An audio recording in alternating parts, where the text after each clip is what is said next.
The starship Erebus shuddered violently as it breached the outer edge of the anomaly, its hull groaning under the strain of forces no human design had ever been meant to withstand.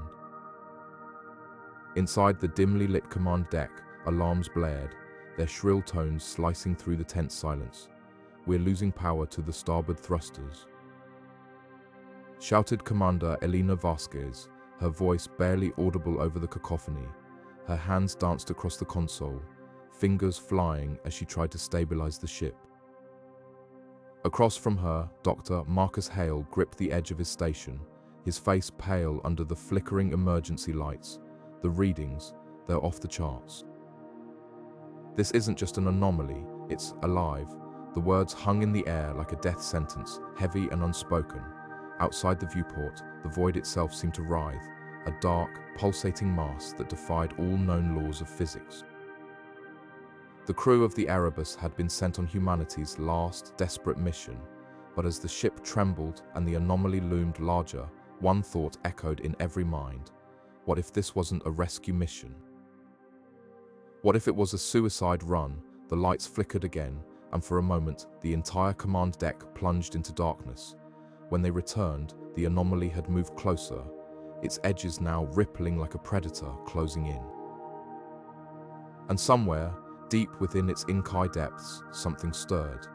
Commander Elena Reyes stood at the front of the dimly lit command module, her silhouette framed by the faint glow of the holographic star map projected behind her. The air was thick with tension, a palpable weight pressing down on the small group gathered before her. Her eyes scanned the room, locking briefly with each member of the crew, scientists, engineers, and pilots, all handpicked for this impossible task. The hum of the ship's engines was a low, steady reminder of the gravity of their situation. "Listen carefully," she began, her voice steady but edged with urgency. "This isn't just another mission, this is humanity's last stand." She paused, letting the words sink in. The crew shifted uneasily, their faces a mix of determination and dread. "A rogue black hole has entered our solar system. It's already destabilizing Earth's orbit. If we don't act now, within the next 6 months, our planet will be pulled into a death spiral. There will be no second chances, no backup plans. This is it." She tapped a button on the console, and the holographic display shifted to show a swirling vortex of darkness, its edges warping the light around it. "This is what we're up against," she continued. "A black hole unlike anything we've ever encountered. Its gravitational pull is disrupting the delicate balance of our solar system. We've calculated its trajectory, but the variables are unpredictable. One wrong move, and we're not just risking our lives, we're risking the future of every living thing on Earth." The room fell silent, the weight of her words hanging heavy in the air. Reyes took a deep breath, her composure unwavering despite the enormity of the task ahead. "Our mission is clear. We need to get close enough to deploy the Gravitational Stabiliser. It's the only device capable of counteracting the black hole's pull, at least temporarily. But to do that, we'll have to navigate through its accretion disk, a field of debris and radiation so intense it could tear us apart in seconds." She glanced at Dr. Kiran Patel, the team's astrophysicist, who nodded grimly. "The math checks out," he said, his voice barely above a whisper. "But even with our calculations, there's no guarantee. We're flying blind into uncharted territory." Reyes turned back to the crew, her gaze steady. "I won't lie to you, the odds are against us. But if we succeed, we'll buy Earth enough time to develop a long-term solution. If we fail," she trailed off, letting the unspoken consequences linger, "we don't have the luxury of fear. Every decision we make from this moment forward will determine the fate of billions. This is our last chance to prevent annihilation, and I need every single one of you to give it everything you've got." The room was silent, save for the faint hum of the ship's systems. Then, one by one, the crew members began to nod, their resolve hardening. Reyes allowed herself a small, grim smile. "Good, we launch in 12 hours. Prepare yourselves, and remember, this isn't just a mission, It's a fight for survival. As the crew dispersed to their stations, Reyes remained behind, staring at the holographic image of the black hole. Its inky void seemed to pulse with a malevolent energy, as if daring her to challenge it. She clenched her fists, her mind racing through the countless variables, the countless ways this could all go wrong. But there was no room for doubt now. The clock was ticking, and the fate of humanity rested in their hands. The Erebus shuddered violently as it crossed the threshold of the Anomaly's gravitational field, the ship's hull groaning under the immense strain. Lights flickered across the command deck, casting eerie shadows on the faces of the crew. Dr. Kaito Nakamura, hunched over his console, squinted at the rapidly scrolling data. His usually calm demeanor faltered as his fingers danced across the controls, trying to make sense of the readings. This isn't just a black hole," he muttered, his voice barely audible over the rising cacophony of alarms. "It's something far more dangerous." The Anomaly's pull was unlike anything they had encountered before. Black holes were predictable in a cosmic sense. Their immense gravity warped space-time, creating a one-way journey for anything that crossed the event horizon. But this was different. The energy signature Nakamura detected was erratic, pulsing like a heartbeat, yet utterly alien. It didn't match any known celestial phenomenon. The readings spiked and dipped unpredictably, as though the anomaly itself were alive, reacting to their presence. "Captain," Nakamura called out, his voice urgent. "We're not dealing with a natural occurrence. This energy, it's structured. It's as if it's being directed." Captain Elena Voss, standing at the helm, turned sharply. Her sharp blue eyes narrowed as she processed his words. "Directed by what, Doctor?" she asked, her tone steady but laced with concern. Before Nakamura could respond, the ship's AI, Aura, chimed in, its synthetic voice calm but insistent. "Warning, gravitational fluctuations exceeding safety parameters. Structural integrity compromised at 42%. The crew exchanged uneasy glances. Structural integrity at 42% meant they were one wrong move away from being torn apart. Voss gripped the edge of her console, her knuckles whitening. "Aura, reroute all non-essential power to the stabilizers. We need to buy ourselves some time." The AI complied instantly, and the ship's groaning eased slightly, though the alarms continued to blare. Outside the viewport, the anomaly loomed like a gaping maw, its edges shimmering with an unnatural, almost electric glow. It wasn't the inky blackness of a traditional black hole. It was something other. A void that seemed to pulse with intent. Nakamura's console lit up with new data, and his breath caught in his throat.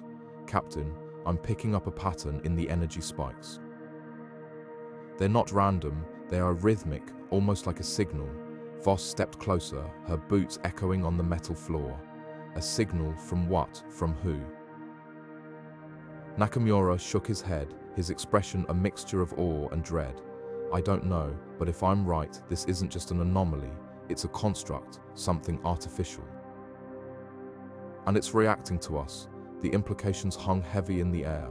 An artificial anomaly of this scale defied everything they knew about physics, engineering, even the limits of intelligence. Who or what could have created such a thing, and more importantly, why? The crew's mission had been straightforward: investigate the anomaly and determine if it posed a threat to humanity's colonies scattered across the stars. But now, they were faced with something far beyond their understanding, something that seemed to defy the very laws of the universe. As the Erebus drifted deeper into the anomaly's grasp, the energy spikes grew more intense, each pulse resonating through the ship like a heartbeat. The crew could feel it in their bones, a deep, unsettling vibration that made the air itself seem to hum. Nakamura's hands flew across the console, trying to stabilize the readings, but the data was coming too fast, too chaotic. "Captain," he said, his voice tight with urgency, "we need to pull back. If this thing is sentient, if it's reacting to us, we're not just risking the ship. We're risking everything."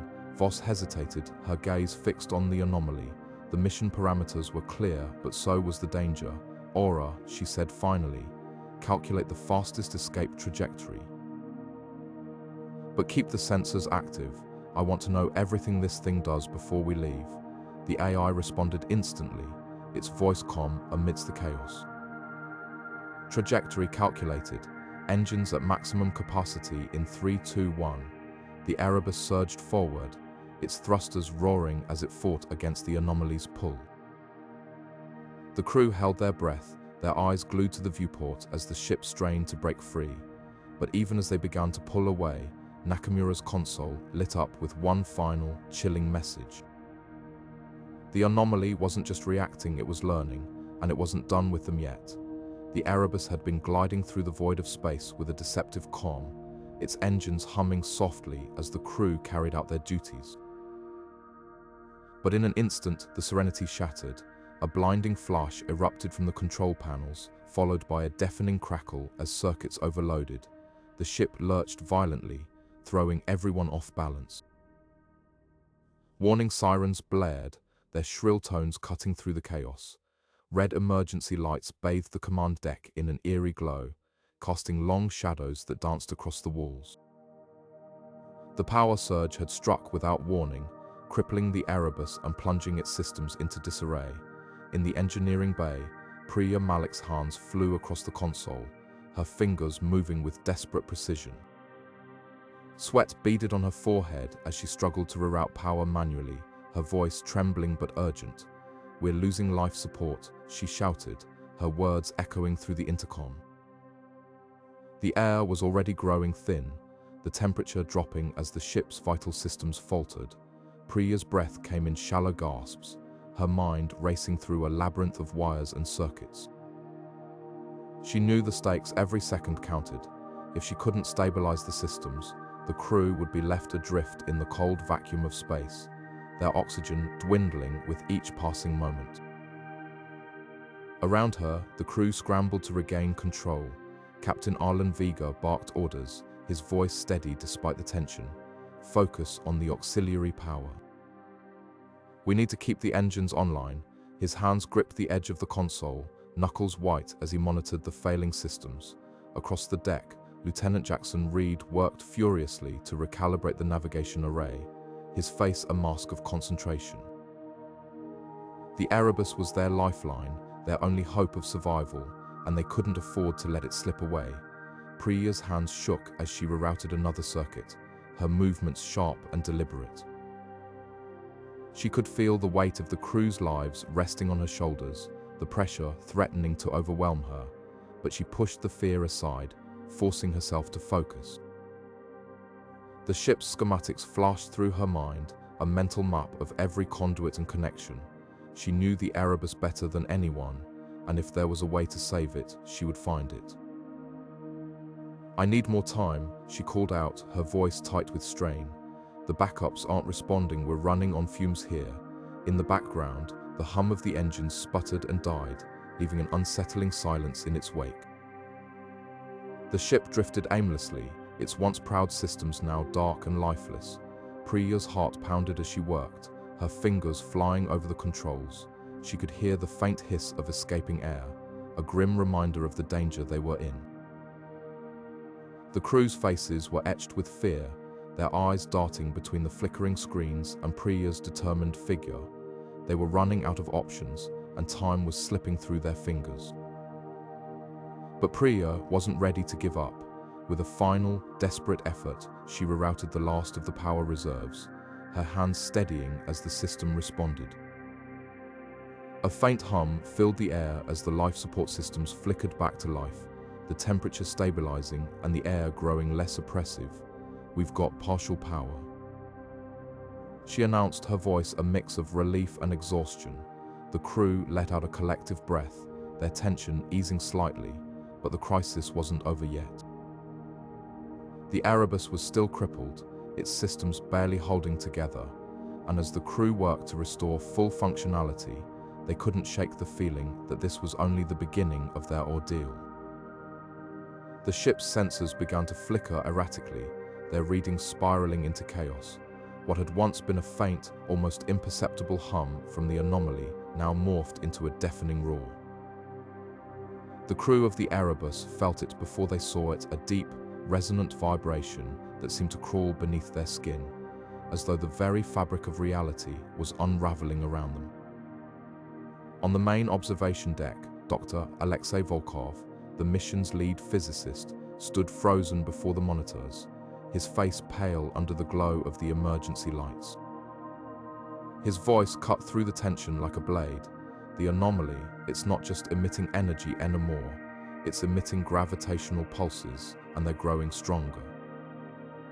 The crew turned to him, their expressions a mix of confusion and dread. Gravitational pulses, distortions in the fabric of spacetime itself, were no small matter. These weren't the gentle ripples predicted by Einstein's theory of relativity.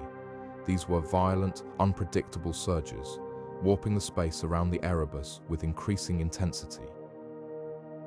The ship's hull groaned under the strain, its reinforced alloy frame bending like paper in a storm. Volkov's hands flew across the console, pulling up data streams that made no sense. Time dilation, he muttered, his voice trembling. It's not just space that's being distorted. Time is slipping. We're caught in a loop. Every second we stay here, the harder it becomes to escape.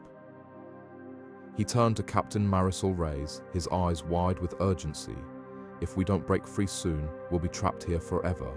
Reyes clenched her fists, her mind racing. She had faced countless dangers in her career: asteroid storms, engine failures, even a near-fatal collision with a rogue comet. But this was something else entirely. This wasn't just a physical threat, it was a threat to the very laws that held the universe together. How much time do we have? She asked, her voice steady despite the growing unease in her chest. Volkov shook his head. I can't say for certain. The pulses are erratic. One moment it feels like hours are passing. The next, it's as if time has stopped completely. But if we don't act now, he didn't finish the sentence. He didn't need to. The look in his eyes said it all. In the engineering bay, Chief Engineer Priya Malik was already working furiously to recalibrate the ship's thrusters. The gravitational pulses were wreaking havoc on their systems, causing power fluctuations that threatened to shut down the engines entirely. Sweat dripped from her brow as she rerouted power from non-essential systems, her fingers moving with practiced precision. We need more time, she said over the comms, her voice strained. The thrusters are barely holding together. Time is the one thing we don't have, Reyes replied, her tone grim. Do whatever it takes. We need to break free before the next pulse hits. The crew moved with desperate efficiency, each member acutely aware of the stakes. In the medical bay, Dr. Elena Soto monitored the crew's vitals, her instruments flickering as the gravitational distortions interfered with their readings. She noted with growing concern that some of the crew were experiencing symptoms of temporal disorientation, moments of confusion, memory lapses, even a sense of déjà vu that seemed to stretch on endlessly. This isn't just affecting the ship, she reported. It's affecting us. Our perception of time is being altered.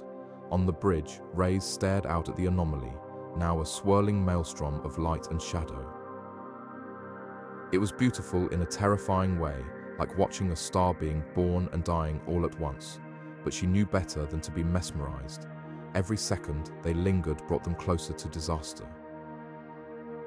Prepare for emergency burn, she ordered, her voice cutting through the tension. We're getting out of here, one way or another. As the crew braced themselves, the Erebus shuddered violently, its engines roaring to life. The gravitational pulses intensified, the ship groaning under the strain. For a moment, it seemed as though they might not make it, as though the anomaly would claim them, folding them into its endless depths. But then, with a blinding flash of light, the Erebus broke free, hurtling away from the anomaly and into the safety of open space. The crew exhaled collectively, their relief palpable. But Reyes knew this was only the beginning.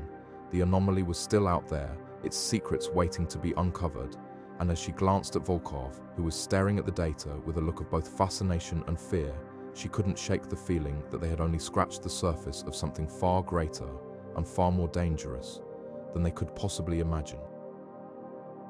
The silence on the bridge was deafening as the crew of the Erebus stared at the holographic display. The anomaly loomed before them, a swirling vortex of light and shadow that seemed to defy every law of physics they had ever known. But it wasn't the anomaly itself that held their attention. It was the object caught within its event horizon, a derelict alien vessel, its silhouette jagged and asymmetrical, floated eerily in the distorted space. It was unlike anything humanity had ever encountered. Its surface shimmered with an iridescent material that seemed to shift colors depending on the angle, and its structure looked less like a ship and more like a living organism frozen in time. Elena Voss, the mission commander, leaned forward in her chair, her sharp gaze locked onto the screen. Her voice broke the silence, firm and decisive. "Prepare a boarding party. We need answers and fast." The tension in the room was palpable. Every second spent deliberating was a second closer to the anomaly pulling them in, or worse, the derelict vessel revealing its secrets in a way they might not survive. The crew snapped into action, their movements precise but hurried, as if the weight of the unknown pressed down on them all. The boarding team assembled in the airlock, their suits equipped with the latest in environmental shielding and sensor technology. Among them was Dr. Kayan Patel, the mission's lead xenobiologist, whose hands trembled slightly as he checked his equipment.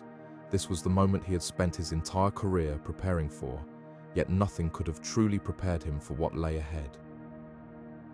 Beside him stood Lieutenant Mara Reyes, the team's security officer, her expression unreadable behind her visor but her posture radiating readiness.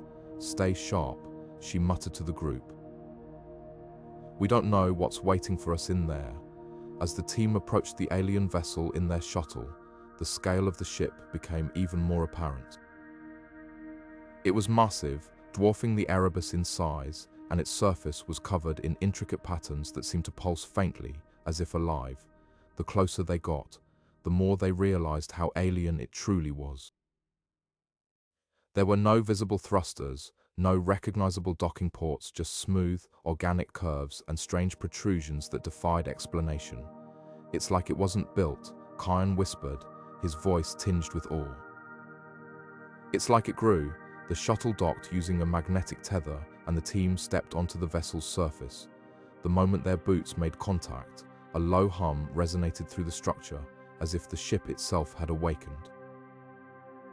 The airlock they found, or what they assumed was an airlock, was a circular opening that seemed to dilate like an iris, revealing a dark, cavernous interior. The team exchanged uneasy glances before stepping inside, their helmet lights cutting through the gloom. The walls were smooth and metallic, but they curved in ways that made the corridors feel less like hallways and more like veins in some colossal organism. As they ventured deeper, the ship's atmosphere began to shift. The hum grew louder, and the walls started to emit a faint, bioluminescent glow. Strange symbols, etched into the metal, seemed to ripple as the light passed over them.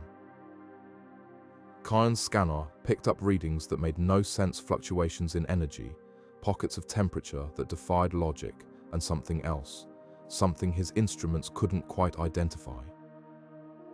"This place, it's alive," he said, his voice barely above a whisper, or at least it was. The tension in the team mounted with every step. The ship felt less like a vessel and more like a tomb, its silence heavy with the weight of untold stories. What had happened here? Who had built this? And more importantly, why was it trapped in the anomaly's event horizon? The answers, if they could be found, might hold the key to humanity's survival, or its doom. The team pressed on, their hearts pounding as the alien ship revealed its secrets, one unnerving detail at a time. The boarding team moved cautiously through the airlock, their boots clinking softly against the metallic floor of the alien vessel. The air was thick, almost stifling, carrying a faint metallic tang mixed with something organic, something unsettling. Security Officer Marcus Drake led the way, his hand resting on the grip of his plasma rifle, though it provided little comfort. The ship was unlike anything they had ever encountered. The walls weren't made of cold, unyielding steel, but instead seemed to ripple faintly, as if alive. Strange, pulsating veins of organic material ran along the surfaces, glowing faintly with an eerie bioluminescence. Every step echoed, but the silence around them was deafening, as though the ship itself was holding its breath. Marcus paused, raising a fist to signal the team to halt. His sharp eyes scanned the corridor ahead, where the organic material seemed to thicken, forming strange, web-like structures that pulsed rhythmically, like the heartbeat of some colossal creature. He whispered, his voice barely audible over the faint hum of their equipment. "This place feels alive." The words hung in the air, sending a ripple of unease through the team. It wasn't just the eerie ambience or the alien architecture. It was the sensation that they were being watched, studied, or perhaps even absorbed into the very fabric of the ship. Behind Marcus, Dr. Elena Voss, the mission's xenobiologist, adjusted the settings on her handheld scanner. The device emitted a series of rapid beeps, its readings erratic and indecipherable. "The readings are off the charts," she murmured, her voice tinged with both awe and apprehension. "This material, it's not just organic, it's intelligent. It's responding to us." As if on cue, the walls seemed to shift subtly, the veins of light brightening momentarily before dimming again. The team exchanged uneasy glances, their training and discipline the only things keeping them from bolting back to the safety of their own ship. Marcus took a cautious step forward, his rifle raised but not aimed. "Stay close," he ordered, his tone firm but low. "We don't know what we're dealing with here. If this thing is alive, it might not take kindly to intruders." The thought was sobering. They had boarded the alien vessel expecting to find technology, perhaps even remnants of its creators. Instead, they were surrounded by something that defied all logic, a ship that seemed to breathe, to think, to exist in ways they couldn't comprehend. As they ventured deeper, the corridors began to change. The organic material grew denser, forming intricate patterns that resembled neural networks or the branching veins of a leaf. The air grew warmer, almost humid, and the faint hum they had noticed earlier grew louder, resonating through their bodies in a way that made their teeth ache. It wasn't just sound, it was a vibration, a frequency that seemed to penetrate their very bones. Marcus glanced back at the team, his expression grim. "Keep your comms open," he said. If anything happens, before he could finish, the floor beneath them shuddered and the walls seemed to contract, as though the ship was inhaling. The team froze, their training kicking in as they braced for whatever came next, but nothing did. The ship settled again, the pulsating light returning to its steady rhythm. Marcus exhaled slowly, his grip tightening on his rifle. "Let's move," he said, his voice steady but edged with tension. "We're not alone here." The words lingered, unspoken, but felt by every member of the team. They pressed on, each step taking them deeper into the heart of the alien vessel, where the line between machine and organism blurred into something incomprehensible. The ship wasn't just a construct, it was a living, breathing entity, and they were intruders in its domain. What they would find, or what would find them, was anyone's guess. But one thing was certain, they were no longer in control of the mission. The ship was. The air inside the alien ship was thick with tension, almost suffocating, as Dr. Nakamura stood before the strange symbols etched into the walls. The faint hum of the ship's systems pulsed around them, a constant reminder that they were no longer in familiar territory. The symbols glowed faintly, as if alive, their patterns swirling like liquid metal under the dim light of the crew's portable lamps. Nakamura adjusted his glasses, his fingers trembling slightly as he traced the curves and lines of the alien script. "It's a warning," he said finally, his voice low but clear enough to cut through the silence. "It says, 'Do not disturb the sleeper.'" The words hung in the air like a storm cloud, heavy and foreboding. Around him, the crew exchanged uneasy glances. Captain Reyes stepped forward, his brow furrowed. "The sleeper, what does that even mean? A person, a machine?" "Something else entirely." Nakamura shook his head, his expression a mix of awe and unease. "I can't say for certain. The language is ancient, far older than anything we've encountered. But the tone is unmistakable. It's a warning, and it's meant to be taken seriously. Elena, standing a few feet away, crossed her arms, her face a mask of determination. "We don't have the luxury of hesitating," she said, her voice steady but edged with urgency. "Earth is counting on us. If there's even a chance that whatever's here can help us, we have to take it." "We don't have a choice." Her words carried the weight of their mission, a reminder of the billions of lives hanging in the balance back home. But even as she spoke, the unease in the room deepened. Reyes turned to her, his voice tight with caution. "Elena, we don't know what we're dealing with. If this sleeper is a threat, we could be walking into a trap. Or worse, we could unleash something we can't control." His eyes flicked back to the symbols on the wall, the glowing lines seeming to pulse in response, as if the ship itself were alive and watching. "We need to think this through." Elena met his gaze, unflinching. "We've already thought it through. Every second we waste is another second closer to disaster. If we don't act, Earth dies. It's that simple." Her voice cracked ever so slightly, betraying the strain beneath her resolve. She looked around at the crew, her eyes pleading for them to understand. "We didn't come this far to turn back now."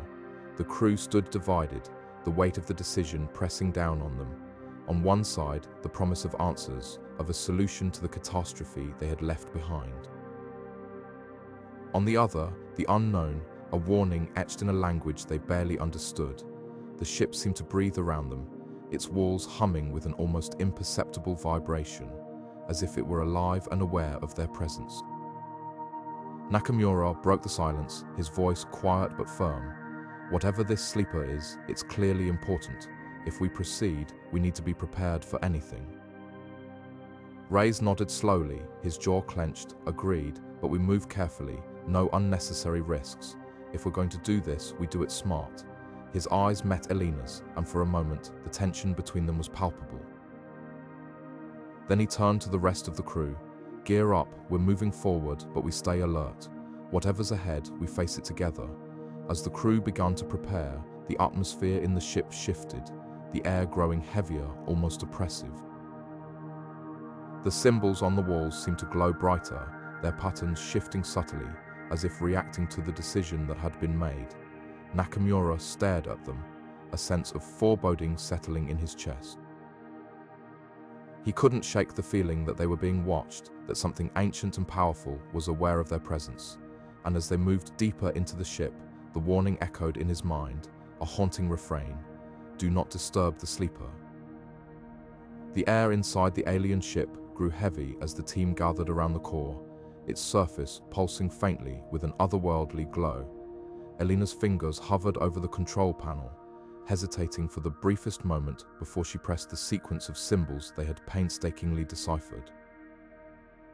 The core responded instantly, its light intensifying until the entire chamber was bathed in a shimmering blue hue.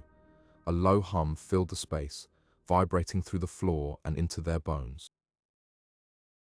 Then, without warning, the light coalesced into a holographic projection, towering above them like a phantom from the depths of time. The image was unmistakably alien, a figure clad in intricate, flowing robes, its features sharp and angular, with eyes that seemed to pierce through the ages. The figure spoke in a language none of them recognized, but the ship's systems translated the words into a haunting, resonant voice. "We are the keepers of the veil," it began, "guardians of the balance between creation and annihilation.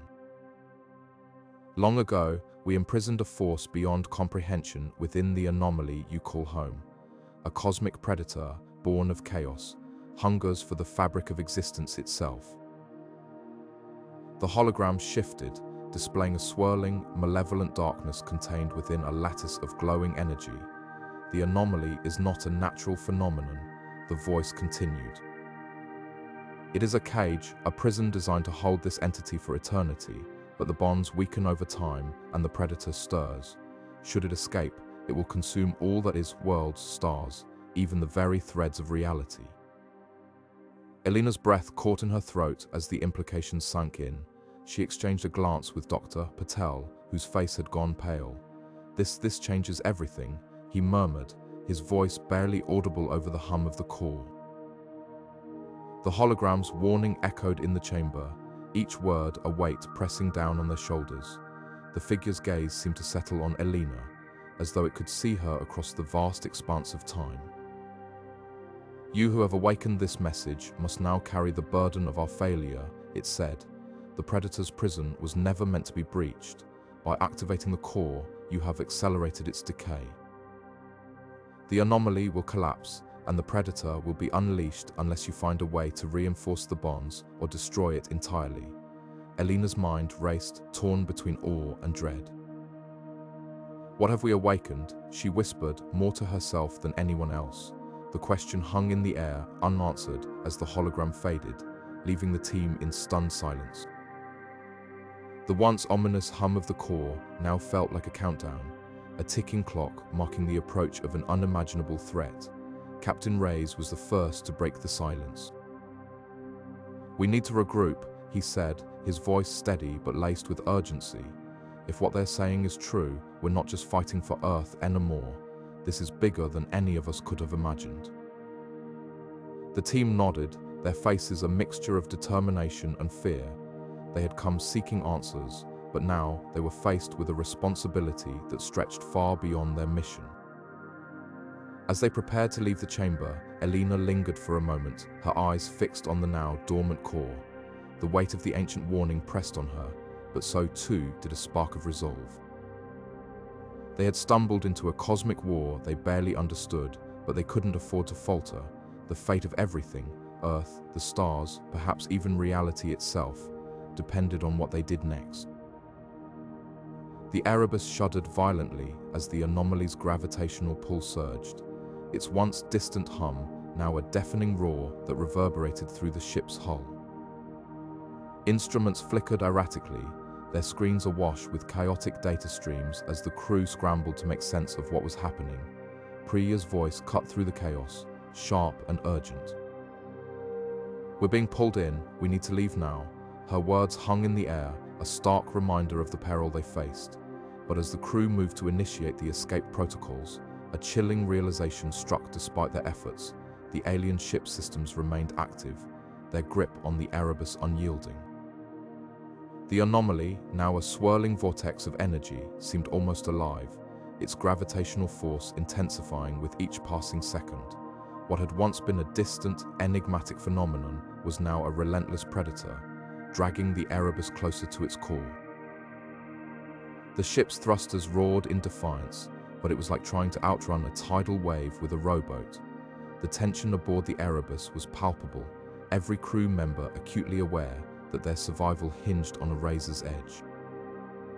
Priya's hands flew across the console, her fingers dancing over controls as she fought to stabilize their orbit. "The alien ship systems are still active," she muttered, frustration and fear mingling in her tone. "They're overriding our commands, we're locked in." The alien vessel, silent and unmoving, seemed to mock their efforts, its ancient technology exerting an ironclad control over the Erebus. It was as if the ship itself had become an extension of the anomaly, a sentient force determined to claim them. In the background, alarms blared, their shrill tones a constant reminder of the ticking clock. The crew exchanged tense glances, their faces etched with a mix of determination and dread. Captain Arlen's voice broke through the cacophony, steady but laced with urgency. "We need to find a way to sever the connection. If we can't break free, we're going to be pulled into that thing." His words galvanized the crew, each member diving into their tasks with renewed focus. But the alien ship's systems were unlike anything they had ever encountered. Every attempt to override its control was met with resistance, the ancient technology adapting to their efforts with unsettling precision. It was a battle of wits and wills, humanity's ingenuity pitted against a force that defied comprehension. The Erebus groaned under the strain, its hull creaking as the gravitational forces continued to intensify. Priya's mind raced, her thoughts a whirlwind of calculations and possibilities. "There has to be a way," she whispered, more to herself than anyone else. She knew that time was running out, that every second brought them closer to the point of no return. But even as the anomaly's pull grew stronger, she refused to give in to despair. The crew's survival depended on her ability to think clearly, to find a solution where none seemed to exist. As the Erebus struggled against the inexorable pull, the anomaly loomed larger in the viewports, its swirling depths a mesmerizing and terrifying sight. It was a reminder of the unknown, of the vast and incomprehensible forces that lay beyond humanity's understanding. And yet, even in the face of such overwhelming odds, the crew of the Erebus stood united, their resolve unshaken. They were determined to find a way out, to defy the odds and escape the anomaly's grasp. But as the seconds ticked by, the question lingered in the air, unspoken but ever present. Would their determination be enough to save them, or were they already too late? The anomaly's pull was relentless, its gravity a force of nature that seemed to mock their efforts. And as the Erebus fought to break free, the alien ship systems continued to hum, their ancient power a silent testament to the mysteries that lay hidden in the depths of space. The air inside the alien ship grew heavier, each breath a struggle against the oppressive stillness. The crew moved cautiously, their flashlights cutting through the darkness, illuminating walls that seemed to pulse faintly, as if alive. Marcus led the way, his steps deliberate but tense, his eyes darting to every shadow. Behind him, Elena kept her voice low but firm, issuing quiet commands to the team. Stay close, no sudden movements, we don't know what we're dealing with here. As they rounded a corner, the corridor opened into a vast chamber, its ceiling disappearing into darkness.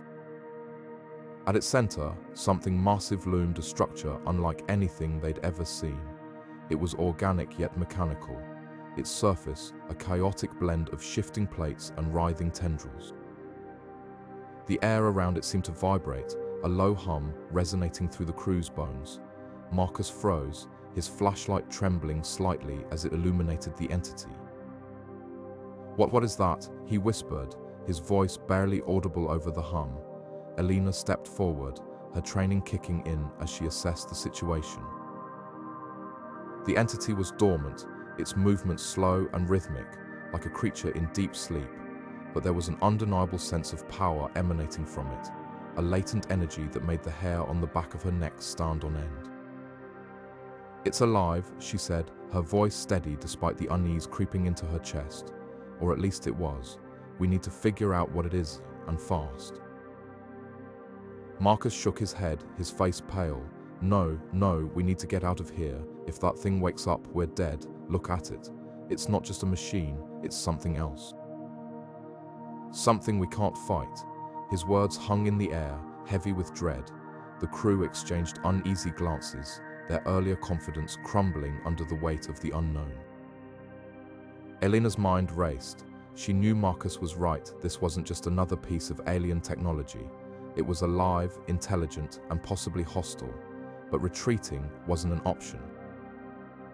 They were too deep now, too close to uncovering the secrets of this ship. If they left, they risked losing the only chance they had to understand what they were up against. "We can't leave," she said, her voice firm. "Not yet. We need to shut it down whatever it takes. If it wakes up, we're not just risking ourselves, we're risking everyone back home." The crew hesitated, torn between fear and duty. Then, one by one, they nodded, their resolve hardening. They began to fan out, scanning the chamber for anything that might help them disable the entity. But as they worked, the hum grew louder, the air thickening with tension.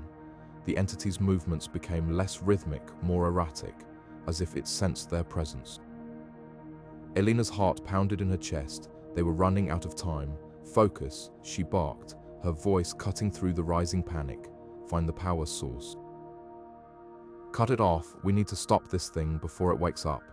But even as she spoke, she couldn't shake the feeling that they were already too late. The entity's tendrils began to twitch, its plates shifting with purpose. The hum turned into a low growl, reverberating through the chamber. Marcus swore under his breath, his flashlight shaking as he backed away. "It's waking up," he said, his voice tinged with desperation. "We need to go, now." Elena clenched her fists, her mind racing. They were so close, but the stakes had just skyrocketed. If they didn't act fast, they wouldn't just fail their mission. They'd never make it out alive. The crew looked to her, their faces a mix of fear and determination. She took a deep breath, her voice steady despite the chaos unfolding around them. "We hold the line," she said. "No one leaves until this thing is shut down. Do you understand?" The crew nodded, their fear tempered by resolve. They were in uncharted territory, facing an enemy they couldn't begin to comprehend. But they were all they had, and failure wasn't an option. Dr. Volkov stood at the center of the ship's command deck, his fingers hovering over the holographic interface as the weight of his decision pressed down on him like the void outside.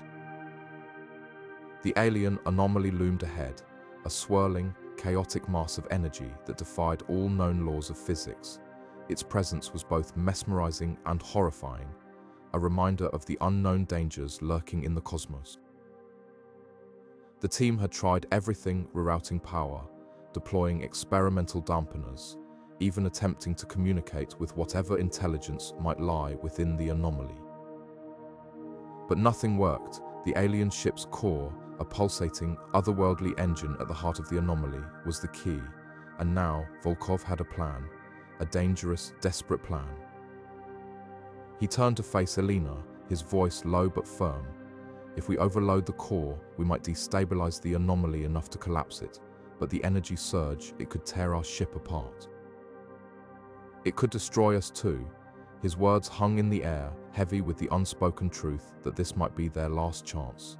The crew watched in silence, their faces a mix of fear and determination. They had come too far to turn back now. Elena didn't hesitate. Her voice was calm, almost unnervingly steady as she met Volkov's gaze. "We don't have a choice."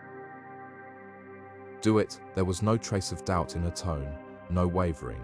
She had always been the backbone of this mission, the one who kept everyone grounded even as the impossible unfolded around them.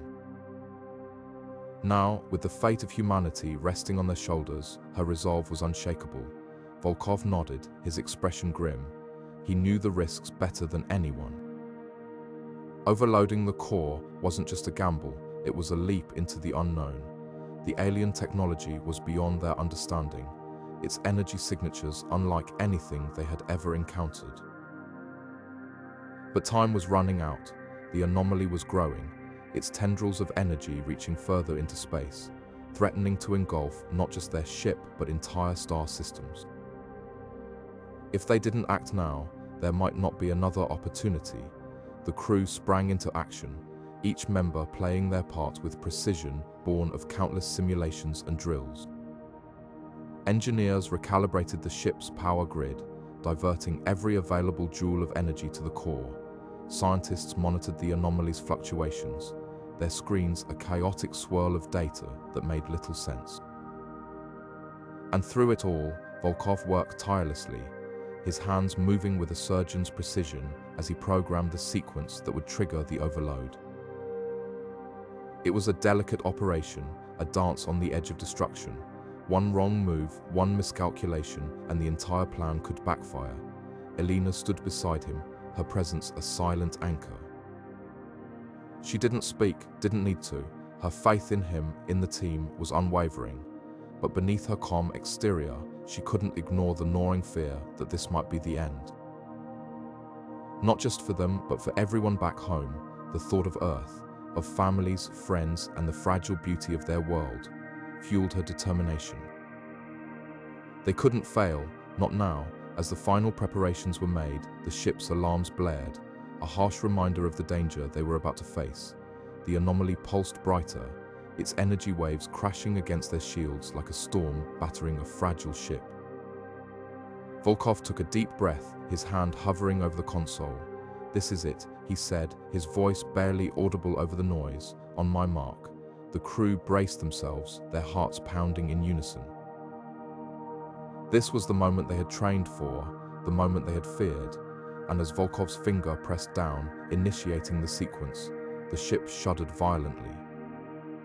Energy surged through the core, a blinding light filling the command deck as the anomaly roared in defiance. The line between success and annihilation had never been thinner. And in that moment, humanity's last hope hung in the balance. The tension aboard the Erebus was palpable, a living, breathing entity that seemed to tighten its grip with every passing second. The Anomaly's gravitational pull was no longer a distant threat. It was here now, clawing at the ship's hull and threatening to tear it apart. The crew moved with a frantic urgency, each second ticking louder in their minds as they raced against time to implement their desperate plan. Priya and Marcus were stationed in the engineering bay, their hands flying across control panels as they worked to stabilize the ship's failing systems. The Erebus groaned under the strain, its structural integrity compromised by the relentless forces of the Anomaly. Sparks erupted from overloaded circuits, and the low hum of the engines had devolved into a dissonant cacophony of alarms and warnings. Priya's voice cut through the chaos, sharp and commanding. "Marcus, reroute power from the secondary thrusters to the inertial dampeners. We need to buy ourselves more time." Marcus nodded, his fingers dancing across the console as he redirected energy flows. Sweat dripped from his brow, but his focus never wavered. Every decision, every adjustment was a calculated risk. One wrong move and the ship could spiral out of control. Meanwhile, Dr. Nakamura and Volkov were deep within the heart of the Erebus, preparing the alien core for activation. The core, a relic of incomprehensible technology, pulsed faintly with an otherworldly light. Its surface was etched with intricate patterns that seemed to shift and shimmer as if alive. Dr. Nakamura's eyes narrowed as she studied the device, her mind racing to decipher its secrets. "The core's energy signature is unstable," she muttered, her voice tinged with both awe and frustration. "If we activate it without recalibrating the containment field, it could overload and take the entire ship with it." Volkov, ever the pragmatist, leaned over her shoulder, his expression grim. "We don't have the luxury of time, Doctor. The Anomaly is pulling us in faster than we anticipated. If we don't act now, we'll be past the point of no return." The two exchanged a tense glance, the weight of their decision hanging heavy in the air. They were treading a fine line between salvation and annihilation, and every second counted. As the crew worked, the Anomaly's pull grew stronger, its malevolent force distorting the very fabric of space around them. The ship's sensors flickered erratically, and the artificial gravity fluctuated, sending equipment and tools tumbling across the deck. The Erebus shuddered violently, its hull groaning under the strain. Priya's voice crackled over the comms, her tone strained but resolute. "We're losing structural integrity on the starboard side. If we don't stabilize soon, we'll break apart." In the core chamber, Dr. Nakamura's hands trembled as she input the final adjustments to the containment field. "This is it," she whispered, her voice barely audible over the din. "If this doesn't work," she trailed off, unwilling to voice the unthinkable. Volkov placed a steadying hand on her shoulder, his grip firm. "It will work," he said, his voice low but unwavering. "It has to." With a final, decisive motion, Dr. Nakamura activated the core. The chamber was instantly bathed in a brilliant, blinding light as the alien device came to life. The air crackled with energy, and the ship seemed to hold its breath. For a moment, everything was still, a fleeting, fragile moment of hope. Then, the Erebus lurched violently as the core's energy surged through its systems, countering the Anomaly's pull. Priya and Marcus felt the shift immediately. The ship's systems stabilized, the alarms silenced, and the oppressive weight of the Anomaly's gravity began to recede. "It's working," Marcus exclaimed, a rare smile breaking through his usually stoic demeanor. But Priya's relief was short-lived. Her eyes darted to the readouts, her instincts screaming that something was still wrong. "The core's energy output is spiking," she said, her voice tight with worry. "If it exceeds the containment threshold, back in the core chamber, Doctor." Nakamura and Volkov watched in horrified fascination as the device began to glow brighter, its energy levels climbing dangerously high. "We need to shut it down." Volkov shouted, but Dr. Nakamura shook her head. If we do, the anomaly will reclaim us. We have to ride this out. Trust the core to stabilize itself. The words felt hollow even as she spoke them, but there was no other choice. They were committed now, their fates tied to the alien technology that had brought them to this moment.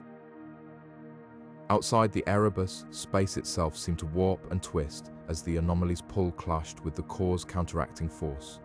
The crew could only hold on, their teamwork and resolve tested to the absolute limit. They were no longer just fighting for survival, they were fighting for the very future of humanity, their actions echoing across the void in a desperate bid to defy the impossible.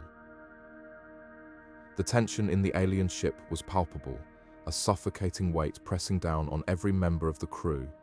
The air seemed to vibrate with an unnatural energy, a low hum that resonated deep in their bones. The dormant entity, which had lain still for so long, was beginning to stir. Its massive form, a shadowy, indistinct mass that seemed to defy the laws of physics, slowly shifted within its containment chamber. The faint glow that had once been steady and calm now flickered erratically, casting eerie, shifting shadows across the walls. Marcus, his voice sharp with urgency, broke the tense silence. "It's waking up, we need to move." The words echoed through the ship, jolting the crew into action. Panic threatened to take hold, but years of training and discipline kicked in. They knew what was at stake. If the entity fully awakened, it wouldn't just be their lives in danger. It could mean the end of everything they knew. The alien ship's systems, already strained to their limits, began to fail. Control panels sparked, their displays flickering and dying. The once reliable hum of the engines sputtered, replaced by an ominous silence. The crew moved with frantic precision, each member playing their part in a desperate race against time. Dr. Elena Vasquez, the team's lead scientist, was at the central console, her fingers flying over the controls as she tried to stabilize the ship's failing systems. "We're losing power faster than I can reroute it," she muttered, her voice tight with frustration. "If we don't get this under control, we'll be dead in the water." Captain Reyes, his face set in grim determination, barked orders to the rest of the team. "Jenkins, get to engineering and try to keep the core online. Rodriguez, prep the escape pods just in case. Everyone else, stay focused. We've got one shot at this and we're not going to waste it." His voice was steady, a rock in the storm of chaos, but the tension in his eyes betrayed the gravity of the situation. The entity's movements grew more pronounced, its form writhing and twisting as if testing the limits of its confinement. The containment chamber, once a fortress of alien technology, now seemed fragile, its walls trembling under the strain. The crew could feel the entity's presence growing stronger, a cold, malevolent force pressing against their minds. It wasn't just a physical threat, it was something far more insidious, something that seemed to reach into their very souls. Marcus, his hands shaking as he worked on the final steps of their plan, glanced up at the containment chamber. "We're running out of time," he said, his voice barely above a whisper. "If we don't finish this now, it's over." The weight of his words hung heavy in the air, a stark reminder of the stakes they were facing. The crew worked in silence, their movements quick and efficient, but there was an undercurrent of desperation. Every second counted, and every mistake could be fatal. The plan, a desperate gamble born of necessity, was their only hope. It relied on precision, timing, and a fair bit of luck, three things they were rapidly running out of. As the entity's awakening reached a crescendo, the ship shuddered violently, throwing the crew off balance. Alarms blared, their shrill tones adding to the chaos. The containment chamber's glowing walls flickered one last time before going dark, and in that moment, the crew knew they were out of time. The entity was free. Marcus's voice cut through the noise, sharp and commanding. "Now, do it now." The crew acted as one, their movements synchronized in a final, desperate attempt to complete the plan. The fate of humanity hung in the balance, and there was no room for error. The entity loomed over them, its form now fully awake and aware. a force of unimaginable power and malice. The crew's only hope was that their plan would be enough to stop it. Before it was too late, the air inside the alien ship grew heavy, charged with an electric tension that made every breath feel like swallowing fire.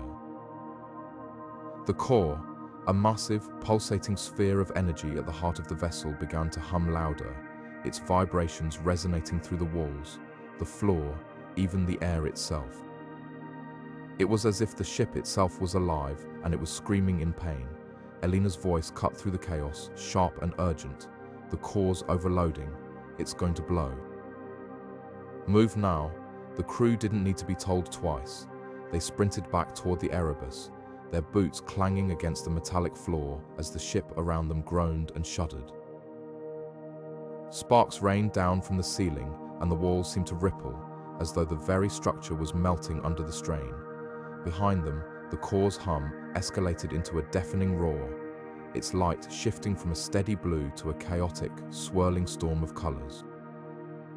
It was as if the laws of physics were unraveling, the anomaly within the core tearing reality apart at the seams.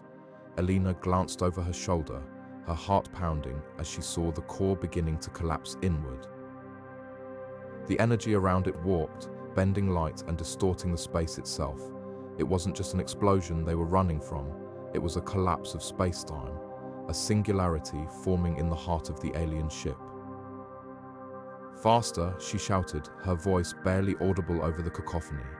If that thing goes critical, we're not just dead, we're erased. The crew poured through the airlock, their movements frantic but precise. Elena was the last to cross the threshold, slamming her hand on the control panel to seal the door behind her. The Erebus's engines roared to life as the alien ship's core reached its breaking point.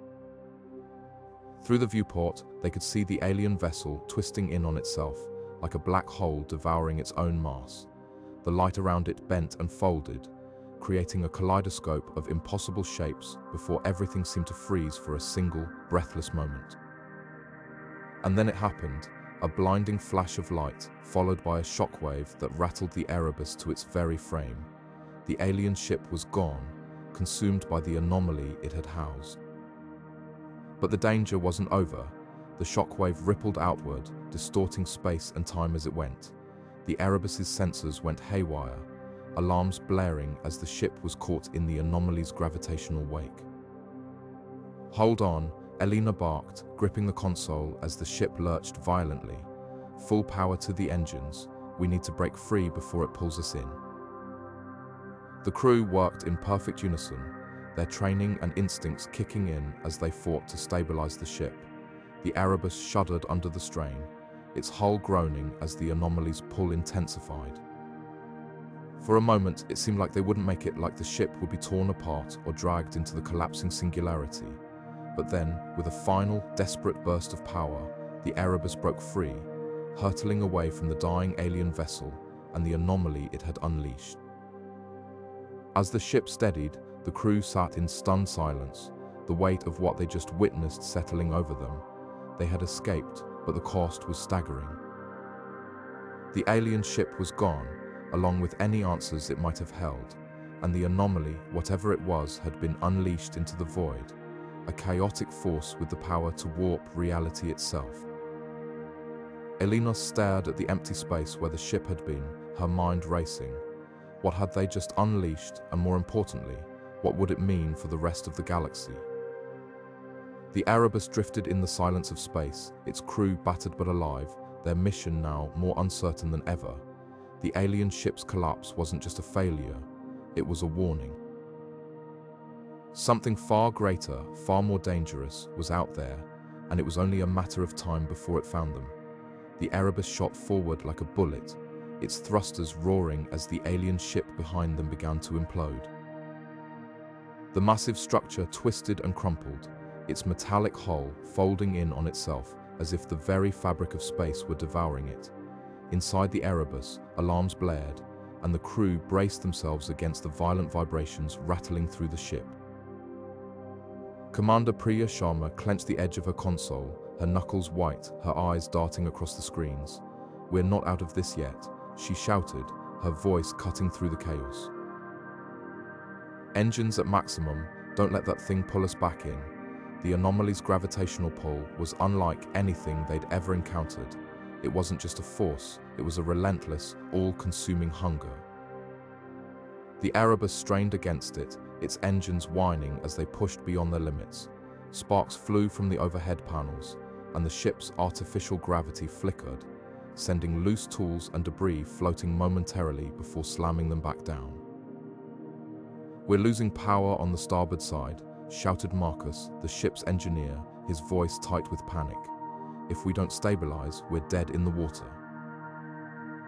Priya's mind raced, every second counted. She punched commands into the console, rerouting power from non-essential systems to the engines. Shut down life support in the lower decks. Divert everything we've got to propulsion. Her voice was steady, but her heart pounded in her chest. The crew moved with desperate precision, their training kicking in even as the ship groaned under the strain. Outside the viewport, the collapsing alien ship was now a swirling vortex of light and debris, the Anomaly at its core glowing brighter, its pull growing stronger. "Captain, the gravitational field is destabilizing the reactor core," yelled Dr. Elena Vasquez, the ship's chief scientist. "If we don't break free soon, we're looking at a cascade failure." Priya's jaw tightened. A cascade failure meant more than just losing power. It meant the ship could tear itself apart. She glanced at the readings, her mind calculating the odds.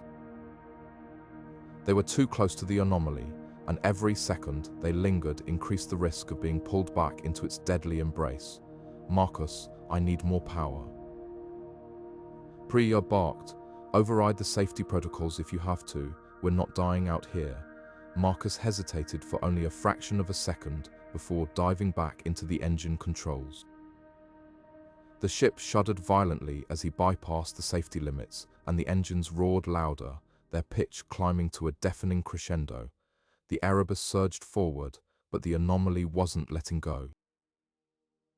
Its pull was like a vice, tightening around them, threatening to drag them back into the abyss. Priya's eyes flicked to the rear cameras. The alien ship was gone now, swallowed by the Anomaly, but the vortex it left behind was growing, its edges lashing out with tendrils of energy. "Elena, what's happening?" Priya demanded. Elena's hands flew across her console, analyzing the data.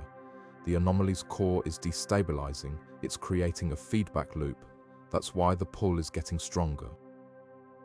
"If we don't break free in the next 30 seconds, we're not going to make it." 30 seconds, Priya muttered under her breath. She turned to the comms officer, Jax. "Jax, send out a distress signal. If we don't make it, someone needs to know what happened here." Jax nodded, his face pale but determined, as his fingers moved swiftly over the controls. The Erebus lurched again, and the lights dimmed, the ship's systems straining under the immense pressure. Priya grabbed the manual control lever, her fingers gripping it tightly. "Everyone, hold on," she warned. With a deep breath, she yanked the lever forward, forcing the engines into an emergency overdrive. The ship shot forward with such force that the crew was thrown back into their seats. For a moment, it felt like they might escape, but then the Anomaly's pull surged again, and the Erebus slowed, as if caught in an invisible net. "Come on, come on." Priya muttered, her eyes locked on the distance readout. The numbers ticked down agonizingly slowly. 20 seconds, 15, 10. The ship trembled, its hull creaking under the strain. And then, just as it seemed the Erebus would be swallowed whole, the Anomaly's pull weakened.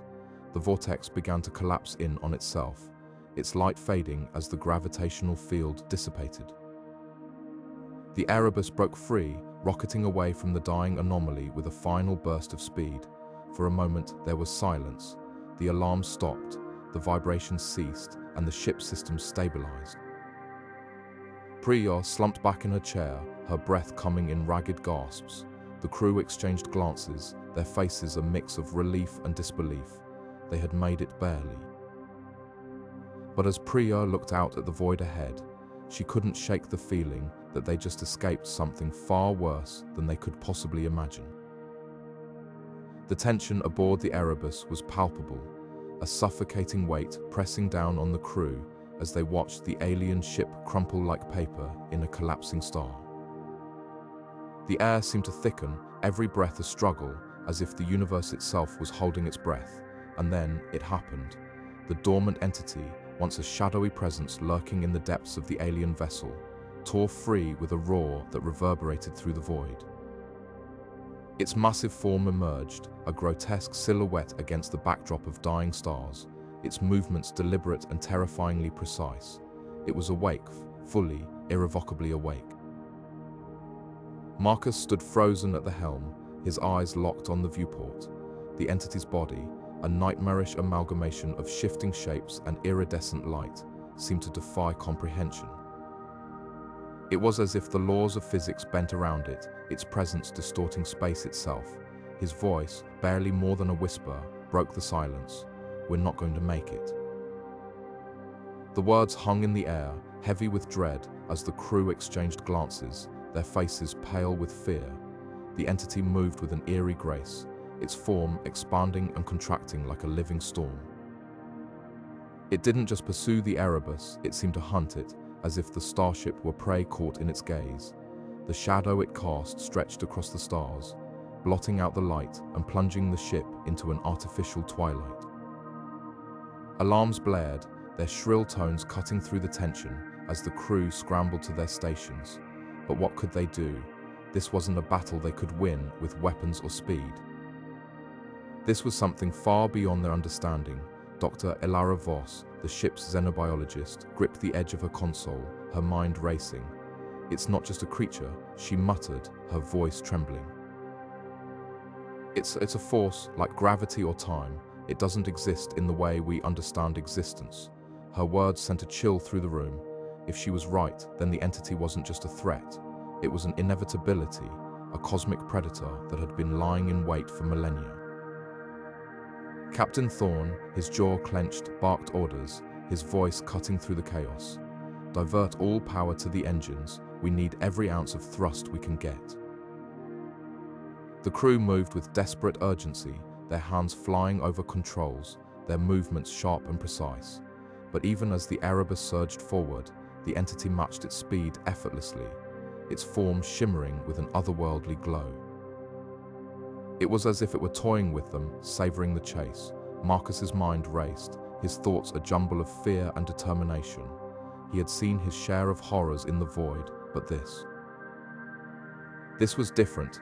This wasn't just a fight for survival, it was a confrontation with something that defied logic itself. His hand hovered over the ship's emergency protocols, a last resort option that could buy them time, but at a terrible cost. The question wasn't whether he could activate it was whether he should. The entity loomed closer, its presence filling the viewport, a monstrous shadow that seemed to swallow the stars. The crew could feel it now, a pressure in their minds, a whisper at the edge of their thoughts. It wasn't just pursuing them, it was reaching for them, probing, searching. For what, none of them could say, but the fear was universal, a primal terror that transcended language or reason. As the Erebus hurtled through the void, the entity's form shifted, its surface rippling like liquid metal. For a moment, it seemed to pause, as if considering its next move, and then, with a speed that defied comprehension, it surged forward, closing the distance in an instant. The crew braced themselves, their hearts pounding, as the shadow of the entity enveloped the ship, plunging them into darkness. In that moment, Marcus made his choice. His hand slammed down on the console, activating the emergency protocol. The ship shuddered, its systems straining as it prepared for the unthinkable. Whether it would be enough, he didn't know, but as the entity's form filled the void, its presence overwhelming, one thought echoed in his mind: this is it. The end or the beginning, survival or oblivion. The Erebus was running out of time, and so was humanity. The air inside the Erebus's command center grew heavy with tension, the weight of their dire situation pressing down on every crew member. Dr. Volkov, his face etched with both determination and unease, stepped forward, his voice cutting through the silence like a blade. "There's one possibility," he began, his tone measured but urgent. The quantum drive, it's experimental, untested, but it could get us out of here. He paused, his eyes scanning the room, meeting each gaze as if silently asking for their trust. The risk, he continued, is that it could tear the ship apart. The stress on the hull, the energy fluctuations, we've never pushed it this far. Elena, standing at the center of the room, didn't hesitate. Her voice, steady and resolute, cut through the silence. Do it, she turned to Volkov, her expression unyielding. We have no other option. If we stay here, we're dead anyway. At least this gives us a chance. Her words carried the weight of command, but also a quiet desperation. She wasn't just speaking as their leader, she was speaking as someone who had already accepted the stakes. There was no room for doubt, no time for second guessing. The quantum drive was their only lifeline, and they had to take it, no matter the cost. The quantum drive itself was a marvel of human ingenuity, a product of years of research and countless failed experiments. Unlike traditional propulsion systems, it didn't rely on thrust or fuel combustion. Instead, it manipulated the fabric of space-time, creating a localized distortion that could theoretically propel the ship faster than light. But theoretically was the operative word. The drive had never been tested under real-world conditions, let alone in a scenario as desperate as this. The risks were monumental structural collapse, catastrophic energy surges, even the possibility of being lost in the quantum void forever. But what choice did they have? The alternative was certain annihilation. As Volkov and his team scrambled to prepare the drive, the crew moved with a sense of grim determination. Every second felt like an eternity, the countdown to their fate ticking away in the background. Elena stood at the helm, her hands gripping the console as she monitored the ship's systems. Her mind raced, not with fear, but with a sharp focus. She knew the odds were against them, but she also knew that survival often hinged on daring the impossible. The Erebus wasn't just a ship, it was their last hope, a fragile vessel carrying the remnants of humanity's ambition and resilience. If they failed, it wouldn't just be the end of them, it would be the end of everything they had fought for. Volkov's voice broke through her thoughts. We're ready, he said, his tone betraying a hint of uncertainty. But I need you to understand, once we activate the drive, there's no turning back. The forces involved, they're beyond anything we've ever dealt with. Elena nodded, her expression unreadable. Do it, she repeated, her voice steady but laced with an unspoken plea. She wasn't just giving an order, she was asking him to believe in the impossible, to trust in the fragile thread of hope that still connected them to survival.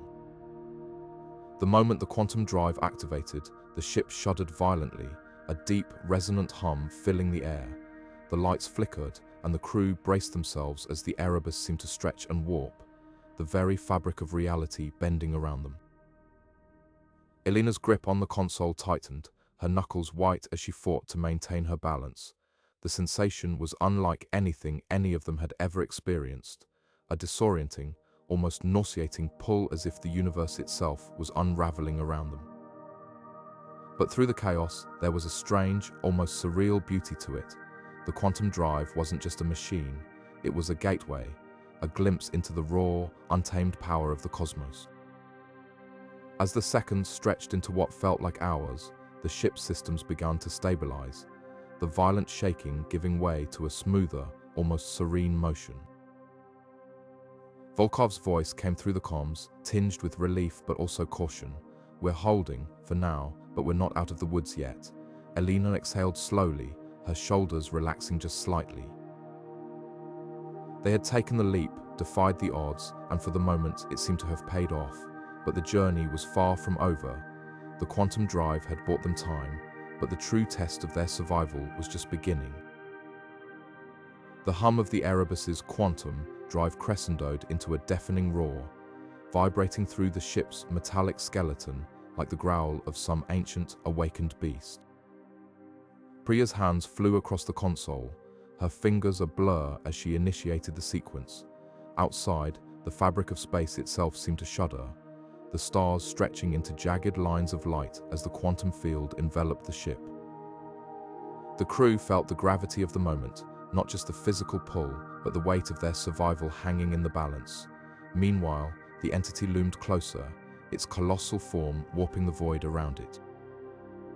It was no longer just a shadow, it was a force, a living distortion of reality. Its edges blurred and shifted, as though it were unraveling the very laws of physics as it moved. The Erebus's sensors screamed warnings, their shrill tones cutting through the tension-filled air. Priya's voice rose above the chaos, sharp and commanding. "Hold on, this is going to be rough," she shouted, her words barely audible over the cacophony of alarms and the growing rumble of the quantum drive. The ship lurched violently as the quantum field fully engaged, warping space around it.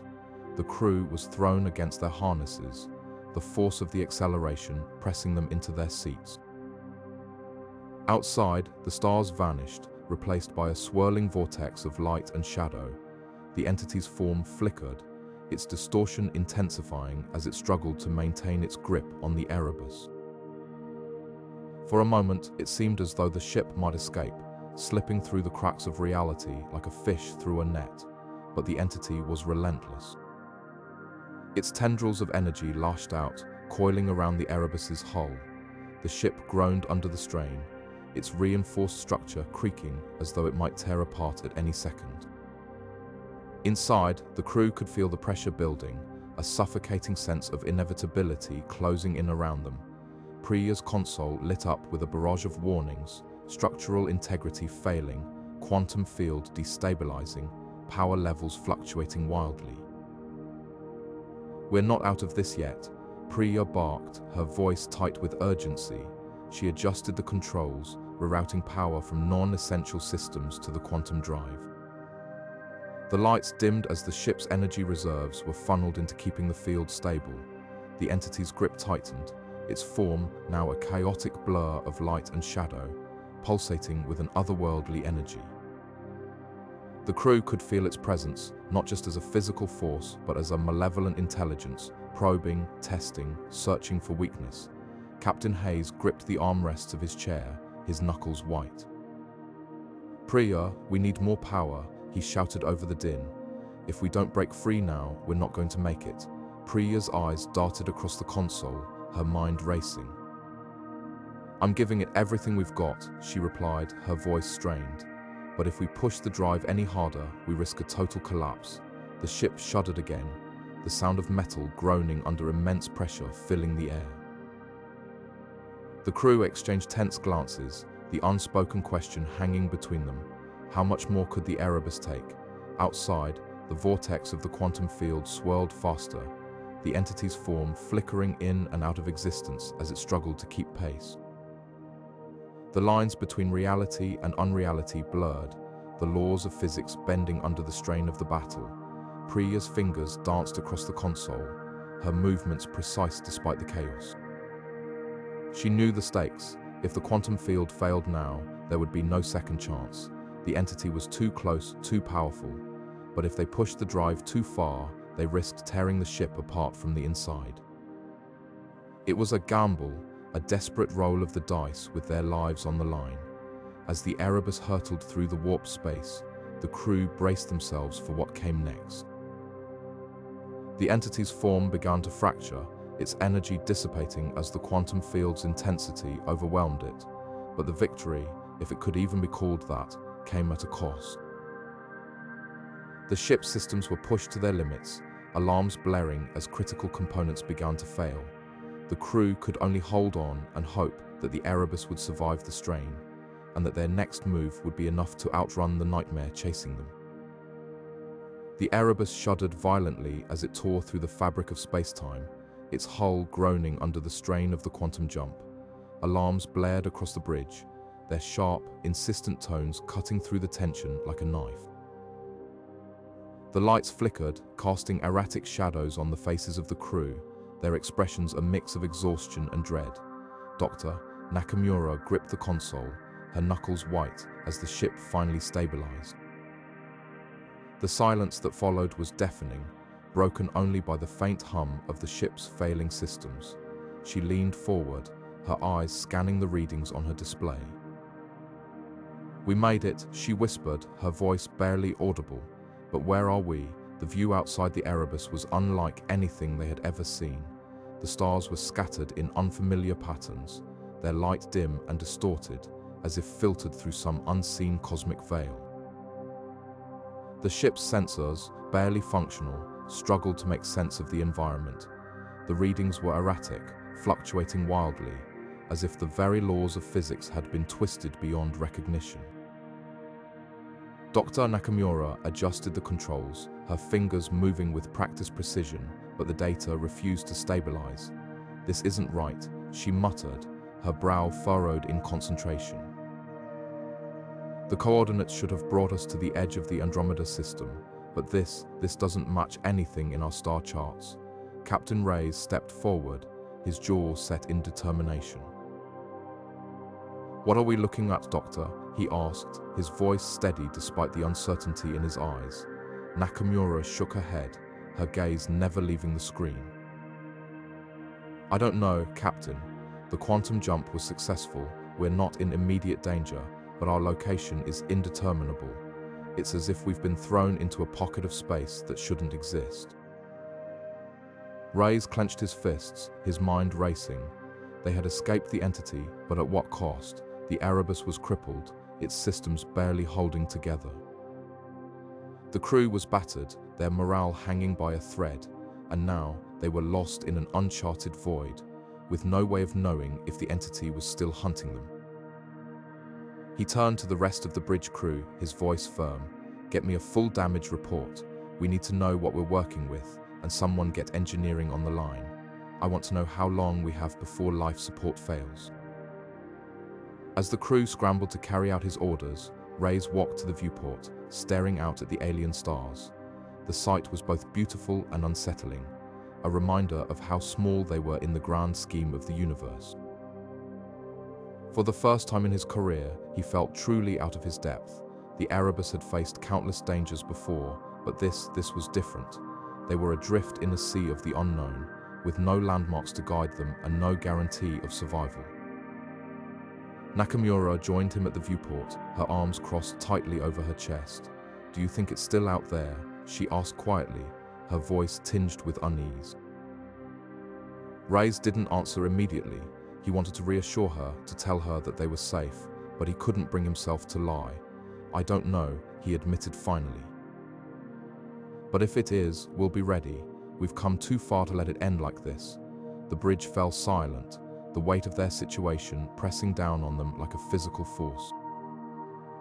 Somewhere in the depths of space, the entity lingered, a shadowy predator waiting for its next opportunity to strike. And here, in this strange and uncharted corner of the cosmos, the crew of the Erebus stood defiant, their resolve unbroken even in the face of the unknown. They had survived the jump, but the true test of their courage and ingenuity was just beginning. The ship's sensors blinked erratically, casting an eerie glow across the control room. Elena stared at the readouts, her breath shallow as the truth sank in. The numbers didn't lie. They were no longer in the familiar spiral of the Milky Way. Instead, they had been hurled to the very fringes of the galaxy, where stars thinned out into a vast, lonely void. The nearest system was light years away, an impossible distance even for their advanced propulsion. Earth, their home, was now a distant speck, unreachable by any technology they possessed. The crew stood in silence, the weight of their isolation pressing down like a physical force. For a moment, the only sound was the faint hum of the ship's engines, a steady reminder of their fragile existence in the cold expanse of space. Then Elena broke the silence. Her voice was steady, but there was a fire in her eyes that hadn't been there before. "We need to find a way back," she said, her words cutting through the tension. "Earth is still counting on us." Her declaration hung in the air, a rallying cry in the face of overwhelming odds. The crew exchanged glances, each of them grappling with the enormity of their situation. They were stranded in a place no human had ever been, let alone survived. The mission had already pushed them to their limits, but now it seemed they were being tested on a scale they could barely comprehend. Elena stepped forward, her hands resting on the control panel. "We didn't come this far to give up," she continued, her tone firm but not without empathy. "Every second we spend here is a second Earth doesn't have. We've lost too much already. We can't lose this too." Her words struck a chord, reigniting a sense of purpose that had begun to flicker. The crew began to move, each of them falling into their roles with renewed focus. The engineers scrambled to assess the damage to the ship's systems, while the scientists worked to map their surroundings, searching for any anomaly or resource that might offer a glimmer of hope. Even the smallest detail could mean the difference between survival and oblivion. As the hours passed, the reality of their predicament became clearer. The ship's power reserves were dwindling, and the journey back would require more energy than they could generate. They were trapped in a cosmic dead end with no clear path forward. Yet Elena refused to let despair take hold. "We've faced impossible odds before," she reminded them, her voice carrying a quiet confidence. "We've always found a way." This is no different. Her determination was contagious, sparking a renewed sense of collaboration among the crew. Ideas began to flow, each one more audacious than the last. What if they could harness the energy of a nearby star? Could they create a wormhole, bending space-time to bridge the impossible distance? The possibilities were as vast as the void surrounding them, but so were the risks. Elena listened intently, weighing each suggestion with the precision of a commander who knew the stakes better than anyone. "We'll explore every option," she said finally. "No matter how unlikely, but we do it together. We're not just a crew, we're a team, and teams don't leave anyone behind." The words lingered in the air, a reminder of the bonds that had formed over countless missions and near-death experiences. They weren't just fighting for Earth anymore, they were fighting for each other. And as the crew turned back to their work, the weight of their isolation seemed to lessen, replaced by a shared resolve that burned brighter than the distant stars. The edge of the galaxy was no longer a prison, it was a challenge, and challenges, Elena knew, were meant to be overcome. The Erebus drifted silently through the void, its engines humming faintly as the crew scanned the endless expanse for any sign of hope. The quiet was almost oppressive, a constant reminder of how far they were from home. Then, without warning, the ship's sensors lit up. A faint signal, barely discernible, pulsed from a nearby star system.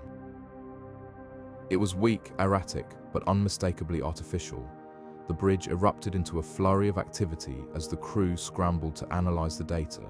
Dr. Volkov, ever the pragmatist, was the first to voice what everyone was thinking. "This could be a way home," he said, his voice steady but laced with a cautious edge. "Or it could be another trap." His words hung in the air, heavy with implications. The crew exchanged uneasy glances, the weight of their mission pressing down on them.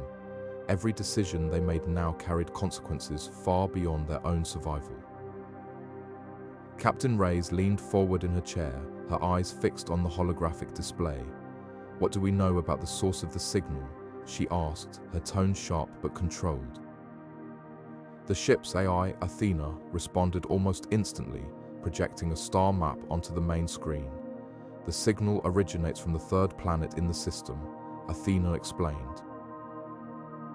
"Preliminary scans indicate an atmosphere capable of sustaining human life, though the readings are incomplete due to interference." The possibility of a habitable planet sent a ripple of hope through the crew, but it was tempered by the memory of their last encounter. The derelict station they had stumbled upon months ago had seemed like salvation at first, until it nearly cost them their lives. The scars of that experience were still fresh, and no one was eager to repeat it. Engineer Peril broke the silence, her voice tinged with skepticism. "Even if that planet is habitable, we don't know what's waiting for us down there. For all we know, this signal could be a lure or worse, a warning." Her words struck a chord, echoing the unspoken fears of the group.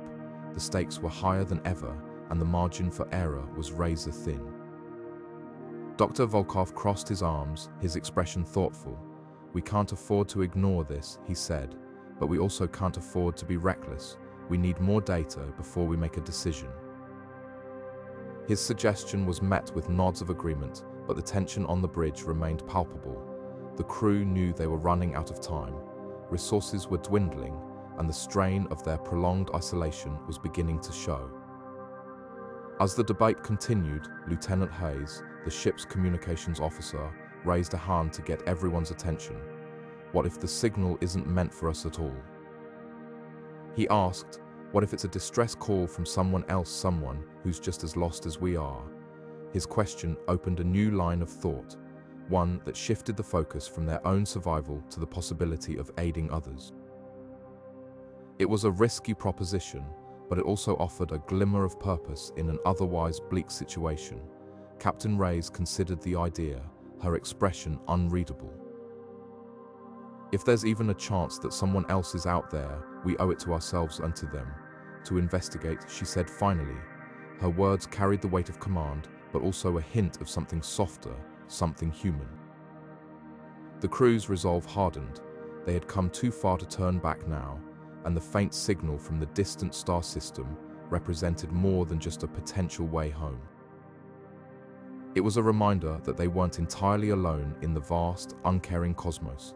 The Erebus adjusted its course, the decision made. As the ship sped toward the source of the signal, the crew prepared for whatever lay ahead. Whether it was salvation or another deadly trap, they would face it together. The stakes were too high for anything less.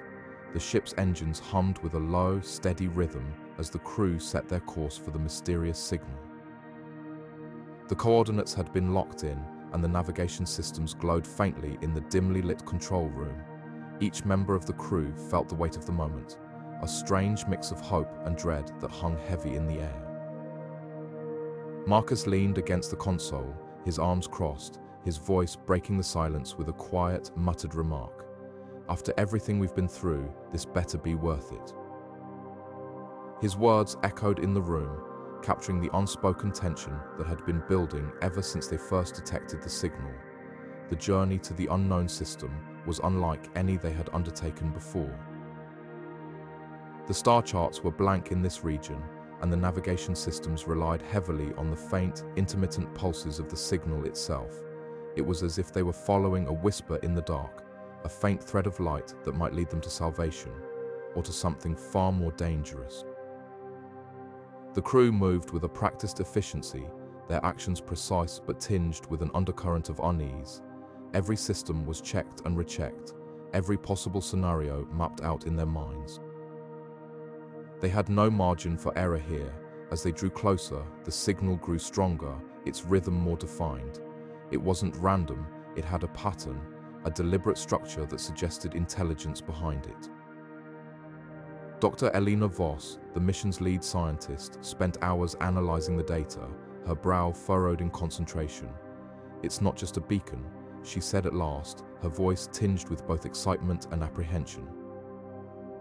"There's information embedded in the signal, coordinates, maybe, or a message. It's like it's guiding us somewhere specific." Her words sent a ripple of anticipation through the crew, but also deepened their sense of caution. The closer they got, the more the unknown system revealed itself. Through the ship's observation windows, they could see the faint glow of a distant star, surrounded by a cluster of planets and debris fields. One planet in particular stood out, a rocky, desolate world with an atmosphere that shimmered faintly in the starlight. It was here, the crew realized, that the signal was leading them.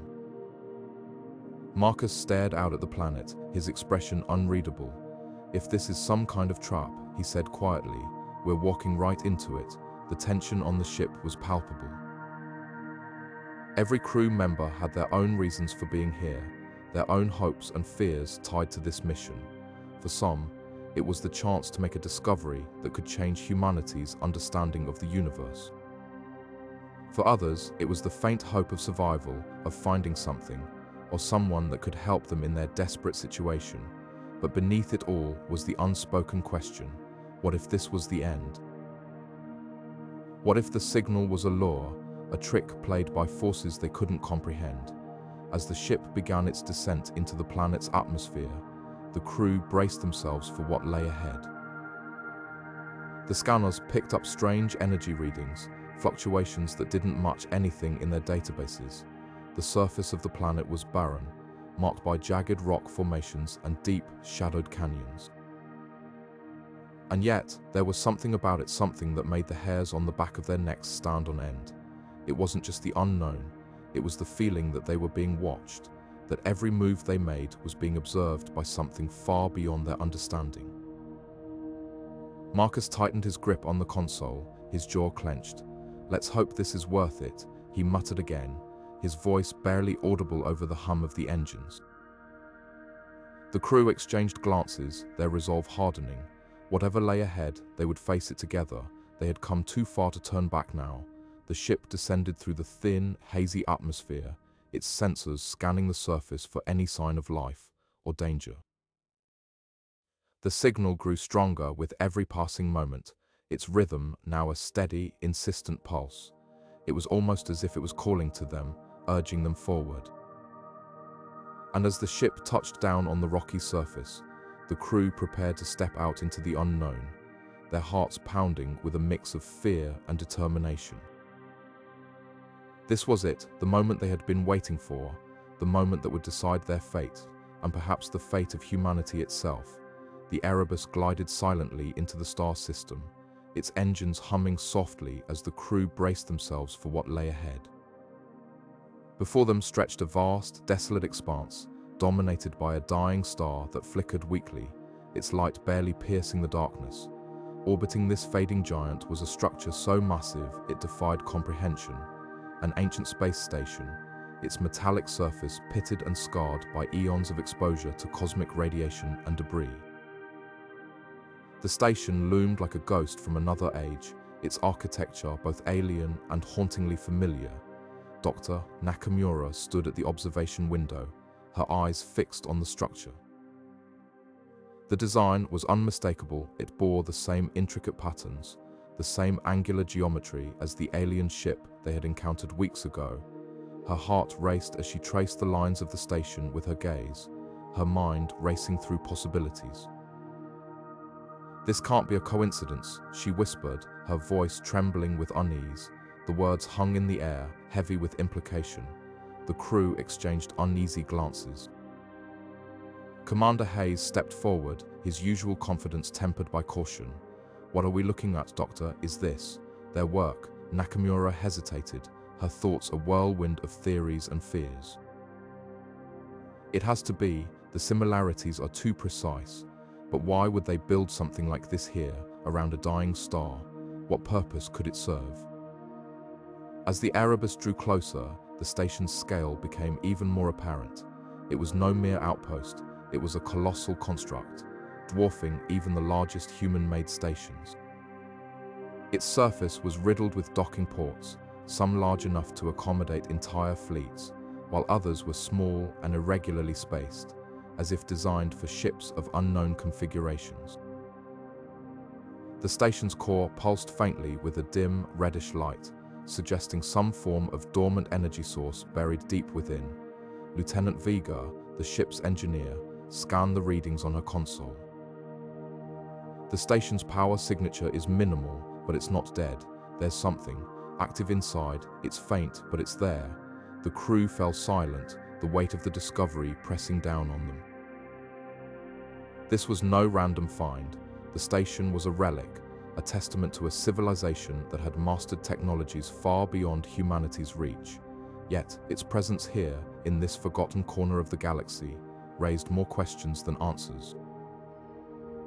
Commander Hayes broke the silence. "We need to get a closer look. If this station is connected to the alien ship, it could hold the key to understanding what we're up against." But we proceed with extreme caution. We don't know what we're dealing with here. As the Erebus maneuvered toward the station, the crew prepared for the next phase of their mission. Drones were launched to map the exterior, while Nakamura and Vigo worked to analyze the station's energy patterns.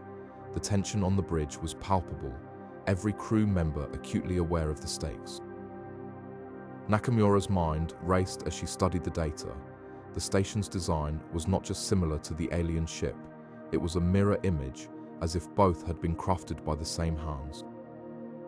But why would such a station exist here, orbiting a star on the brink of collapse? Was it a last bastion of a dying civilization, a warning, or something far more sinister? The answers, she knew, lay within the station's depths, but as the Erebus prepared to dock, Nakamura couldn't shake the feeling that they were stepping into a trap. The station's silence was unnerving, its stillness belying the secrets it held. Whatever they found inside, she knew one thing for certain: their mission had just taken a turn into uncharted territory. The crew braced themselves as the docking clamps engaged, the metallic clang echoing through the ship. The airlock hissed open, revealing a dark, cavernous interior. Nakamura took a deep breath, her unease growing with every passing second. They were about to step into the unknown, and there was no turning back. The docking procedure was eerily silent, the metallic clang of the ship's airlock connecting with the space station ringing out like a death knell. The station loomed ahead, a sprawling labyrinth of darkened corridors and flickering lights. As the crew stepped inside, their boots echoed against the cold, unyielding floor, the air thick with the scent of ozone and something else, something faintly organic, like decay.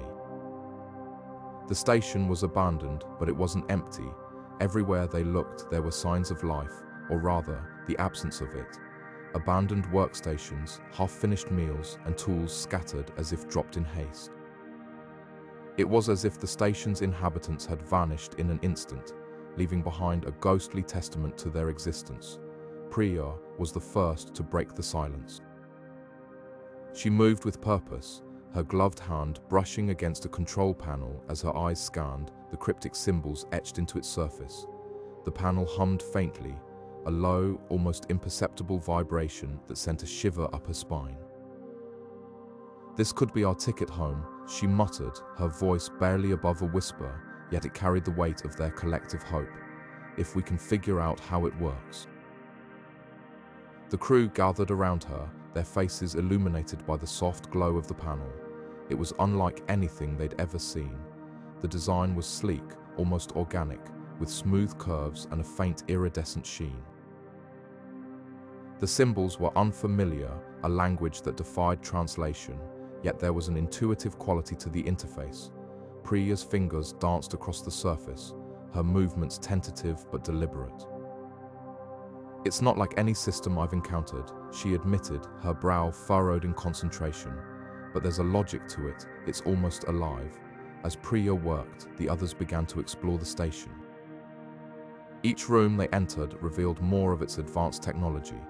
There were devices that seemed to defy the laws of physics, machines that appeared to be suspended in mid-air, and screens that displayed data in a language that pulsed and shifted like liquid light.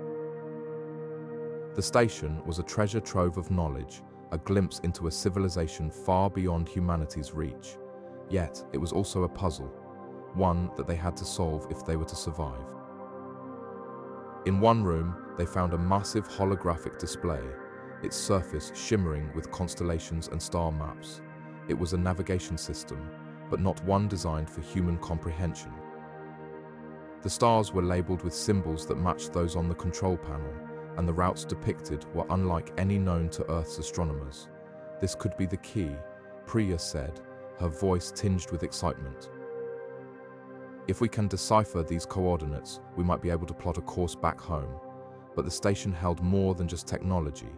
In a secluded corner, they discovered a series of chambers filled with what appeared to be cryogenic pods. The glass surfaces were frosted over, obscuring the contents within. One of the crew members, a biologist named Elias, wiped away the frost and peered inside. His breath caught in his throat. "There's someone in there," he said, his voice trembling. "Or something." The crew exchanged uneasy glances. The station was no longer just a relic of advanced technology. It was a tomb, a place where the line between life and death blurred. And as they stood there, surrounded by the remnants of a civilization they couldn't begin to understand, a single question loomed over them: what had happened here? And more importantly, were they next? As the dim light of the research chamber flickered over the cracked walls of the ancient facility, Dr. Volkov's gloved hands trembled as they brushed against the surface of a long dormant console. The screen before him flickered to life, casting an eerie glow across his face. Lines of alien text began to scroll across the display, a language he had spent months decoding. But this time, the words weren't just fragments of history. They were a warning, a dire message from a civilization that had faced the same horror they now confronted. The archive revealed a story of desperation and sacrifice. The ancient civilization, far more advanced than humanity, had once thrived among the stars. But their prosperity was shattered when they encountered the Anomaly, a cosmic predator, a being of pure energy that consumed entire worlds. The text described it as a force of destruction, a predator that fed on the life force of planets, leaving behind barren husks. The civilization, realizing the threat, had pooled their knowledge and resources to create a prison, a containment field that would trap the entity for eternity. They called it the Eldritch Maw, a name that sent a chill down Volkov's spine. Elena, standing beside him, leaned closer to the screen, her breath shallow. She translated the final lines of the archive aloud, her voice trembling. The Maw was sealed within the Anomaly, bound by a network of quantum inhibitors. To ensure it could never escape, we sacrificed our greatest cities, our brightest minds, to create a shield that would hold it. Forever. She paused, her eyes widening as the weight of the words sank in. But we breached that shield. We thought it was a relic, a piece of their technology to study. We didn't know. We didn't understand what it was. Volkov's mind raced as he pieced together the implications. The Anomaly wasn't a natural phenomenon or a dormant artifact. It was a prison, one that humanity had unknowingly broken open. The Maw, freed from its ancient bonds, was now loose, and the destruction it left in its wake was only the beginning. The archive detailed the horror of its past rampage, entire star systems consumed, civilizations erased from existence, and a trail of desolation that stretched across the galaxy. The ancient civilization had managed to trap it, but not before losing everything. Elena's voice broke the silence, heavy with guilt. We unleashed it. And now it's free. Her words hung in the air, a damning admission of their role in the catastrophe. Volkov turned to her, his expression a mix of disbelief and dread. We didn't know, he said, his voice barely above a whisper. But now that we do, we have to stop it. If they could contain it once, maybe we can do it again. The archive offered a glimmer of hope, a blueprint of the quantum inhibitors used to trap the Maw, but it also contained a grim warning. The process required immense energy, a sacrifice of planetary proportions. The ancient civilization had paid that price, but humanity lacked the same resources. Volkov's mind raced with possibilities, but each one seemed more impossible than the last. How could they replicate technology that had taken an advanced civilization centuries to develop? And even if they could, what would it cost them? Elena's eyes met his, filled with a mixture of fear and determination. We have to try, she said, her voice steady despite the weight of their discovery. If we don't, there won't be a galaxy left to save. Volkov nodded, though the gravity of their task was almost too much to bear. The archive was both a revelation and a burden, a reminder of the stakes they now faced. They had unleashed a predator that had once brought an advanced civilization to its knees, and now it was their responsibility to stop it, or die trying. The air inside the station grew heavy, not just from the recycled oxygen, but from the weight of the revelation hanging over the crew. Dr. Nakamura's voice cut through the silence, steady but edged with urgency, as she explained the station's hidden weapon. This device, she began, her words measured, is designed to emit a concentrated burst of energy powerful enough to destabilize the entity's core. But to activate it, we'd need to channel nearly every ounce of power the station has left. And even then, she paused, her gaze dropping to the floor. The strain on the systems could be catastrophic. There's a very real chance it could destroy us along with it. The room erupted into a flurry of voices, each crew member grappling with the gravity of the decision before them. Captain Reyes, ever the stoic leader, raised a hand to quiet the room. "Let's hear everyone out," she said firmly, though the tension in her voice betrayed her usual calm. "We need to weigh the risks. This isn't just about survival, it's about what we're willing to sacrifice to protect Earth." Dr. Chen, the station's chief engineer, stepped forward, his face pale but determined. "From a technical standpoint, the weapon is a last resort. The energy required would overload our systems within minutes. Life support, navigation, even structural integrity, they'd all fail. We'd be left adrift if we survived at all." He paused, his voice softening. "But if we don't act, that thing out there will reach Earth. And if it does..." His words trailed off, leaving the unspoken truth hanging in the air. The entity was unlike anything humanity had ever encountered. A sentient, seemingly unstoppable force that had already decimated 2 colonies. The thought of it reaching Earth was unthinkable. Lieutenant Vega, the mission's security officer, broke the silence. "So what's the alternative? We sit here and wait for it to tear through the station like it did the others. We've seen what it can do. If we don't fight back, we're just delaying the inevitable." Her voice was sharp, her frustration palpable. "I say we take the shot. If we're going down, we go down swinging," but not everyone agreed. Dr. Patel, the station's biologist, shook her head. "It's not just about us," she said quietly. "This entity, it's alive, it's intelligent. What if there's another way? What if we can communicate with it, reason with it? We're talking about destroying something we don't even fully understand.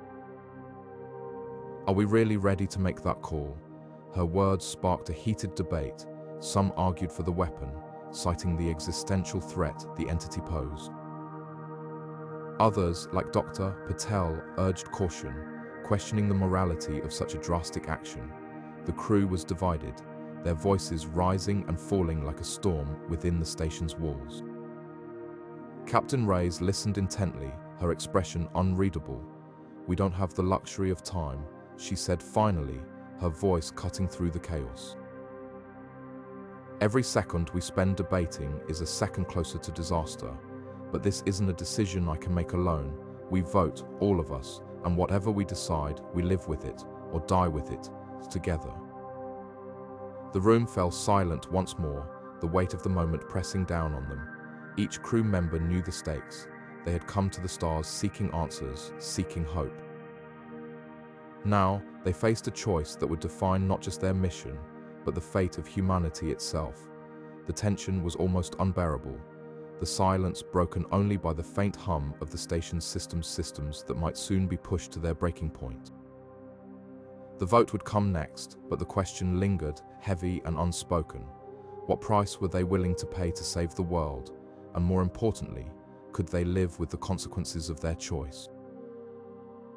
Elena stood at the center of the command deck, her hands hovering over the console. The weight of the decision pressed down on her like the gravity of a collapsing star. Around her, the crew exchanged uneasy glances, the tension palpable. The weapon, an untested, experimental device capable of neutralizing the rogue asteroid, was their last hope.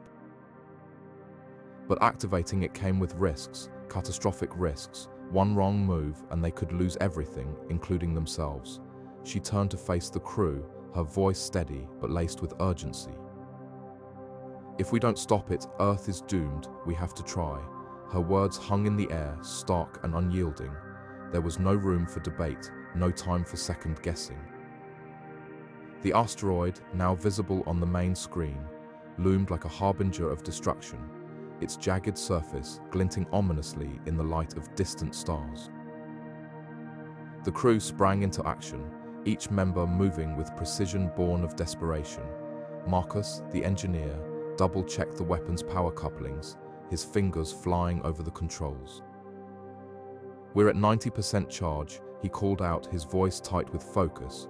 "Another minute and we'll be ready to fire." Dr. Patel, the mission's chief scientist, monitored the asteroid's trajectory, her face a mask of concentration. "It's still on course," she confirmed. "Impact in less than 6 hours.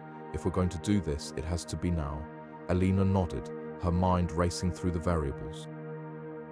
The weapon was designed to emit a concentrated burst of energy, shattering the asteroid into smaller, less dangerous fragments, but it had never been tested at this scale. There was no guarantee it would work, or that the ship could withstand the recoil. As the final preparations unfolded, Elena found herself reflecting on the journey that had brought them here. The countless hours of training, the sacrifices, the moments of doubt and triumph. They had been chosen for this mission not just for their skills, but for their ability to make impossible decisions under unimaginable pressure. And now that pressure was at its peak, charging complete, Marcus announced, breaking her reverie. "Weapon is ready to fire on your command." Elena took a deep breath, her eyes sweeping over the crew. They were more than colleagues, they were family, and in this moment she saw the same determination in their faces that she felt in her own heart. They were prepared to risk everything, not just for the mission, but for the billions of lives hanging in the balance. "Activate the weapon," she ordered, her voice firm. The ship shuddered as the weapon powered up, a low hum reverberating through the hull. Lights flickered, and the air seemed to grow heavy with anticipation. On the main screen, the asteroid grew larger, closer, its surface now detailed enough to see the cracks and craters that marked its ancient surface. "Firing sequence initiated," Marcus reported, his hands steady on the controls. 5 seconds to discharge. The countdown began, each second stretching into an eternity.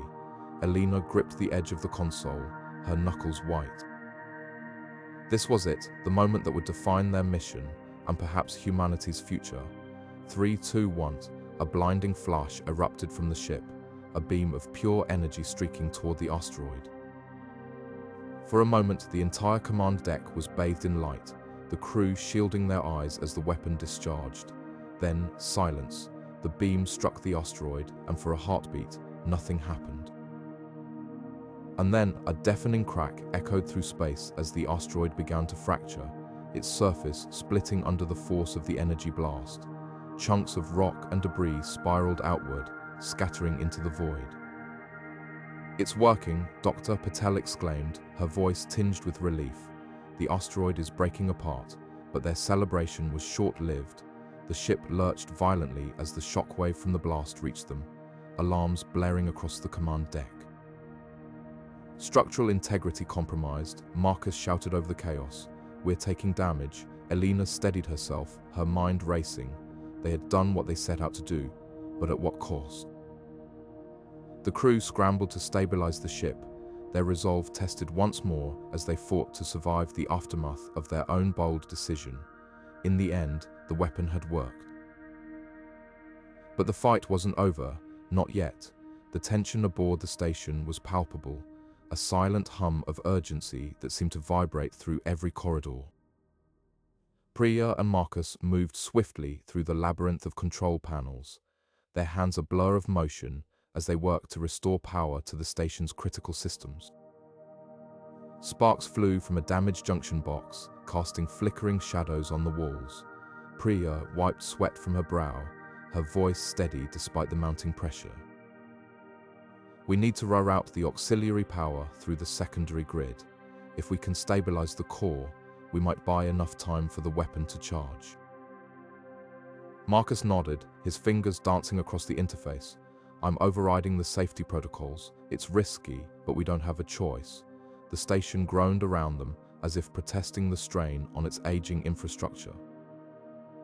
Every creak and shudder was a reminder of the entity's growing presence, its tendrils of darkness creeping ever closer, distorting the very fabric of space outside the station's viewports. Meanwhile, in the weapon bay, Dr. Volkov and Nakamura were locked in a race against time.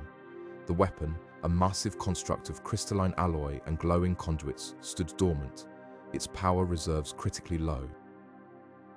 Volkov adjusted a series of dials with precision, his sharp eyes scanning the readouts.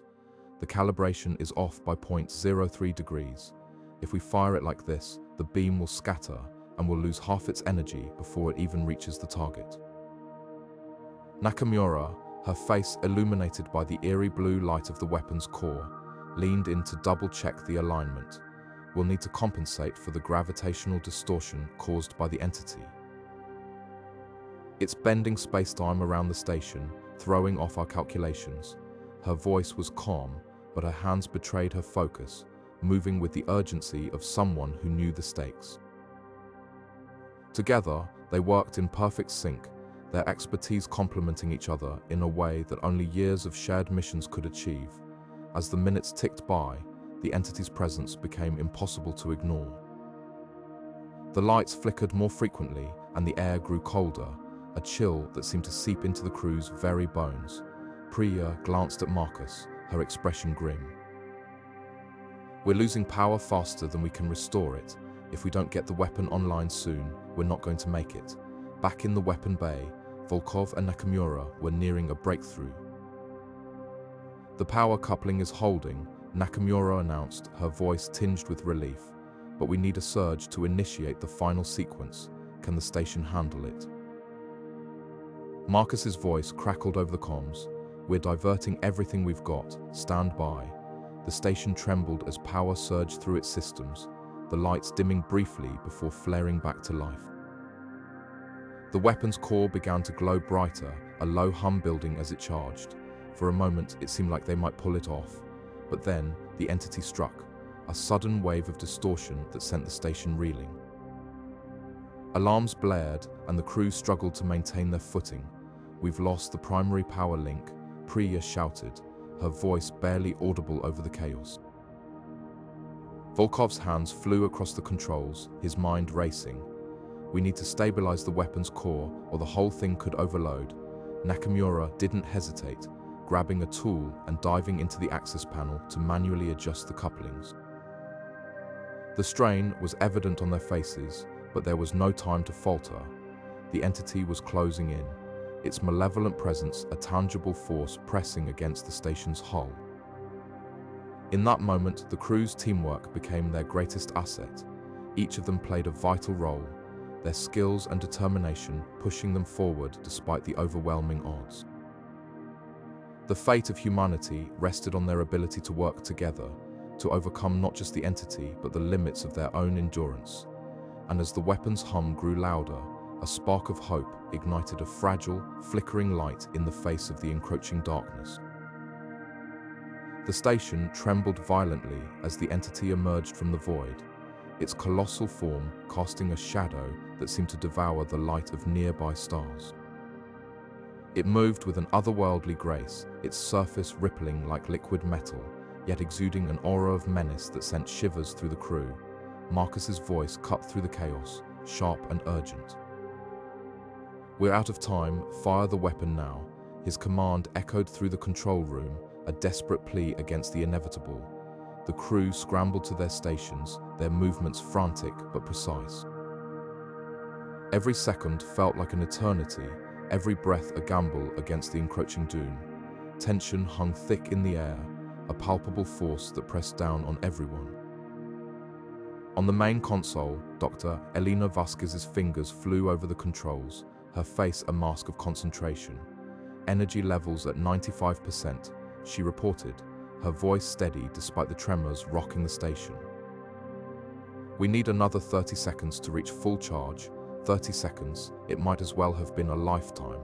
The entity loomed larger now, its form filling the observation windows, a living nightmare made real.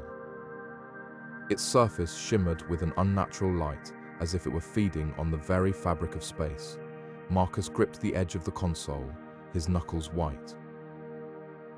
"We don't have 30 seconds, he muttered, his eyes locked on the approaching threat. "Elena, override the safety protocols. We fire now, or we don't fire at all." Elena hesitated, her hand hovering over the override switch. The safety protocols were there for a reason. Firing before full charge risked catastrophic failure, potentially destroying the station and everyone aboard. But the entity was closing fast, its presence overwhelming. She glanced at Marcus, searching for reassurance, but all she found was grim determination. With a deep breath, she flipped the switch. Override engaged, firing sequence initiated. The station groaned under the strain as the weapon began to power up, its energy core humming with an intensity that vibrated through the walls. Lights flickered and alarms blared, but the crew pressed on, their focus unshakable. Marcus grabbed the comms. All hands, brace for impact. This is going to be rough. His voice was calm, a stark contrast to the chaos unfolding around them.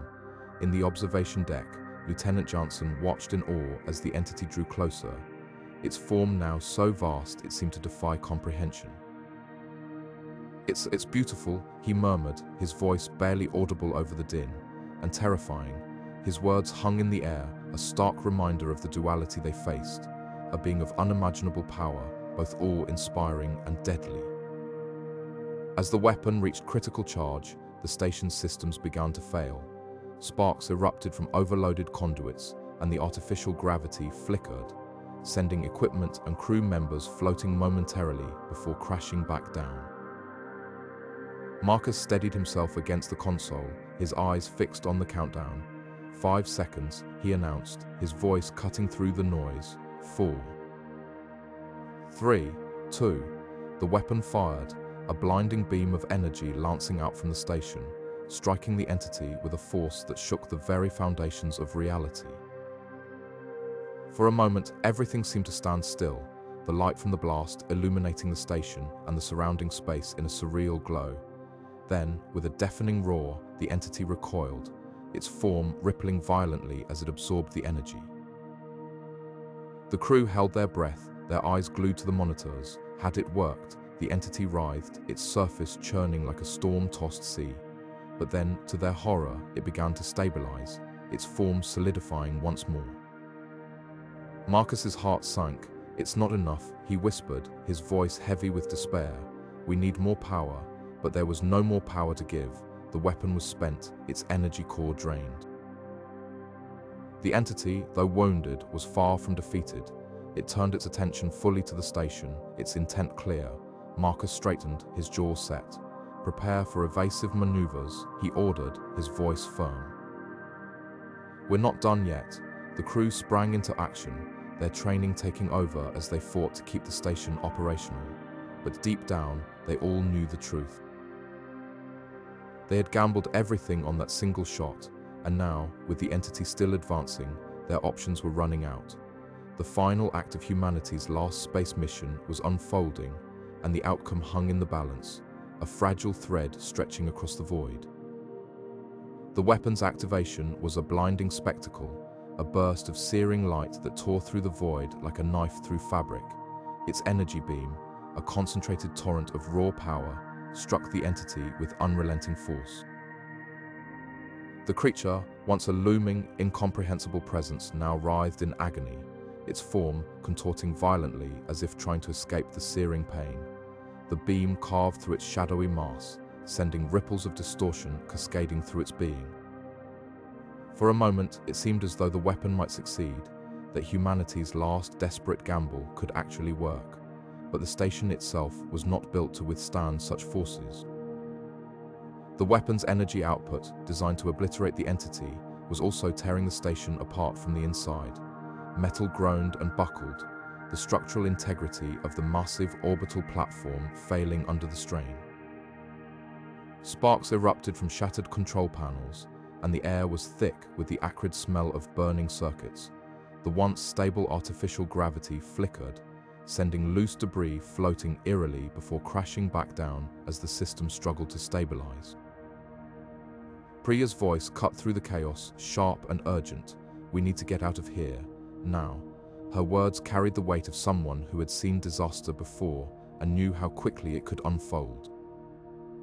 She was already moving, her hands flying over the nearest console, trying to initiate the emergency evacuation protocols. Around her, the crew scrambled to respond, their faces a mix of fear and determination. The station's collapse was not a slow, graceful descent into chaos. It was a rapid, violent unraveling. Sections of the outer hull began to peel away, torn apart by the forces unleashed within. The lights flickered, casting eerie shadows across the command center as the crew fought to maintain control. Alarms blared, their shrill tones adding to the cacophony of destruction. Priya's mind raced as she worked, calculating escape routes and assessing the rapidly deteriorating situation. She knew there was no time for hesitation. Every second counted, and the margin for error was shrinking fast. The escape pods were their only chance, but even those were not guaranteed to survive the station's collapse. As the crew made their way toward the pods, the entity let out a final, deafening roar, its form flickering and destabilizing under the relentless assault of the weapon. But even in its pain, it seemed to sense the station's vulnerability.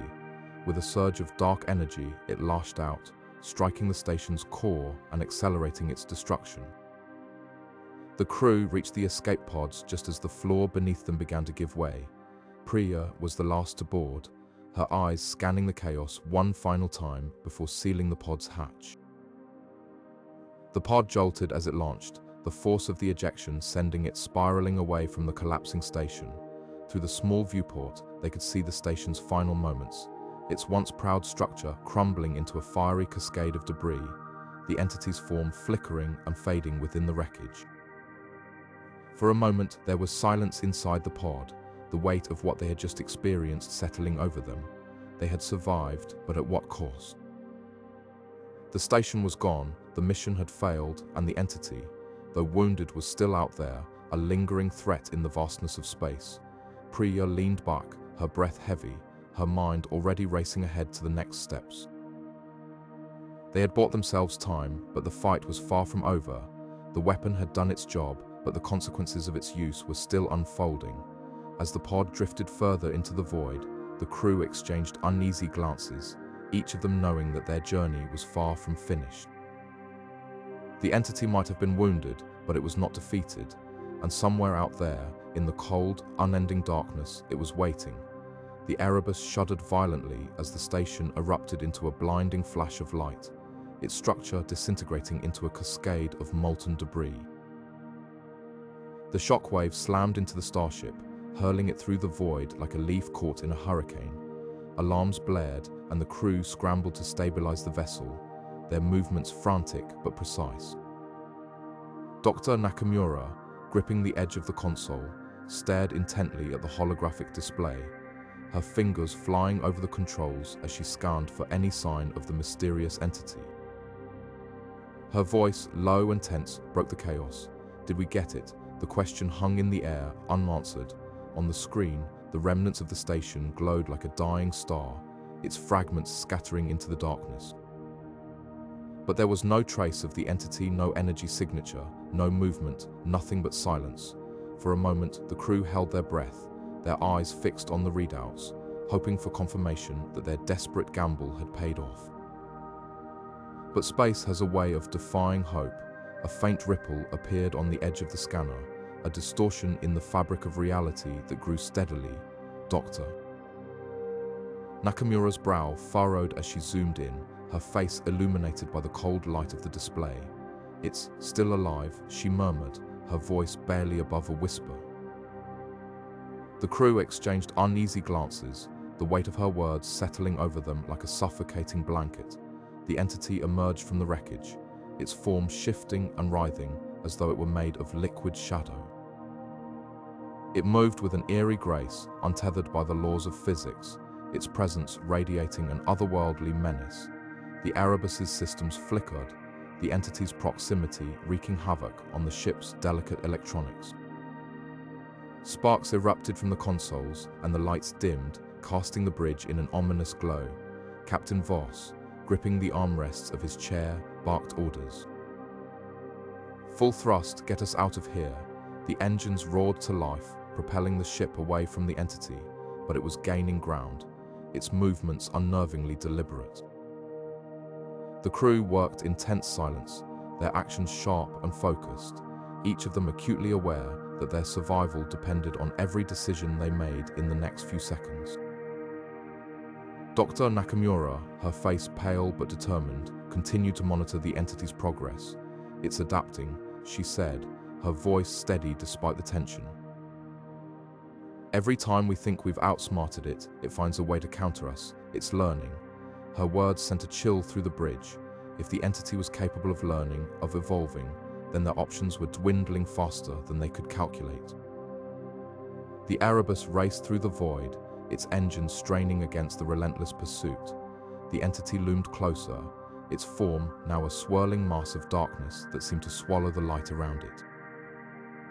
The crew could feel its presence, a suffocating weight pressing down on them, as though the very air in the ship had turned heavy and oppressive. In that moment, it became clear this was no ordinary mission. They weren't just fighting for their lives, they were fighting against something far greater, something that defied comprehension. The entity was more than a threat, it was a force of nature, a reminder of how small and fragile humanity truly was in the face of the unknown. As the Erebus hurtled through the void, the crew braced themselves for what came next. The entity was relentless, its pursuit unyielding, and the odds of survival grew slimmer with each passing second. But they weren't ready to give up, not yet, not while there was still a chance, however slim, to outwit the darkness and make it back home. The explosion tore through the void, a blinding burst of energy that sent shockwaves rippling across the ship. For a moment, it seemed as though the entity had been obliterated, its presence wiped clean from existence. But then, from the dissipating chaos, it emerged, a shadowy, flickering form, barely holding itself together. Its once imposing figure was now fractured, its energy unstable, yet it was unmistakably alive. The crew watched in stunned silence, their hearts pounding as the realization set in. This thing was far from defeated. Elena stepped forward, her jaw clenched and her eyes blazing with resolve. "We need to finish this, once and for all," she declared, her voice cutting through the tension like a blade. There was no hesitation in her tone, only the unyielding determination of someone who knew there was no turning back. Around her, the crew sprang into action, their movements sharp and purposeful. This was it, the final push, the last stand against an enemy that had haunted them since the mission began. The entity, though weakened, was still a force to be reckoned with. Its form shimmered and pulsed, as if drawing energy from the very fabric of space around it. The air grew heavy, charged with an unnatural static that made the hairs on the back of their necks stand on end. It was as if the entity was feeding off their fear, their uncertainty, using it to sustain itself even in its diminished state. But Elena wasn't about to let it regain its footing. "Secure the perimeter," she ordered, her voice steady despite the adrenaline coursing through her veins. "We can't give it any room to recover." The crew moved with military precision, sealing off sections of the ship and activating every defensive measure they had left. The hum of energy shields filled the air, creating a barrier between them and the entity. But even with their preparations, the question lingered. Could they truly destroy something that seemed to defy the laws of physics? Elena's mind raced as she assessed their options. They had used almost every weapon at their disposal, from plasma cannons to electromagnetic pulses, and yet the entity persisted. It was like trying to fight a storm, an intangible, relentless force that refused to be contained, but there had to be a way. There had to be a weakness, something they hadn't tried yet. Her eyes narrowed as she turned to the ship's chief engineer, a wiry man named Marcus who had been quietly running calculations on his tablet. "Marcus," she said, her tone urgent but controlled. "What about the core? Could we overload it, use the ship's energy against it?" Marcus looked up, his expression a mix of surprise and cautious optimism. "It's risky," he admitted, "but if we reroute the power from the shields and weapons, we might be able to generate a feedback loop. It would be like hitting it with its own energy." The idea was audacious, bordering on suicidal. Overloading the core could destroy the ship, taking them all with it. But what choice did they have? The entity was growing stronger by the second, its fragmented form beginning to stabilize. Elena glanced at the crew, their faces a mixture of fear and determination. They were all in this together, and none of them were backing down. "Let's do it," she said, her voice firm. "We either end this now, or we don't end it at all." The crew nodded, their resolve hardening. They knew the stakes, and they were ready to face them. As Marcus began rerouting power, the ship's systems groaned under the strain, warning lights flashing across every console. The entity seemed to sense the shift, its form writhing and lashing out, but the crew held their ground. This was their moment, their chance to turn the tide, as the core began to hum louder, glowing with an intensity that threatened to blind them. Elena took a deep breath. "On my mark," she said, her voice cutting through the chaos. The crew braced themselves, their eyes locked on the entity as it loomed closer, its presence suffocating. And then, with a single word, Elena gave the order that would decide their fate. Now, the Erebus shuddered violently as its plasma cannons unleashed a torrent of searing energy toward the entity, the beams slicing through the void like jagged lightning. Yet, as the light faded, the creature remained unscathed, its obsidian-like surface gleaming with an almost mocking indifference. Marcus gripped the edge of his console, his knuckles white, his voice barely above a whisper. "We're not going to win this fight," he said, the words heavy with despair. Around him, the crew exchanged uneasy glances, the weight of his statement sinking in like a stone. Captain Elena Voss stood at the helm, her jaw clenched as she analyzed the data streaming across the holographic display. "All weapons systems report minimal impact," she muttered, her voice steady but tinged with frustration. "It's like we're throwing pebbles at a mountain." The creature loomed larger now, its form pulsating with an eerie, otherworldly glow. It wasn't just a physical threat, it seemed to radiate a kind of oppressive energy, as if it could sense their fear and feed on it. In the engineering bay, Chief Engineer Raj Patel worked furiously to reroute power to the ship's defenses. "I've got nothing left to give," he shouted over the din of alarms. "The reactors are maxed out, and whatever that thing is, it's not even reacting to our attacks." His frustration mirrored the growing sense of helplessness that permeated the ship. The Erebus had faced countless dangers before, but this was different. It wasn't just a battle of firepower or strategy, it was a confrontation with something beyond their understanding. Marcus leaned back in his chair, his mind racing. "We've always had a plan," he said, more to himself than anyone else. "Even when the odds were against us, we found a way. But this isn't just a fight we can't win, it's a fight we don't even understand." His words hung in the air, a stark reminder of the stakes. This wasn't just about survival anymore. It was about confronting the limits of human ingenuity, about staring into the abyss and realizing just how small they were in the grand scheme of things. Elena's voice cut through the tension like a knife. "We're not giving up," she said firmly, her eyes locking onto Marcus's. "Not yet. We've got one more card to play." She turned to the comms officer, her tone sharp and decisive. "Open a channel to the Aegis. Tell them we need their fighters in position now." The Aegis, their sister ship, had been holding back, its smaller, more agile fighters waiting for the right moment to strike. But even as the order went out, a part of Elena wondered if it would be enough. The entity seemed to sense their defiance. It shifted, its massive form undulating as if in response to their actions. A low, resonant hum filled the ship, vibrating through the walls and into their very bones. It wasn't a sound, it was a presence, something primal and ancient that defied explanation. "What the hell is that?" Raj asked, his voice trembling. No one answered, no one could. Marcus stared at the creature, his mind racing through every piece of data, every theory, every desperate idea.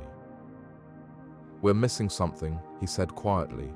"This thing, it's not just a physical entity, it's reacting to us, to our energy, our actions. Maybe we're fighting it the wrong way." His words sparked a flicker of hope, but it was quickly drowned out by the overwhelming sense of dread that filled the ship. The Erebus fired again, its weapons lighting up the darkness in a final, desperate gambit. But as the light faded, the creature remained, its form as impenetrable as ever. Marcus closed his eyes, his thoughts a whirlwind of fear and determination. They were running out of time, out of options, out of hope. But as long as they were still standing, as long as they could still fight, there was a chance, no matter how small, that they could find a way to turn the tide. Dr. Volkov's voice cut through the tension like a blade, his words sharp and unyielding. We could use the Erebus's core as a bomb, detonate it at the heart of the entity. But he paused, his gaze locking onto Elena's. It'll kill us too. There's no escape from that kind of blast radius. The weight of his words hung in the air, heavy and suffocating. The crew exchanged glances, their faces a mix of fear, resolve, and something deeper. Something that spoke of the unspoken bond they'd forged in the face of the impossible. Elena broke the silence, her voice calm but laced with an unshakable determination.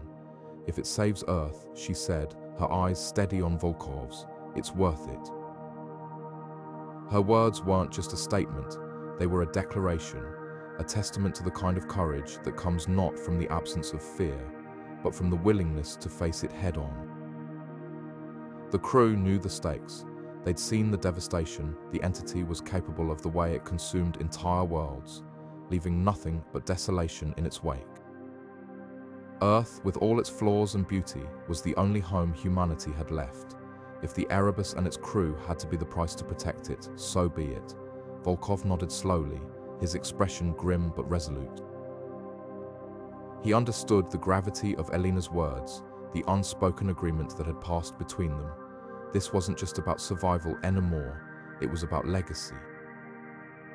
About ensuring that the story of humanity didn't end here, in the cold void of space, but continued on Earth, where it had begun. The plan was as audacious as it was desperate. The Erebus's core was a marvel of engineering, a fusion reactor capable of generating enough energy to power a small city, but in its destruction, it would unleash a force unlike anything they'd ever seen, a cataclysm that would obliterate everything within its reach. Including them, Elena turned to the rest of the crew, her voice steady despite the weight of what she was asking. This isn't just my decision, it's ours. Every one of us has a say in this. If we do this, there's no turning back, no second chances. She paused, giving them a moment to process her words. But if we don't act, Earth won't stand a chance. The entity will consume it, just like it has everything else in its path. The room was silent, save for the faint hum of the ship's systems. One by one, the crew members nodded, their faces a mixture of fear and resolve. They knew what was at stake. They knew what it meant to sacrifice themselves for the greater good. And yet, there was no hesitation in their eyes, only determination. Volkov began outlining the technical details, his voice steady despite the enormity of what they were about to do. We'll need to recalibrate the core's containment field, destabilize it just enough to trigger a cascade failure. Once that happens, the explosion will be instantaneous. We won't feel a thing. He paused, his gaze sweeping over the crew, but we'll need to get the ship as close to the entity's core as possible. Any miscalculation, and we risk failing to destroy it entirely. Elena stepped forward, her presence commanding yet reassuring. We've faced impossible odds before. We've pushed the boundaries of what we thought was possible. This is no different. We do this for Earth, for everyone we've ever known, for everyone we'll never get to meet. Her voice softened just for a moment. And for each other, the crew moved into action, each member focusing on their part of the plan. The tension was palpable, but so was the sense of purpose. They weren't just a crew anymore. They were a family, bound together by a shared mission and a shared understanding of what it meant to give everything for the chance to save what mattered most. As the Erebus hurtled toward the entity's heart, the crew worked in perfect harmony, their movements precise and deliberate. There was no room for error, no time for second guessing. Every second counted, every decision mattered, and as they prepared to make the ultimate sacrifice, there was a strange sense of peace, a quiet acceptance that, in the end, they were doing the only thing they could. Elena stood at the helm, her hands steady on the controls, her gaze fixed on the entity looming ahead. It was a monstrous thing, a swirling mass of darkness and destruction.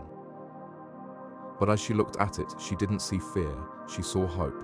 Hope that their sacrifice would mean something, hope that Earth would survive, and hope that, one day, humanity would look to the stars again, not with fear, but with the same courage that had brought them here. The countdown began. the numbers ticking away with a finality that was both terrifying and liberating. And as the Erebus's core began to destabilize, the crew held onto that hope, carrying it with them into the light. The air inside the Erebus was thick with a silence that no amount of mechanical hums or system checks could drown out. The crew moved with a deliberate slowness, each step weighted by the gravity of what they were about to do.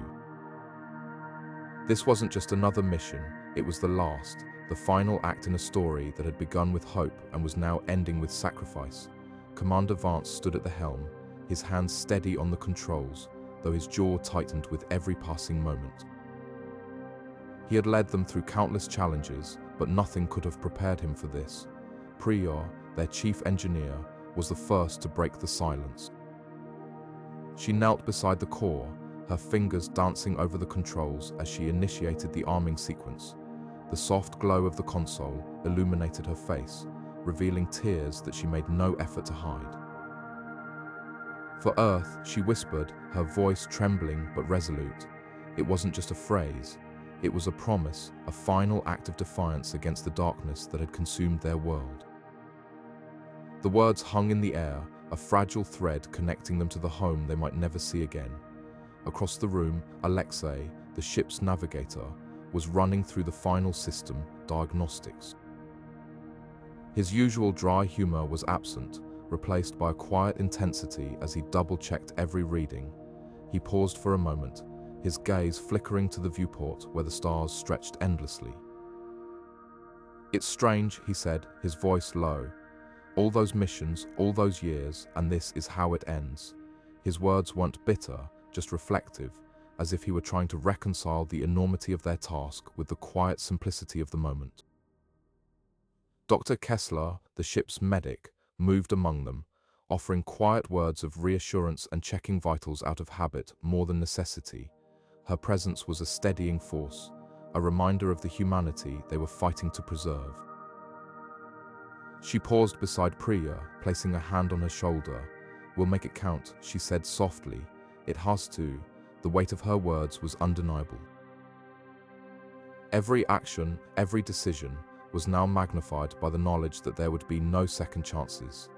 The tension in the room was palpable, a living thing that seemed to pulse in time with the core's growing energy. Vance finally turned from the controls, his gaze sweeping over his crew. "This isn't just about survival," he said, his voice steady but carrying an edge of emotion. "It's about legacy. What we do here today will echo long after we're gone, and if there's even a chance that it can make a difference, that it can save even a single life, then it's worth it." His words weren't just for them, they were a reminder to himself, a way to anchor his resolve in the face of the unknown. One by one, the crew members nodded, their faces a mix of determination and sorrow. They had said their goodbyes to Earth, to their loved ones, to the lives they might have lived. Now, there was only the mission. The core's hum grew louder, a steady thrum that seemed to resonate in their bones. Priya's hands hovered over the final switch, her breath catching as she glanced at Vance. He gave her a single nod, his expression unreadable, but his eyes filled with a quiet pride. With a deep breath, she flipped the switch. The Erebus shuddered as the core came fully online, its energy surging through the ship like a heartbeat. The crew braced themselves, their faces set with a grim determination. There was no turning back now. They were hurtling toward the unknown, carrying with them the hopes of a dying world. And as the stars blurred past the viewport, one thought echoed in their minds: this was not the end. It was a beginning, a chance to rewrite the story of humanity, even if they wouldn't be there to see it. The silence returned, deeper this time, as if the universe itself were holding its breath, and in that stillness, the Erebus surged forward, a lone beacon of light in the vast, unyielding darkness. The Erebus surged forward, its engines screaming in defiance of the void, every ounce of its power channeled into a single, desperate act. The entity loomed ahead, a swirling mass of darkness that seemed to devour the light around it, its incomprehensible form radiating an aura of dread. Inside the ship, the crew braced themselves, their faces illuminated by the flickering lights of the control panels. This was it, the culmination of their mission, the last stand of humanity against a force that defied understanding.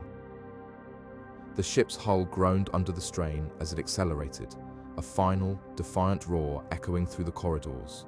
The crew knew there would be no return.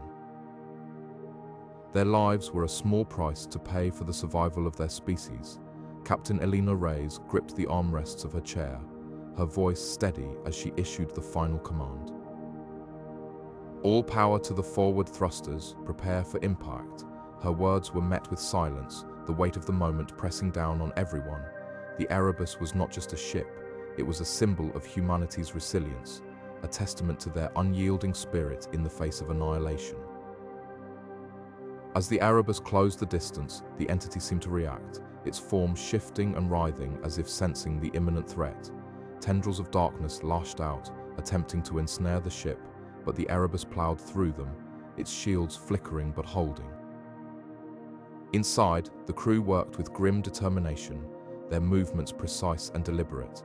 Engineer Marcus Cole monitored the core, his hands flying over the controls as he rerouted every available ounce of energy to the forward thrusters. Core stability at 20%, he reported, his voice tight. We're burning hot, but we'll hold until impact. The final moments were a blur. The entity loomed larger and larger in the viewscreen, its form now filling the entire frame. The crew exchanged brief glances, a silent acknowledgement of their shared sacrifice. Then, with a blinding flash, the Erebus collided with the entity. The ship's core detonated on impact, a cataclysmic explosion that lit up the void like a supernova. The shockwave rippled outward, obliterating the entity and scattering its remnants into the void. As the light faded, the Erebus was gone, its sacrifice complete. But in those final seconds, a transmission was sent, a brief, crackling message that would echo across the stars. Mission accomplished. For humanity, the words were simple, yet they carried the weight of everything the crew had fought for. It was a declaration of victory, not just over the entity, but over the darkness that had threatened to consume them all. The transmission reached Earth, where it was received with a mixture of relief and sorrow. The Erebus and its crew were lost, but their sacrifice had brought humanity a chance to survive, to rebuild, and to remember. The explosion marked the end of the Erebus, but it also marked the beginning of a new chapter for humanity. The entity was gone, its threat neutralized, but the scars of the conflict remained. The stars still held mysteries, and humanity would need to tread carefully as they ventured back into the cosmos. The crew of the Erebus had given their lives to ensure that humanity could continue to reach for the stars, and their legacy would endure, a beacon of hope in the vast, uncharted expanse of space. The silence of space shattered in an instant as the explosion erupted, a blinding burst of light that tore through the void like a supernova's final cry. The shockwave surged outward, a ripple of raw energy that distorted the fabric of space itself. For a brief, terrifying moment, the Anomaly, the very heart of the cosmic threat, quivered its dark, swirling maw, convulsing as if it were alive and in pain. The energy from the detonation collided with the Anomaly's unstable core, creating a cascade of reactions that spread like cracks in glass. The once invincible gateway, a portal to unimaginable destruction, began to collapse in on itself. Dr. Nakamura's voice crackled over the comms, faint but resolute, as the crew of the Ether watched in stunned silence. "The sleeper is no more," she said, her tone a mixture of triumph and sorrow. Earth is safe." Her words hung in the air, a bittersweet declaration of victory. Her sacrifice had not been in vain. The Anomaly, now destabilized beyond repair, began to fold inward, its edges curling like burning paper until, with a final, deafening implosion, it vanished entirely. The darkness of space reclaimed the void, leaving behind only the faintest traces of energy, dissipating like smoke in the wind, but the cost was unimaginable.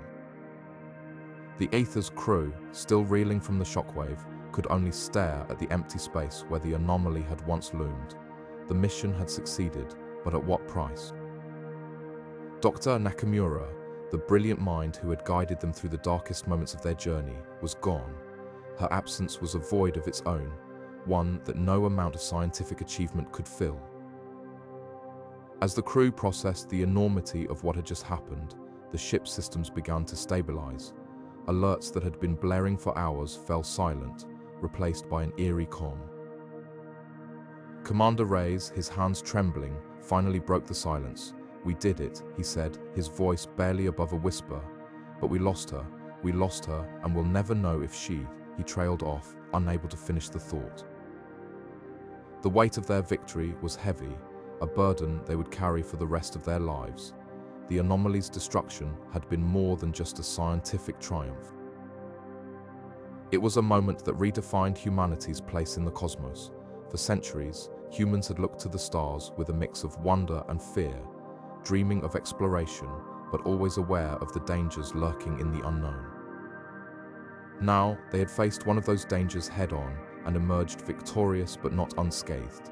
The sleeper, as Dr. Nakamura had called it, was no more, but its shadow would linger in the minds of those who had fought to stop it. As the ether began its slow journey back to Earth, the crew found themselves grappling with a mix of emotions. Relief, grief, and a lingering sense of unease swirled together, creating a storm of thoughts that no amount of time in the void of space could quiet. They had saved their home, but they had also witnessed the fragility of existence, the delicate balance that held the universe together. The Anomaly's collapse was a reminder that humanity's reach into the cosmos was still in its infancy, and the mysteries that lay beyond were far greater than anyone had imagined. And yet, despite the loss, there was a glimmer of hope. Dr. Nakamura's final words echoed in their minds, a testament to the courage and determination that had carried them through. "Earth is safe," she had said, and for now, that was enough. The crew of the Ether had brought humanity another chance, another day to look to the stars and dream. But as they drifted through the silent expanse of space, they couldn't help but wonder, what other dangers waited in the darkness, and would humanity be ready to face them when the time came? The room fell silent as the signal from the Erebus crackled through the speakers one final time. On Earth, scientists and mission controllers stared at their screens, their faces pale under the harsh glow of monitors. The data streaming in was unmistakable. The Anomaly, that swirling vortex of cosmic chaos, had begun to collapse. It was a moment of bittersweet triumph. The Erebus had succeeded in its mission, but the cost was written in the silence that followed the transmission's abrupt end. Dr. Elena Marquez, the lead astrophysicist monitoring the Anomaly, leaned heavily on the console. Her voice, usually steady and confident, trembled as she read the final words from the Erebus's last message. "We've stabilized the Anomaly. The crew has done what was needed. Tell our families, tell them we chose this, we chose to save them." The room, filled with the brightest minds humanity had to offer, felt suddenly small, fragile. The weight of the moment pressed down on everyone present. These weren't just names on a mission roster. They were friends, colleagues, heroes who had stared into the abyss and given everything to pull humanity back from the brink. The announcement came hours later, broadcast to a world that had been holding its breath. The president's voice, solemn and heavy with emotion, echoed across every screen and speaker. "The crew of the Erebus has saved us all at the cost of their lives." In living rooms, in city squares, in the quiet corners of homes, people paused. The words hung in the air, a stark reminder of the fragility of existence and the extraordinary courage it takes to face the unknown. For a moment, the world seemed to stop. Then, slowly, the reality of what had happened began to sink in. The Anomaly, a threat so vast it had defied understanding, was gone. The skies were safe once more, but the victory felt hollow, tinged with grief.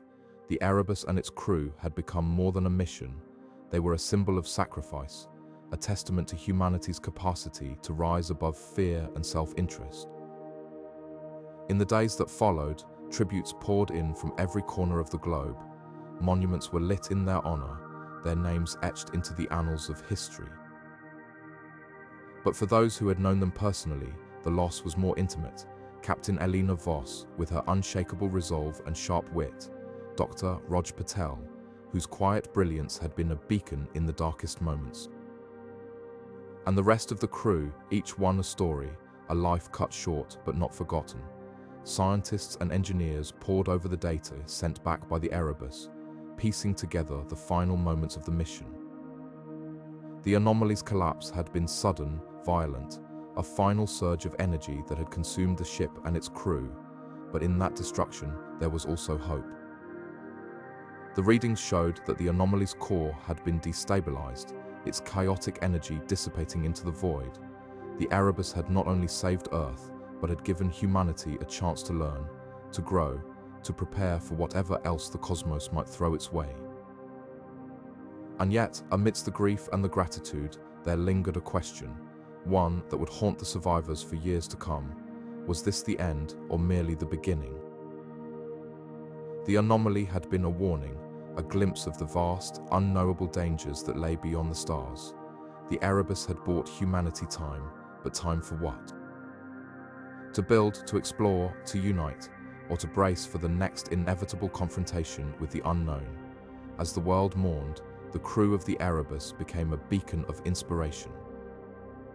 Their sacrifice was not in vain, it was a reminder of what humanity could achieve when faced with the impossible, and though they were gone, their legacy would endure a spark of hope in the endless dark, guiding the way forward. The memorial rose like a silent sentinel against the backdrop of Earth's skyline, a towering testament to the crew of the Erebus and the unimaginable sacrifice they had made.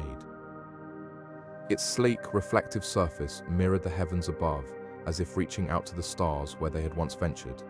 The monument was more than just stone and metal.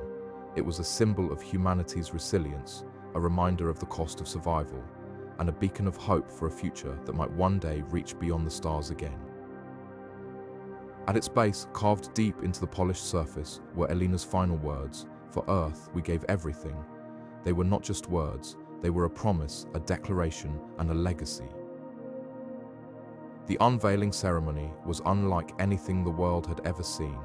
Millions gathered, not just in person, but through holographic projections, their faces illuminated by the soft glow of the monument as it caught the light of the setting sun. Leaders from every nation stood side by side, their differences momentarily set aside, united in grief and gratitude. Scientists, engineers, and artists who had once dreamed of a future among the stars now stood in silent reverence, their gazes fixed on the names etched into the memorial's surface. Each name told a story of courage, of ingenuity, of a life given for the sake of billions. Elena's words became a rallying cry, echoing across the globe in speeches, songs, and stories. They were painted on walls, whispered in classrooms, and carried in the hearts of those who remembered the Erebus and its mission. Children who had never known a world untouched by the shadow of catastrophe now grew up hearing tales of the crew's bravery. The memorial became a pilgrimage site, a place where people could come to reflect, to mourn, and to find inspiration. It was a reminder that even in the face of insurmountable odds, humanity could rise, could endure, and could give everything for the sake of something greater. But the memorial was more than just a tribute to the past. It was a call to the future. Beneath the monument, a time capsule was buried, filled with artifacts from the Erebus mission, fragments of the ship's hull, personal items from the crew, and recordings of their final moments. Alongside these relics were messages from Earth's survivors' letters, drawings, and dreams for a world reborn. The capsule was to remain sealed for a century, a gift for future generations who might one day uncover it and remember the price their ancestors had paid for their survival. As the years passed, the memorial became a living part of Earth's culture. Every year, on the anniversary of the Erebus's final transmission, people gathered to light candles, share stories, and honor the crew's sacrifice. The monument's reflective surface began to accumulate small offerings, flowers, handwritten notes, and tokens of gratitude. Over time, it became a mosaic of humanity's collective memory, a testament to the enduring power of hope and the unbreakable bond between those who had given their lives and those who carried on their legacy. Yet, even as the world moved forward, the memorial stood as a stark reminder of what had been lost. The Erebus was more than a ship. It was a symbol of humanity's audacious dreams, of its ability to reach for the stars and dare to believe in a future beyond the confines of Earth. The monument was a silent witness to the cost of those dreams, a reminder that every step into the unknown came with a price, and as the stars continued to shine above, the memorial whispered back to them, "For Earth, we gave everything." It was a message not just to the heavens, but to the generations who would one day look up and dream again. Years had passed since the Erebus vanished into the void, leaving behind only questions and a silence that stretched across the stars. The mission, once a beacon of hope for humanity's future, had faded into legend, its story told in hushed tones around campfires and in the quiet corners of classrooms. But legends, as it turns out, have a way of resurfacing. Decades later, as humanity began to stretch its exploratory wings once more, a new generation of explorers stumbled upon something that would change everything, a discovery that would reignite the fire of interstellar curiosity. It was a young scientist named Dr. Kayla Voss who first detected the faint signal. Working aboard the research vessel Astrea, Kayla had been scanning a remote sector of space, far beyond the reach of previous missions. The signal was weak, almost imperceptible, but it carried a pattern, a rhythm that hinted at intelligence. As the Astrea closed in on the source, the crew's instruments began to piece together the truth. There, adrift in the darkness, were the skeletal remains of the Erebus, its hull battered and scarred but unmistakable. And nearby, looming like a ghostly sentinel, was the alien station, its surface still shimmering faintly with the same otherworldly energy that had captivated the Erebus crew all those years ago. The discovery sent shockwaves through the scientific community. For years, the Erebus had been a cautionary tale, a reminder of the dangers that lay beyond Earth's protective atmosphere. But now, as images of the derelict ship and the alien station began to circulate, the narrative shifted. This wasn't just a relic of failure, it was a testament to bravery, to the unyielding human spirit that dared to reach for the stars. The findings sparked a renewed sense of purpose, a collective realization that the universe still held mysteries waiting to be unraveled. As Kayla and her team boarded the Erebus, they were met with a haunting scene. The ship's interior was frozen in time, its corridors littered with remnants of the crew's final moments. Personal logs, hastily scrawled notes, and fragmented data files told a story of desperation and determination. They spoke of the alien station's allure, of the crew's attempts to understand its technology, and of the sacrifices made in the face of the unknown. Among the wreckage, Kayla found the captain's final log entry, his voice crackling through the decades. "We've come too far to turn back now. If this is where our journey ends, then let it be a beginning for those who follow." The alien station, meanwhile, presented its own enigma. Though dormant, its systems still hummed with faint energy, as if waiting for someone, or something, to awaken them. Kayla and her team worked tirelessly to decipher its secrets, uncovering fragments of a language and technology far beyond human comprehension. Each discovery brought more questions than answers, but one thing was clear: this was not the end of the story. The station, like the Erebus, was a bridge to something greater, a doorway to the stars that humanity had only just begun to approach. Standing on the observation deck of the Astrea, Kayla gazed out at the derelict ship and the alien station, their silhouettes etched against the infinite backdrop of space. In that moment, she felt the weight of history and the pull of the future, intertwined like the threads of a cosmic tapestry. "Their legacy lives on," she whispered, her voice barely audible over the hum of the ship's engines.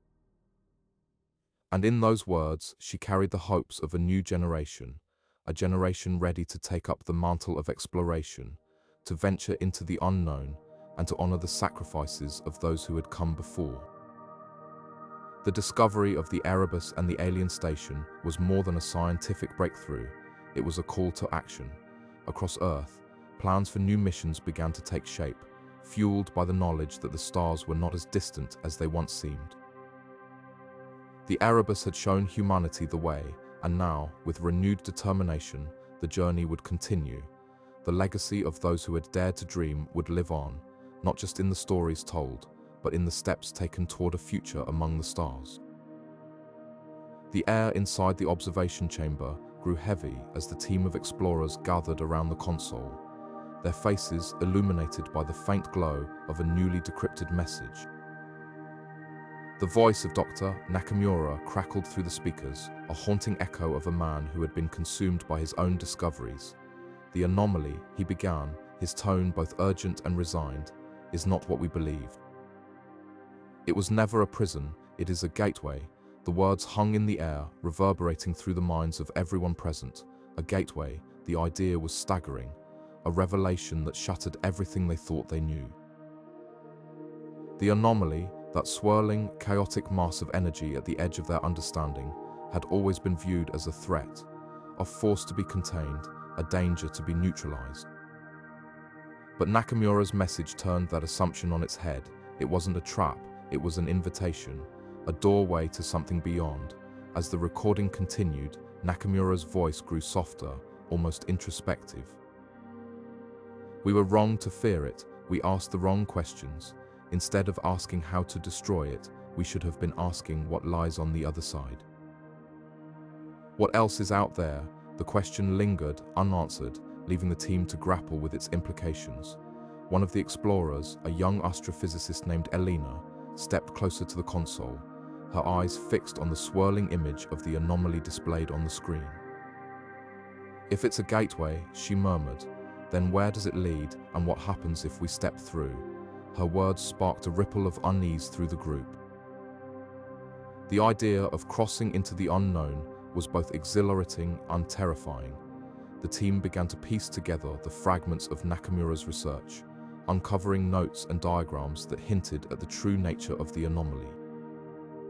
It wasn't just a tear in the fabric of space-time, it was a deliberate construct, a bridge engineered by a civilization far more advanced than their own. The implications were profound. If the anomaly was a gateway, then it had been placed there for a reason, perhaps as a test, or an invitation, or even a warning. As they delved deeper, they found references to other dimensions, realms beyond their comprehension. Nakamura's notes spoke of a multiverse, a vast network of realities existing parallel to their own. The anomaly, it seemed, was a portal to one of these realms, but which one, and what would they find if they crossed over? The team debated their next steps, their voices a mixture of excitement and apprehension. Some argued for caution, urging them to study the anomaly further before attempting any kind of interaction. Others, driven by curiosity and the thrill of discovery, pushed for a more direct approach. Elena, ever the pragmatist, suggested a compromise. "We need to gather more data," she said, "but we also need to be prepared for the possibility that this gateway won't stay open forever. If we wait too long, we might lose our chance." As the debate raged on, one thing became clear: the discovery of Nakamura's message had changed everything. The anomaly was no longer just a scientific curiosity, it was a call to action, a challenge to venture into the unknown. The team knew that their next decision could alter the course of human history. And as they stood there, staring at the swirling vortex of energy on the screen, the question lingered in the air, unspoken but undeniable: what else is out there? The air inside the command module was thick with tension, a silence so profound it seemed to hum with the weight of what lay ahead. The explorers, a small but determined team, stood before the gateway, a colossal structure of unknown origin, its surface shimmering with an otherworldly iridescence. It loomed before them like a sentinel, its edges blurred as if it existed partially in another dimension.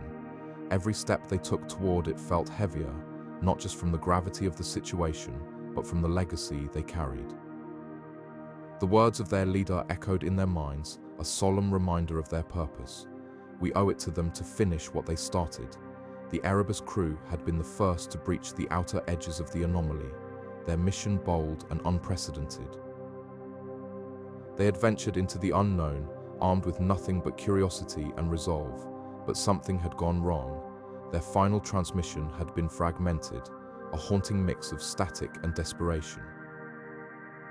No one knew exactly what had happened to them, only that they had never returned. Now, standing before the same gateway, the new team felt the weight of that unfinished story pressing down on them. Their leader, Commander Elara Voss, stepped forward, her voice steady but carrying an undercurrent of emotion. "This isn't just about discovery anymore," she said, her gaze fixed on the gateway. "It's about closure, for them, for us, for everyone who's ever looked up at the stars and wondered what's out there." Her words resonated deeply, a call to honor the sacrifices of those who had come before. It wasn't just a mission, it was a reckoning.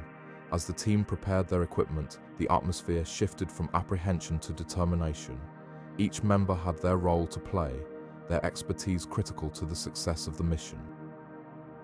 Dr. Karan Patel, the chief scientist, adjusted the sensors on his wrist, his fingers moving with practiced precision.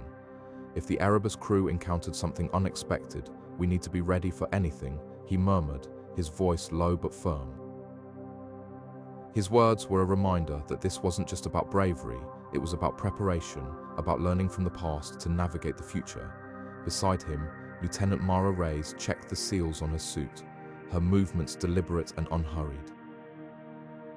"We've trained for this," she said, more to herself than anyone else. "We've trained harder than anyone before us. Whatever's on the other side, we'll face it together." Her confidence was infectious, a quiet strength that bolstered the team's resolve. The gateway itself seemed to pulse faintly, as if aware of their presence. Its surface rippled like water, distorting the light around it in strange, hypnotic patterns. It was beautiful and terrifying in equal measure, a symbol of both promise and peril. The team knew they were stepping into the unknown, but they also knew they weren't truly alone. The spirit of the Erebus crew was with them, a silent presence urging them forward. Commander Voss took a deep breath, her hand hovering over the control panel that would activate the gateway. "This is it," she said, her voice carrying a rare vulnerability. "We go in together and we come out together. No matter what happens, we finish this." Her words were met with nods, each team member steeling themselves for what lay ahead. As the gateway began to hum, a low, resonant sound that seemed to vibrate through their very bones, the team exchanged one last look. There were no grand speeches, no dramatic declarations, just a shared understanding of the moment's gravity. They stepped forward as one, crossing the threshold into the unknown. The light around them shifted, bending and twisting in ways that defied explanation. For a moment, it felt as though they were suspended in time, caught between one reality and the next. And then, just as suddenly as it had begun, the sensation passed. They were through. What awaited them on the other side was beyond anything they could have imagined, a landscape of impossible geometry, a sky filled with stars that pulsed like living things, and a silence so profound it seemed to echo. But there was no time to marvel. The mission was far from over. As they took their first steps into this new world, the memory of the Erebus crew lingered in their minds, a constant reminder of why they were there. They weren't just explorers, they were inheritors of a legacy, bound by a promise to uncover the truth, no matter the cost. The ether hummed with life as it broke free from Earth's orbit, its sleek hull glinting in the pale light of the distant sun. The crew, a carefully selected group of scientists, engineers, and explorers, moved with purpose through the ship's corridors.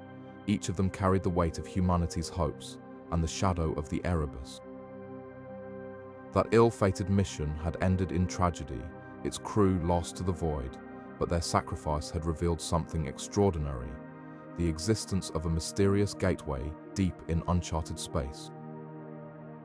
Now, the ether was humanity's second chance, a vessel built not just for exploration but for redemption.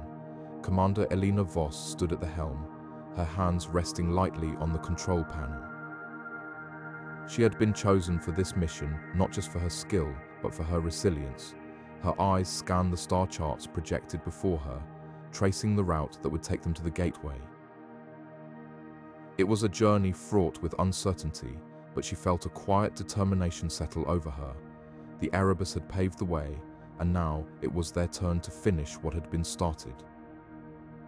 Behind her, the ship's chief scientist, Dr. Kayan Patel, adjusted the settings on a holographic display. The data streaming in from the ether's sensors was unlike anything they'd seen before.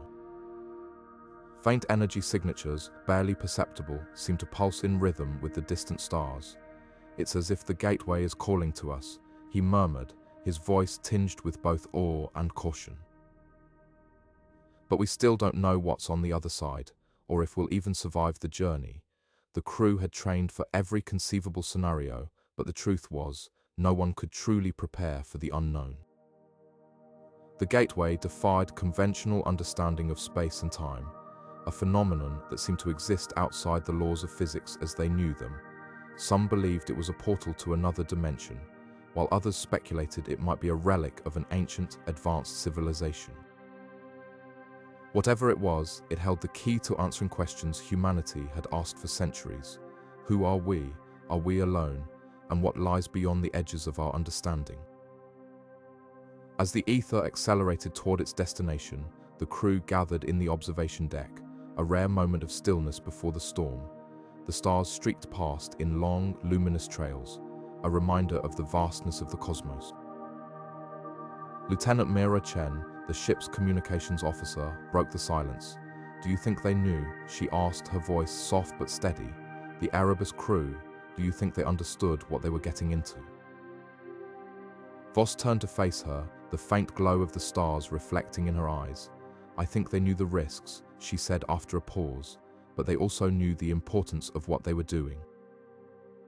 We owe it to them to see this through, not just for their sake, but for ours." The words hung in the air, a solemn reminder of the stakes. The ether was more than a ship. It was a symbol of humanity's unyielding spirit, a testament to the idea that even in the face of unimaginable loss, we press forward. As the crew returned to their stations, the ship's engines roared to life, propelling them deeper into the void. The gateway loomed ahead, a faint shimmer against the infinite black, its secrets waiting to be uncovered. Each member of the crew felt the weight of the mission, but also a flicker of hope. They were venturing into the unknown, not just for themselves, but for every soul who had ever looked up at the stars and wondered what lay beyond. The Erebus had paid the ultimate price, but its legacy lived on in the ether, and as the ship hurtled toward the gateway, the crew held on to one unwavering truth: whatever they found, they would face it together.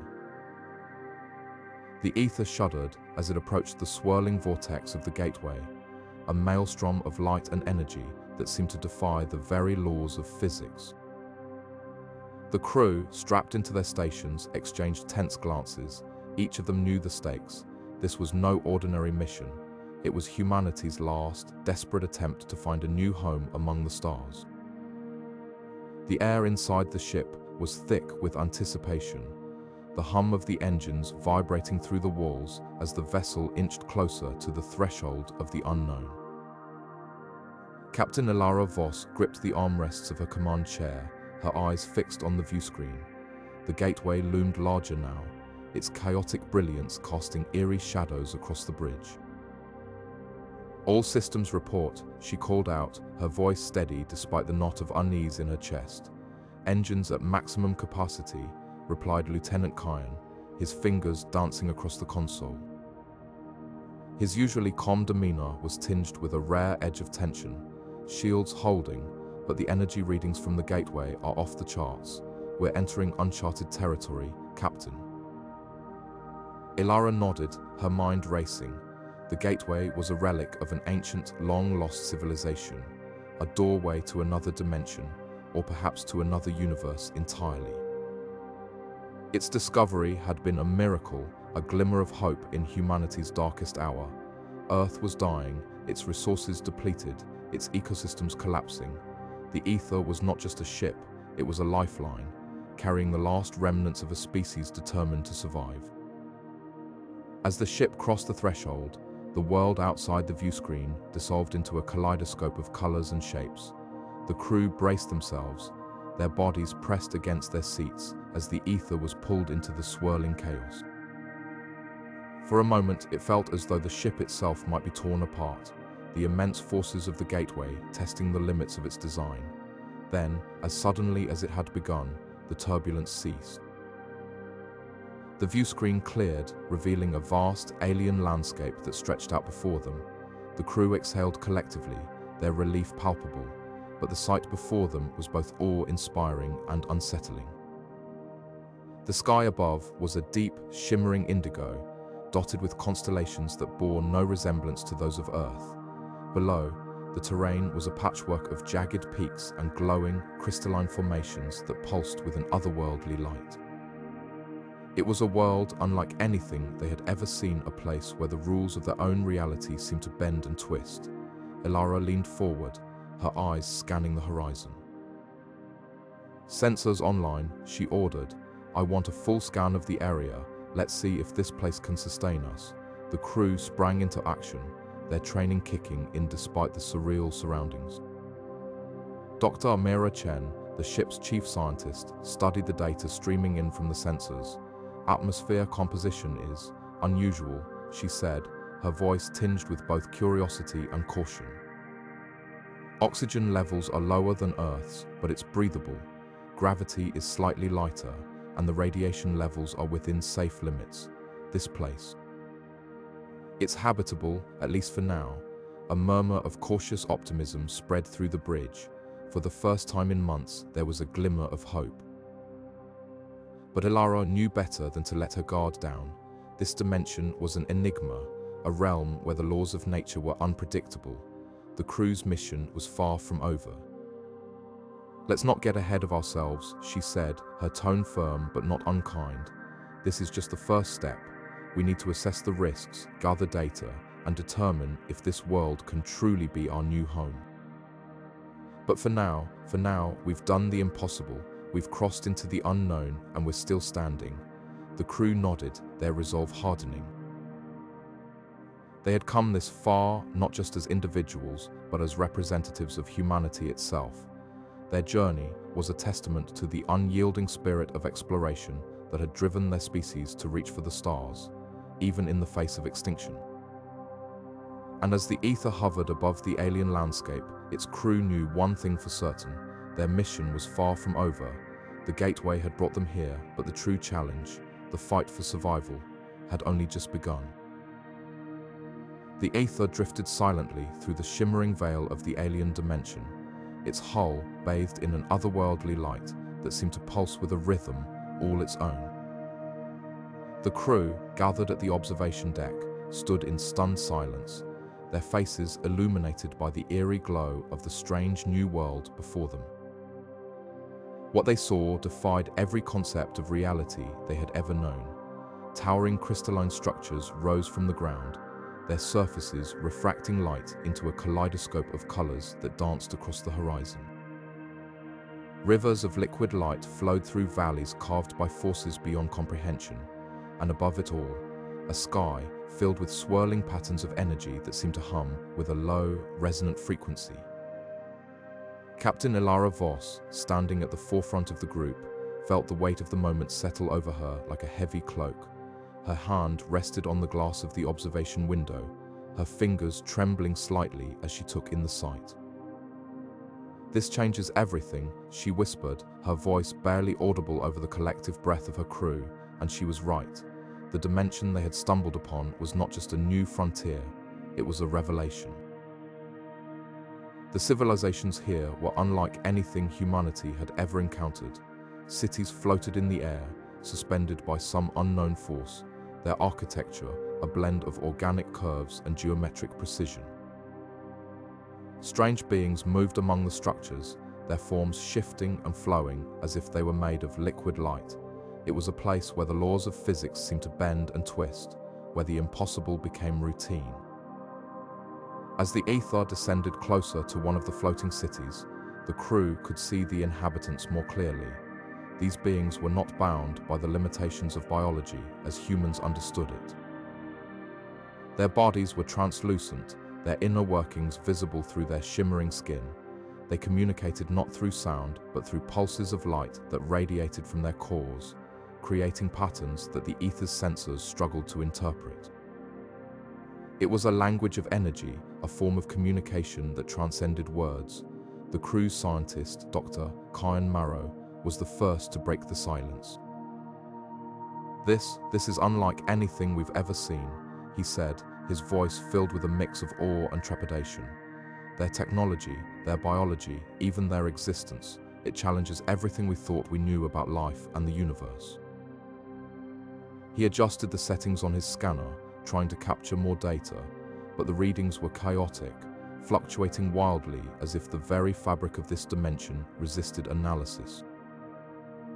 As the ether moved deeper into the city, the crew began to notice something even more extraordinary. The beings seemed to be aware of their presence, their light pulses growing more intense as the ship approached. It was as if they were being welcomed, or perhaps studied, by these advanced entities. Captain Voss felt a strange sense of connection, as if the dimension itself was reaching out to them, probing their minds and intentions. She turned to her crew, her expression a mixture of determination and wonder. "We need to proceed carefully," she said. "This is not just an exploration, it's a first contact. And we have no idea what these beings are capable of." The crew nodded, their initial awe tempered by the gravity of the situation. They were no longer just explorers, they were ambassadors of humanity, stepping into a world that could either elevate their species to new heights or destroy them utterly.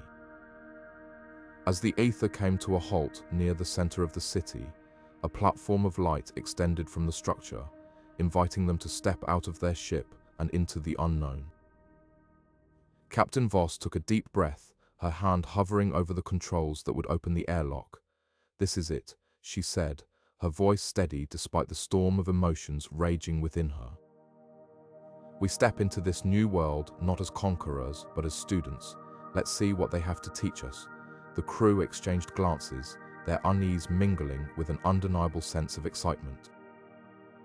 They were about to cross a threshold that no human had ever crossed before, and the weight of that responsibility was both exhilarating and terrifying.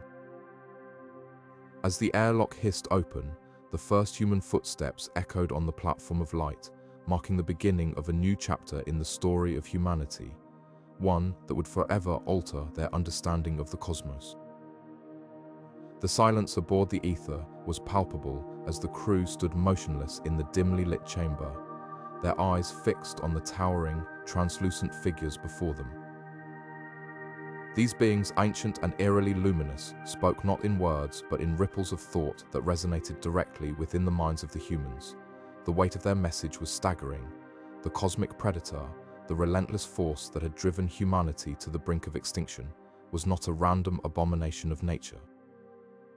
It was a creation, their creation, the alien race known as the Virathi, explained in hauntingly vivid terms how they had once sought to harness the raw power of the universe, crafting entities to serve as instruments of their will. The Predator was one such construct, designed to consume and convert matter on a cosmic scale, a tool for reshaping entire star systems. But like so many experiments in hubris, it had spiraled out of control. The Virathi had long since abandoned their ambitions, retreating to the edges of the galaxy to live in quiet reflection, yet the Predator remained, a relic of their past, now unleashed upon the universe. As the crew processed this revelation, the Virathi issued a warning that sent a chill through the room. "There are others," they intoned, their mental voices echoing with a blend of sorrow and urgency. "And they are coming." The words hung in the air, heavy with implication. The Predator was not the only threat. Somewhere in the vast expanse of the cosmos, other creations, perhaps more dangerous, more ruthless, were on the move. Commander Elena Vasquez stepped forward, her voice steady despite the unease gnawing at her. "What do you mean, others? Are they like the Predator? Or something worse?" The Virathi hesitated, their forms flickering as if grappling with the weight of their own knowledge. "They are different," they replied. "Where the Predator consumes the others, reshape, they do not destroy, they transform, and they do so without hesitation, without remorse. The crew exchanged uneasy glances. The implications were staggering. If the Predator was merely the first wave, what horrors awaited beyond the veil of known space? The Virathi offered no easy answers, only a cryptic assurance that humanity was not alone in its struggle. "You are not the first to face this," they said, "nor will you be the last, but your survival depends on what you choose to do next." For the crew of the Ether, the encounter was a turning point. The Predator, once seen as an insurmountable force of nature, was now revealed to be a product of intelligence, and perhaps by extension, something that could be understood, even countered. But the Virathi's warning introduced a new layer of complexity. The Predator was not the ultimate threat, it was merely a harbinger of what lay beyond. As the crew prepared to leave the chamber, the Virathi imparted one final piece of wisdom. "Seek the Nexus," they urged. "It is the key to understanding what you face. But beware, the path is perilous, and the cost may be more than you are willing to bear." With that, the ancient beings faded into the shadows, leaving the humans to grapple with the enormity of their task. The Ether departed the alien outpost with more questions than answers. The crew now understood the origins of the Predator, but the revelation only deepened the mystery. Who were these others? What was the Nexus? And how could humanity hope to stand against forces that had already brought civilizations to their knees? The answers, it seemed, lay somewhere in the uncharted reaches of space, waiting to be uncovered, or to claim yet another victim. The tension aboard the Ether was palpable as the crew huddled around the flickering holographic display. The revelation had hit them like a shockwave. The gateway they had worked so hard to activate wasn't just a portal to the stars. It was a prison designed to contain something far more dangerous than they had ever imagined. The faint hum of the ship's system seemed to echo their unease, a constant reminder of how unprepared they were for what lay ahead. Dr. Kale, the team's lead xenobiologist, broke the silence with a voice that barely concealed her dread. This gateway wasn't built to connect worlds, it was built to keep something out, to keep them out. Her words hung in the air, heavy with implication. The Predators they had glimpsed during their initial exploration, creatures of shadow and razor-sharp instinct, weren't just a random threat. They were the reason the gateway existed in the first place.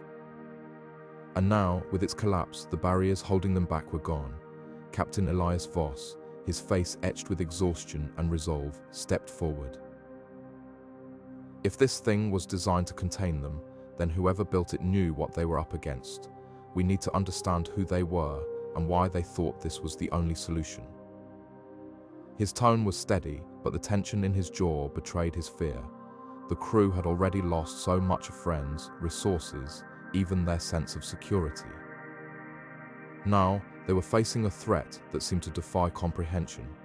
As the team delved deeper into the gateway's fragmented data logs, a chilling picture began to emerge.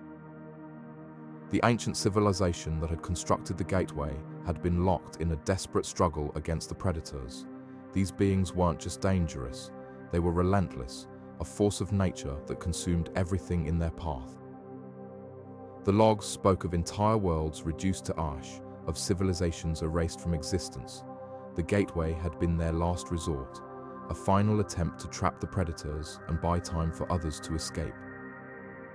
But the collapse of the gateway had done more than release the Predators. It had sent a signal, a beacon pulsing across the cosmos, and now others were coming.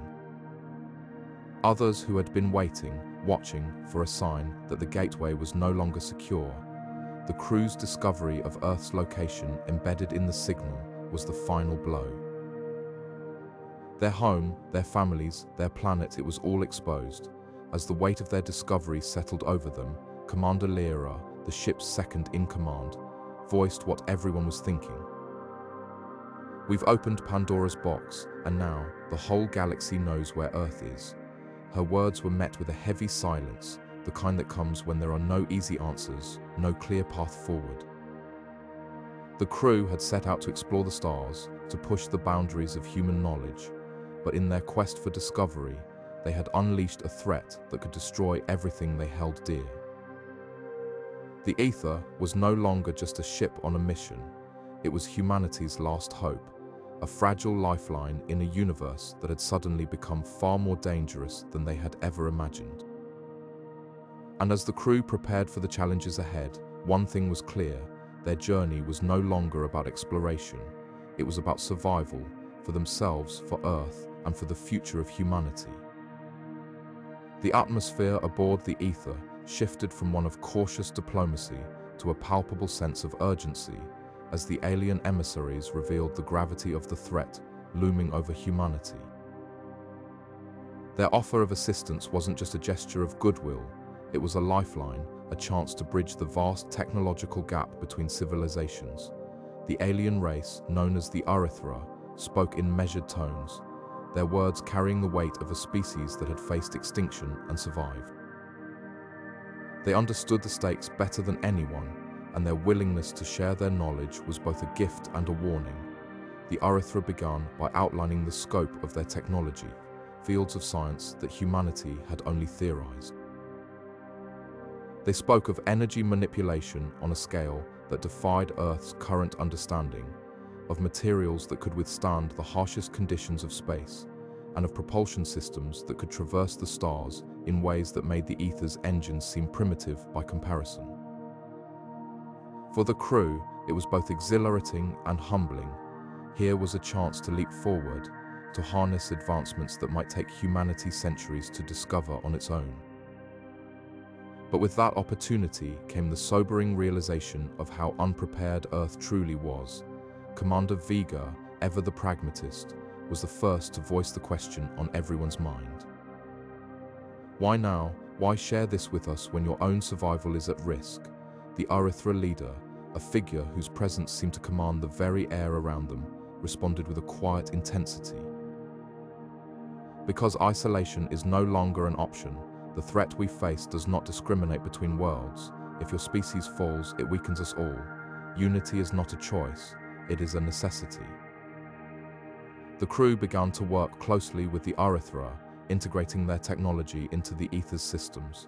It was a painstaking process, fraught with challenges. The alien tech was far beyond anything the human engineers had encountered, and there were moments of frustration as they struggled to adapt. Yet, the Arithra were patient teachers, their approach methodical and precise. They didn't just hand over their secrets, they guided the humans, helping them understand the principles behind the advancements. It was as much about education as it was about implementation. One of the most transformative breakthroughs came in the form of quantum shielding, a technology that could protect the Ether from the devastating effects of the cosmic anomaly. The Arithra explained that this was no ordinary shield.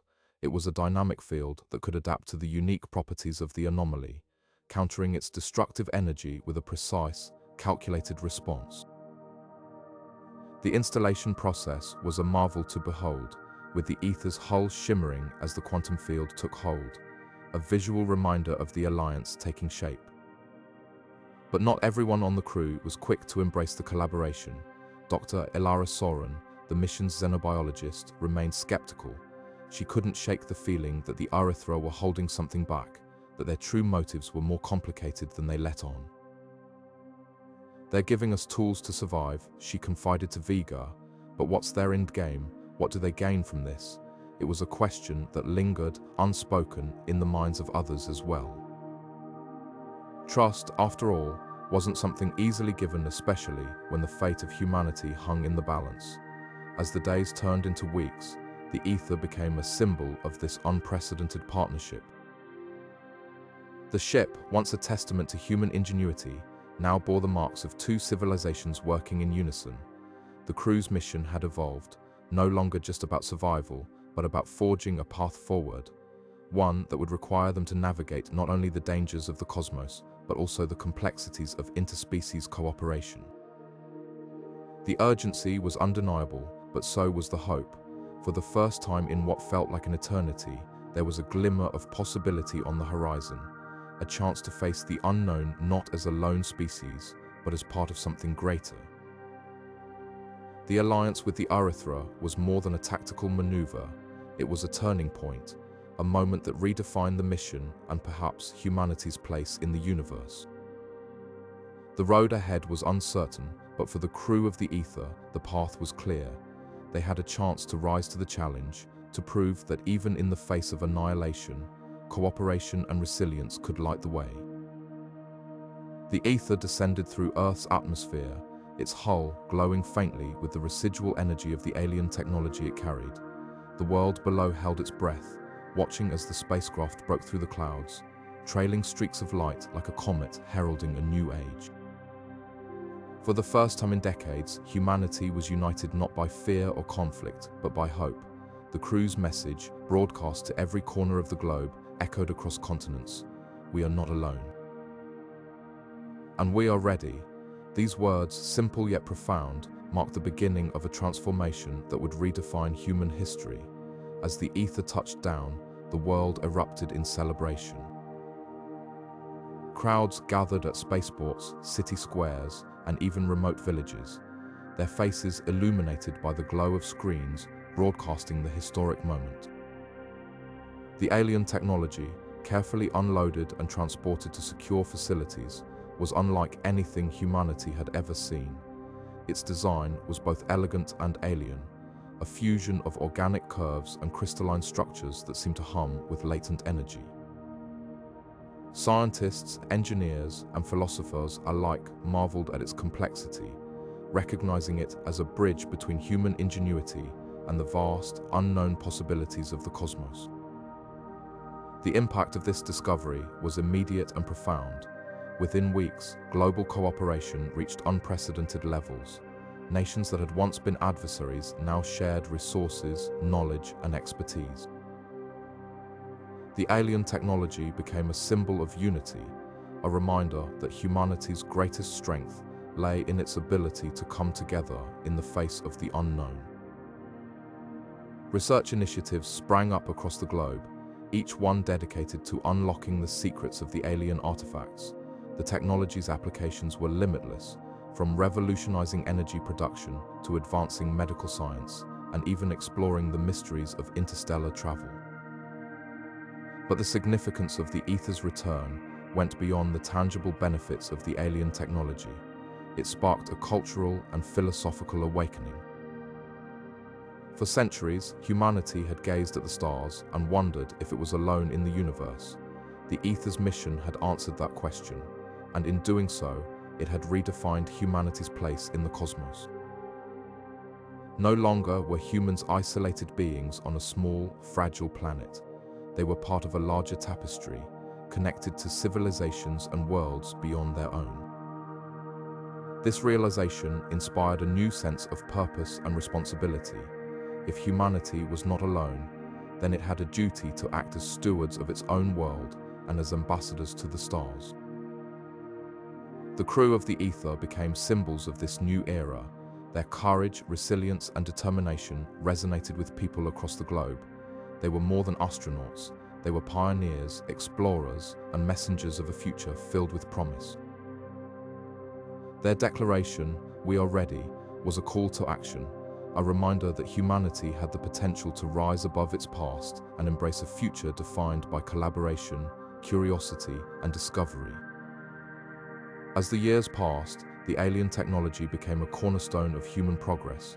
Its influence could be seen in every aspect of life, from the towering cities powered by clean, limitless energy to the sleek spacecraft, venturing deeper into the cosmos than ever before. But perhaps its greatest legacy was the way it united humanity. The Ether's return had shown that even in the face of the unknown, humanity could rise to the occasion. It was a testament to the power of hope, curiosity, and the unbreakable spirit of exploration. The stars were no longer distant and unreachable. They were a promise, a challenge, and a reminder that humanity's journey was just beginning. The air on Earth was thick with anticipation, a palpable sense of urgency that seemed to ripple through every corner of the globe.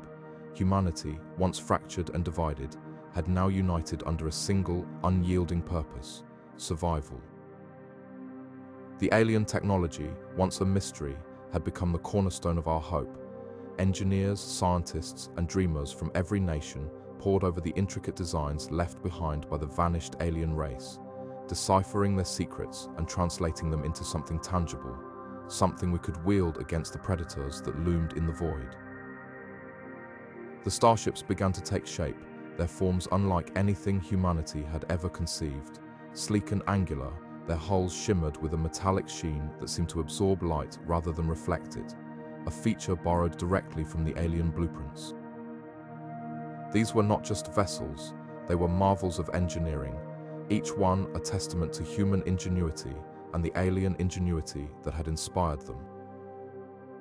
Massive propulsion systems, capable of bending space-time itself, hummed with power, while energy shields, derived from the same principles that had once powered the alien cities, promised to withstand the unimaginable forces of interstellar combat. But it wasn't just the technology that defined these ships, it was the spirit behind them.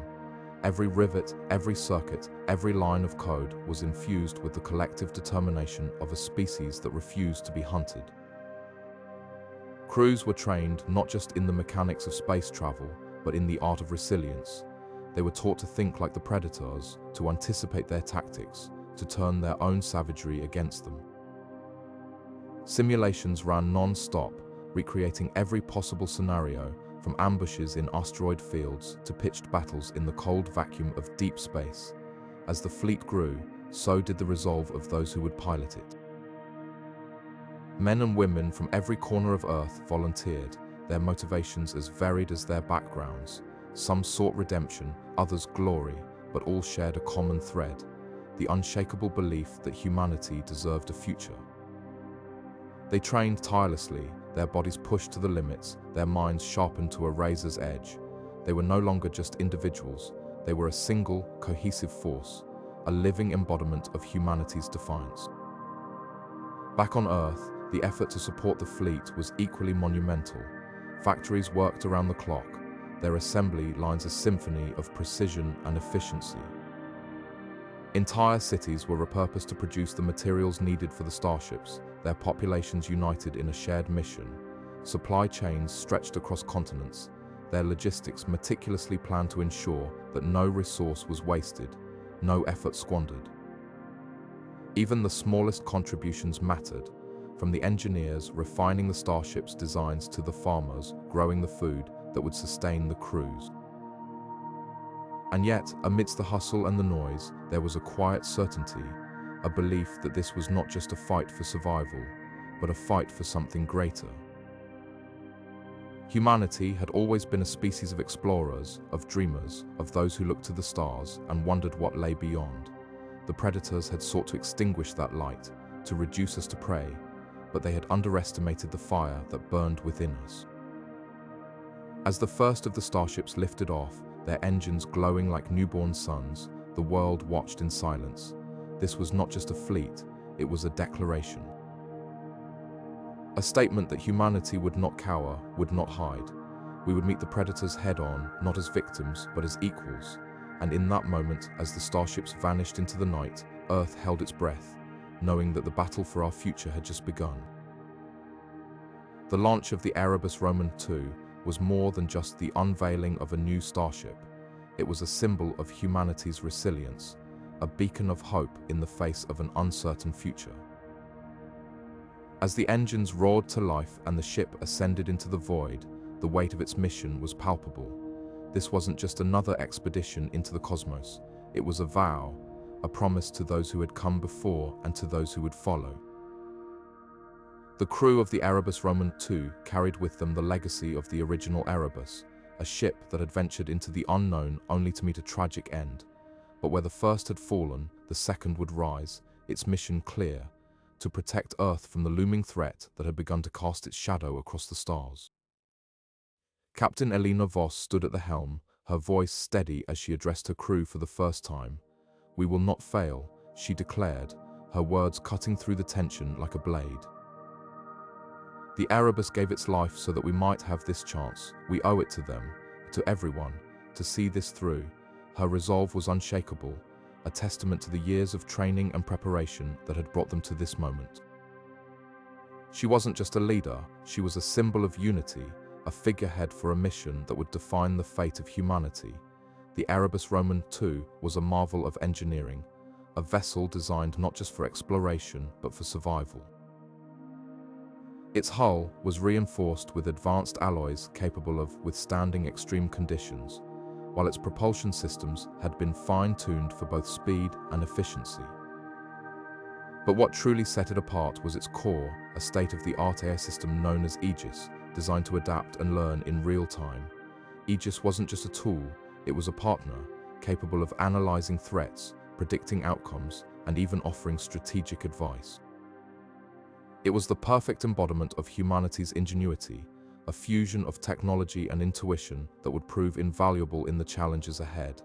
As the ship broke free of Earth's atmosphere, the crew felt a mix of emotions: excitement, apprehension, and an unshakable sense of duty. For many, this was the culmination of a lifelong dream, a chance to venture beyond the stars and make a difference. But for others, it was a sobering reminder of the stakes. The threat they faced was unlike anything humanity had encountered before, a force that had already claimed countless lives and left entire worlds in ruins.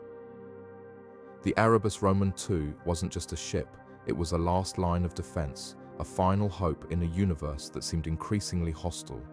The journey ahead would be fraught with danger, but the crew was ready. They had trained for every possible scenario, from asteroid collisions to hostile encounters with unknown entities. Yet, as they gazed out at the vast expanse of space, they knew that no amount of preparation could fully prepare them for what lay ahead. The unknown was unpredictable, and the coming threat was a reminder of just how fragile their existence truly was. But it was also a call to action, a challenge to rise above their limitations and prove that humanity was capable of more than survival. It was capable of greatness. As the Erebus Roman II ventured deeper into the cosmos, its crew remained united by a single purpose. They weren't just explorers or soldiers, they were pioneers, tasked with safeguarding the future of their species. The legacy of the original Erebus was a heavy burden to bear, but it was also a source of strength. It reminded them of what was at stake and what they were fighting for. And as Captain Voss looked out at the stars, she knew that no matter what lay ahead, they would face it together. "We will not fail," she whispered, her words echoing through the ship like a promise. And in that moment, the Erebus Roman II wasn't just a ship, it was a symbol of hope, a testament to the indomitable spirit of humanity. The Erebus Roman II surged forward, its engines humming with a low, steady resonance that reverberated through the ship's hull.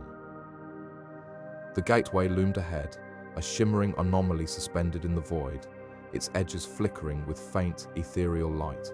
It was both a beacon of hope and a harbinger of dread, a threshold that separated humanity's fragile survival from the unknown horrors lurking beyond. The crew, though seasoned and battle-hardened, could feel the weight of the moment pressing down on them. This wasn't just another mission, it was the final stand, the last chance to secure a future for a species teetering on the brink of extinction. Captain Arlen Voss stood on the command deck, her gaze fixed on the viewport. The gateway seemed to pulse faintly, as if alive, and she couldn't shake the feeling that it was watching them, waiting. She turned to her crew, her voice steady but laced with urgency. "We've trained for this, we've prepared for every scenario, but this is different. The predators are coming, and we're the only thing standing between them and Earth. We don't get a second chance." Her words hung in the air, a silent reminder of the stakes. Every decision, every action would ripple across the cosmos, determining the fate of billions. The ship's navigation systems locked onto the gateway's coordinates, and the Erebus Roman II began its approach. The crew moved with precision, their training evident in every action. Engineers monitored the ship's energy output, ensuring the shields were at maximum capacity. Tactical officers scanned for any signs of movement, their fingers hovering over the controls of the ship's defensive systems. Even the medics were on high alert, preparing for the possibility of casualties. The atmosphere was tense, But there was no panic, only a quiet determination. As the Erebus Roman 2 neared the gateway, the sensors picked up something unusual. A faint, rhythmic signal, almost like a heartbeat, emanated from the anomaly. It wasn't on any known frequency, and its origin was impossible to trace. Dr. Elara Tanis, the ship's chief scientist, leaned over her console, her brow furrowed. "This isn't natural," she muttered, more to herself than to anyone else. "The gateway, it's not just a passage, it's alive, or at least it's responding to us." Her words sent a ripple of unease through the command deck. If the gateway was sentient or controlled by some form of intelligence, it changed everything. The crew exchanged glances, the unspoken question hanging in the air. Were they walking into a trap? Captain Voss broke the silence. "We don't have the luxury of hesitation. Whatever's waiting for us on the other side, we'll face it head on. But we need to be smart. Tanis, keep analyzing that signal. I want to know everything we're dealing with before we cross that threshold." She turned to Lieutenant Corwin, her second in command. "Deploy the defense perimeter drones. I want a full grid around the gateway. If anything comes through, we'll be ready." The drones launched from the Erebus Roman 2 hangar, their sleek forms darting into position. They formed a lattice of energy fields and weaponry, a formidable barrier designed to hold back anything that might emerge from the gateway. The crew watched as the drones activated their systems, the hum of their energy fields blending with the ship's own vibrations. It was a fragile defense, but it was all they had. As the Erebus Roman 2 settled into position, the crew braced themselves. The predators were out there, somewhere in the void, and they were coming. The gateway was the key, a doorway to salvation or annihilation. The crew of the Erebus Roman 2 knew they were outmatched, outgunned, and out of time. But they also knew one thing for certain: they would not go down without a fight. The fate of humanity rested in their hands, and they were prepared to give everything to protect it. The Erebus Roman 2 drifted silently through the void, its systems humming with quiet efficiency as the crew prepared for the next phase of their mission. But the tranquility of space was shattered in an instant. Sensors blared to life, their shrill alarms cutting through the ship like a knife. On the main view screen, shadows began to emerge, massive, indistinct forms moving with eerie precision. These were no asteroids or rogue comets. These were predators, ancient and relentless, their forms so vast they seemed to blot out the stars themselves. The first wave approached with terrifying speed, their jagged silhouettes growing clearer as they closed the distance. The crew froze for a moment, their training clashing with the primal fear rising in their chests. Commander Vera's voice broke the silence, sharp and commanding. "Battle stations, shields up, weapons armed. We hold the line here." Her words snapped everyone into action, but the tension in the air was palpable. These creatures were unlike anything they had faced before, living engines of destruction, their bodies glowing faintly with an otherworldly light. The Erebus Roman 2 cannons roared to life, sending streams of energy tearing through the darkness. The first shot struck true, but the predators barely flinched. Their hides were armored, their movements fluid and deliberate. One of the creatures lunged forward, its massive appendages slamming against the ship's shields with a force that sent tremors through the hull. Warning lights flashed across the bridge as the shield integrity dropped to critical levels.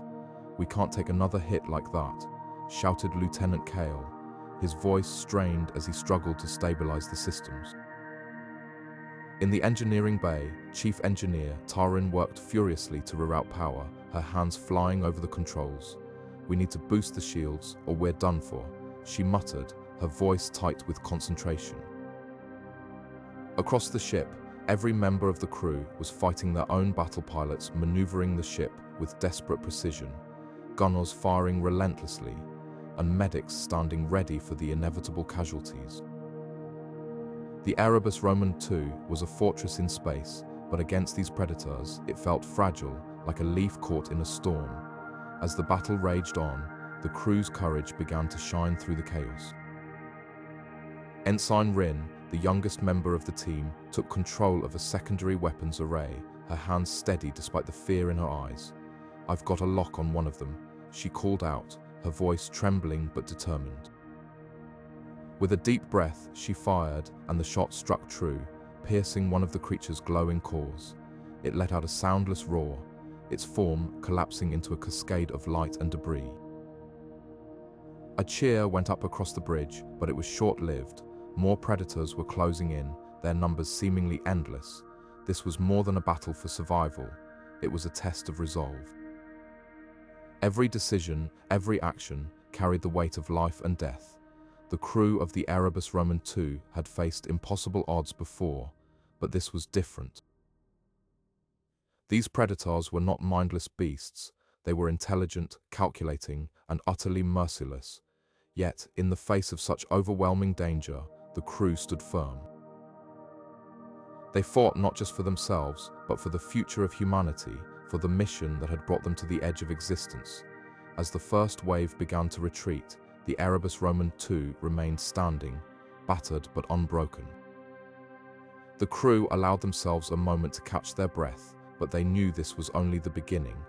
The predators would return, and when they did, the battle would be even fiercer. For now, though, they had proven their strength, their courage, and their unyielding determination to survive. The stars outside the view screen burned brightly, a silent reminder of the vast, unforgiving universe they were fighting to protect. The Erebus Roman II shuddered violently as the alien predators closed in, their massive, shadowy forms blotting out the stars. The ship's hull groaned under the strain, but within its core, the alien technology hummed to life, a strange, resonant energy pulsing through the corridors. Captain Vega gripped the command console, her eyes fixed on the holographic display that showed the predators circling like wolves. "Activate the pulse array," she ordered, her voice steady despite the chaos. The crew moved with precision, their training kicking in as they tapped into the alien systems integrated into the ship's weaponry. A low, otherworldly hum filled the air, growing louder until it erupted in a blinding burst of light. The pulse ripped through the void, striking the nearest predator and sending it spiraling away, its armored carapace cracking under the force. For a moment, there was silence on the bridge, the crew holding their breath as they watched the predator drift lifelessly into the darkness. But the relief was short-lived. More shapes emerged from the void, their numbers seemingly endless. "They're adapting," muttered Dr. Kess, the ship's xenobiologist, his voice tinged with disbelief. The pulse worked, but they're already adjusting to it. Vega clenched her jaw, her mind racing. The alien technology was powerful, but it wasn't infinite. Each pulse drained the ship's reserves, and the predators were relentless. "We need to buy time," she said, turning to her first officer. "Reroute auxiliary power to the weapons. If we can't outlast them, we'll outthink them." The crew sprang into action, their movements sharp and deliberate. The Erebus Roman II weapons flared to life once more, beams of energy slicing through the void and striking the predators with surgical precision. Each hit sent one of the creatures reeling, but for every one that fell, two more seemed to take its place. The bridge was a cacophony of alarms and shouted commands, the tension palpable as the crew fought to keep the ship intact. "They're not just attacking," Kess said, his eyes scanning the data streaming across his console. "They're testing us, learning." Vega's stomach dropped. If the predators were intelligent enough to adapt, this wasn't just a fight for survival. It was a battle of wits. As the battle raged on, the crew began to notice something strange. The predators weren't just attacking at random. Their movements were coordinated, almost tactical. They flanked the Erebus Roman II, forcing it into tighter and tighter positions, cutting off escape routes. "They're herding us," Vega realized, her voice tight with alarm. "They're trying to trap us." The realization sent a chill through the bridge. These weren't mindless beasts, they were hunters, and the Erebus Roman II was their prey. Vega's mind raced as she weighed their options. The alien technology was their only advantage, but it was a double-edged sword. Every use brought them closer to depletion, and the predators showed no signs of backing down. In the midst of the chaos, Engineer Soto's voice broke through the din. "Captain, I've got an idea," she said, her tone urgent but steady. "The alien tech, it's not just a weapon. It's a conduit. If we can channel its energy differently, we might be able to create a distraction, something big enough to give us an opening." Vega nodded, her decision made in an instant. "Do it, whatever it takes." Soto's hands flew across her console, rerouting power and recalibrating systems. The ship's lights flickered as the energy shifted, the hum of the alien technology growing louder and more erratic. "This is going to be close," Soto warned, her voice barely audible over the rising din. The predators closed in, their massive forms blotting out the stars.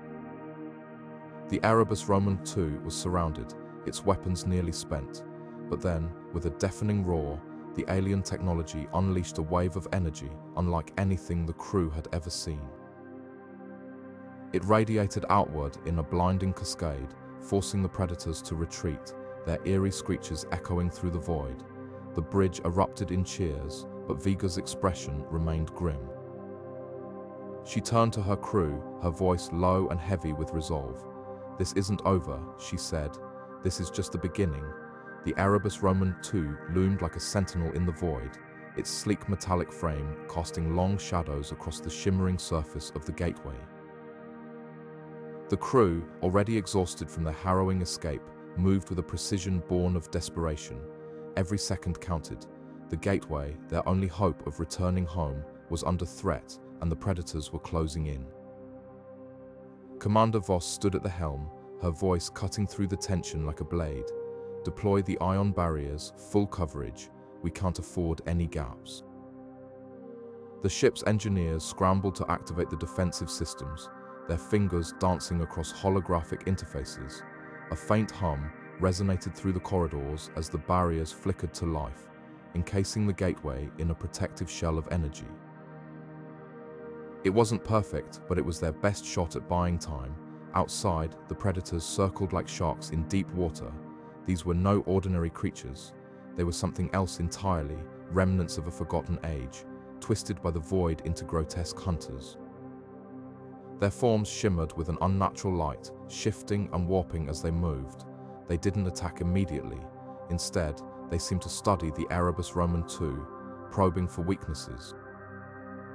It was as if they understood the stakes, as if they knew the gateway was the key to something far greater.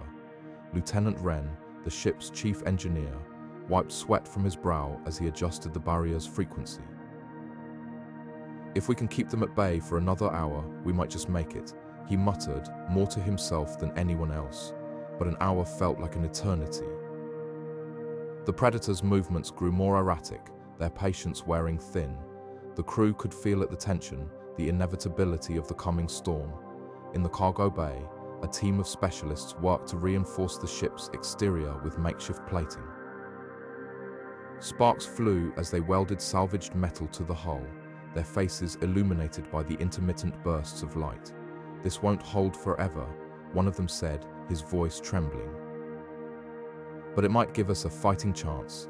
Back on the bridge, Commander Voss watched the predators through the viewport, her expression unreadable. She had faced impossible odds before, but this was different. This wasn't just about survival, it was about the future of humanity. The gateway represented a lifeline, a way back to a world that might still exist. And she wasn't about to let it fall into the wrong hands. As the predators began their assault, the Erebus Roman II unleashed its arsenal. Plasma cannons roared to life, their searing beams cutting through the void. The ship shuddered with each impact, its shields flickering under the strain. The crew fought with everything they had, their determination unwavering. They knew the cost of failure. They had seen what the predators could do. Amid the chaos, a single thought echoed through every mind aboard the ship: hold the line. The gateway was their last hope, their only chance to escape the nightmare that had consumed the stars. And as long as they drew breath, they would defend it. No matter the cost, no matter the odds, the predators pressed harder, their attacks growing more ferocious. But the crew of the Erebus Roman II stood firm, their resolve unshakable. They were more than a crew, they were a family, bound together by a shared purpose, and together they would face whatever came next. The void had taken so much from them.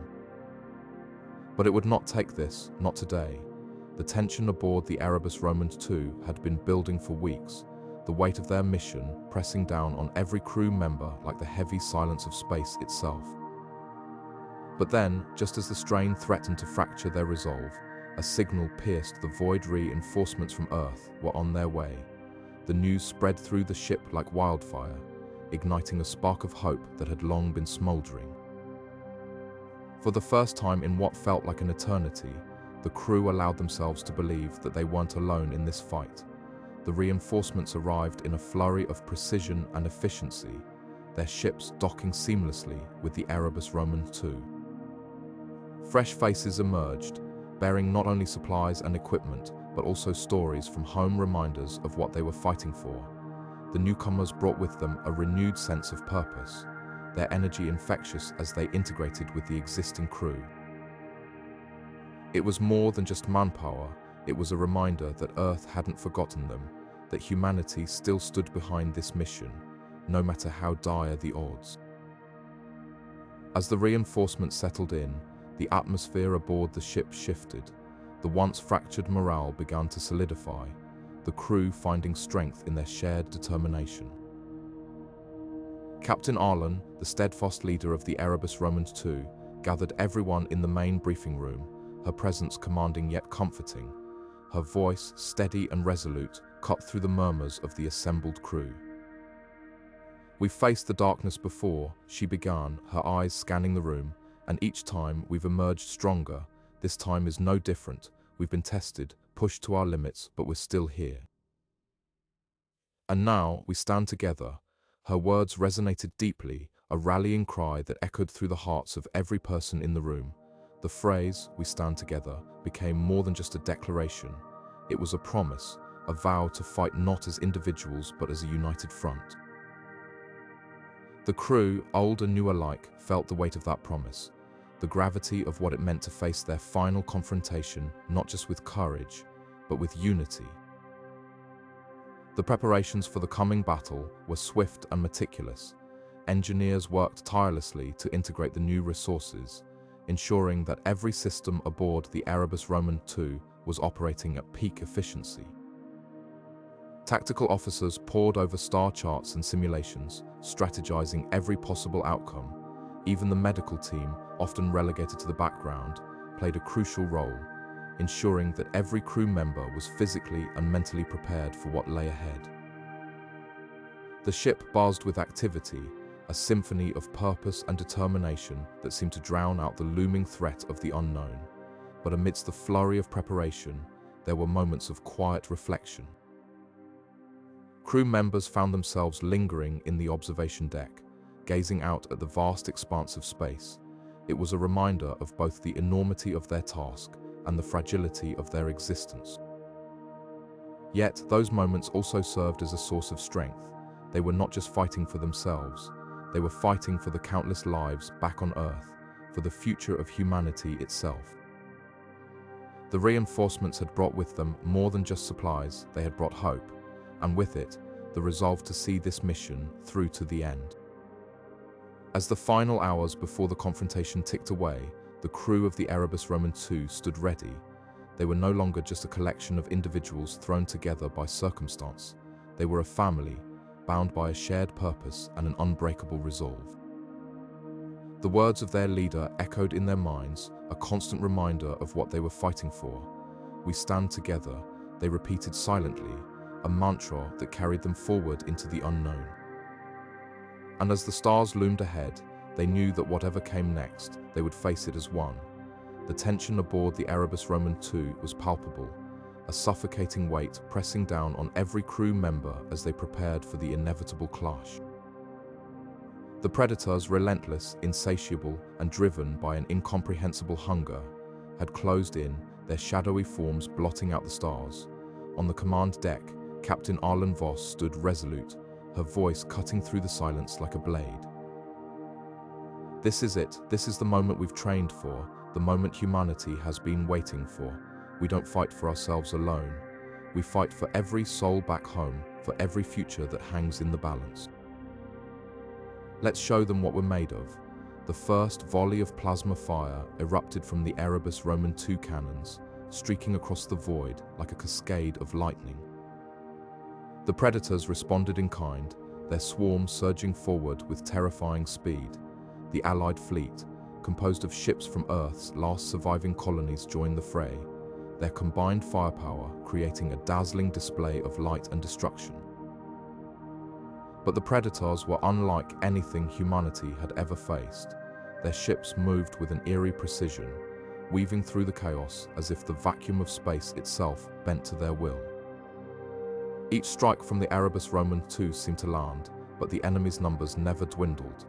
On the engineering deck, Chief Engineer Cale Draven worked feverishly to keep the ship's systems online.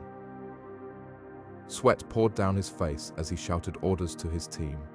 Reroute power from non-essential systems. We need every ounce of energy for the shields and weapons.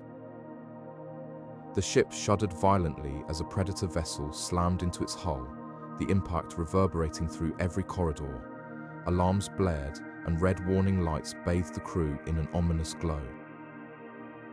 But Cale's team didn't falter. Their hands moved with practiced precision, their focus unbroken even as the ship groaned under the strain. In the fighter bay, Lieutenant Mira Solon strapped herself into her interceptor, her heart pounding in her chest. Around her, pilots from across the fleet prepared for launch, their faces a mixture of fear and determination. Mira's voice crackled over the comms, steady and reassuring. We've trained for this, we've prepared.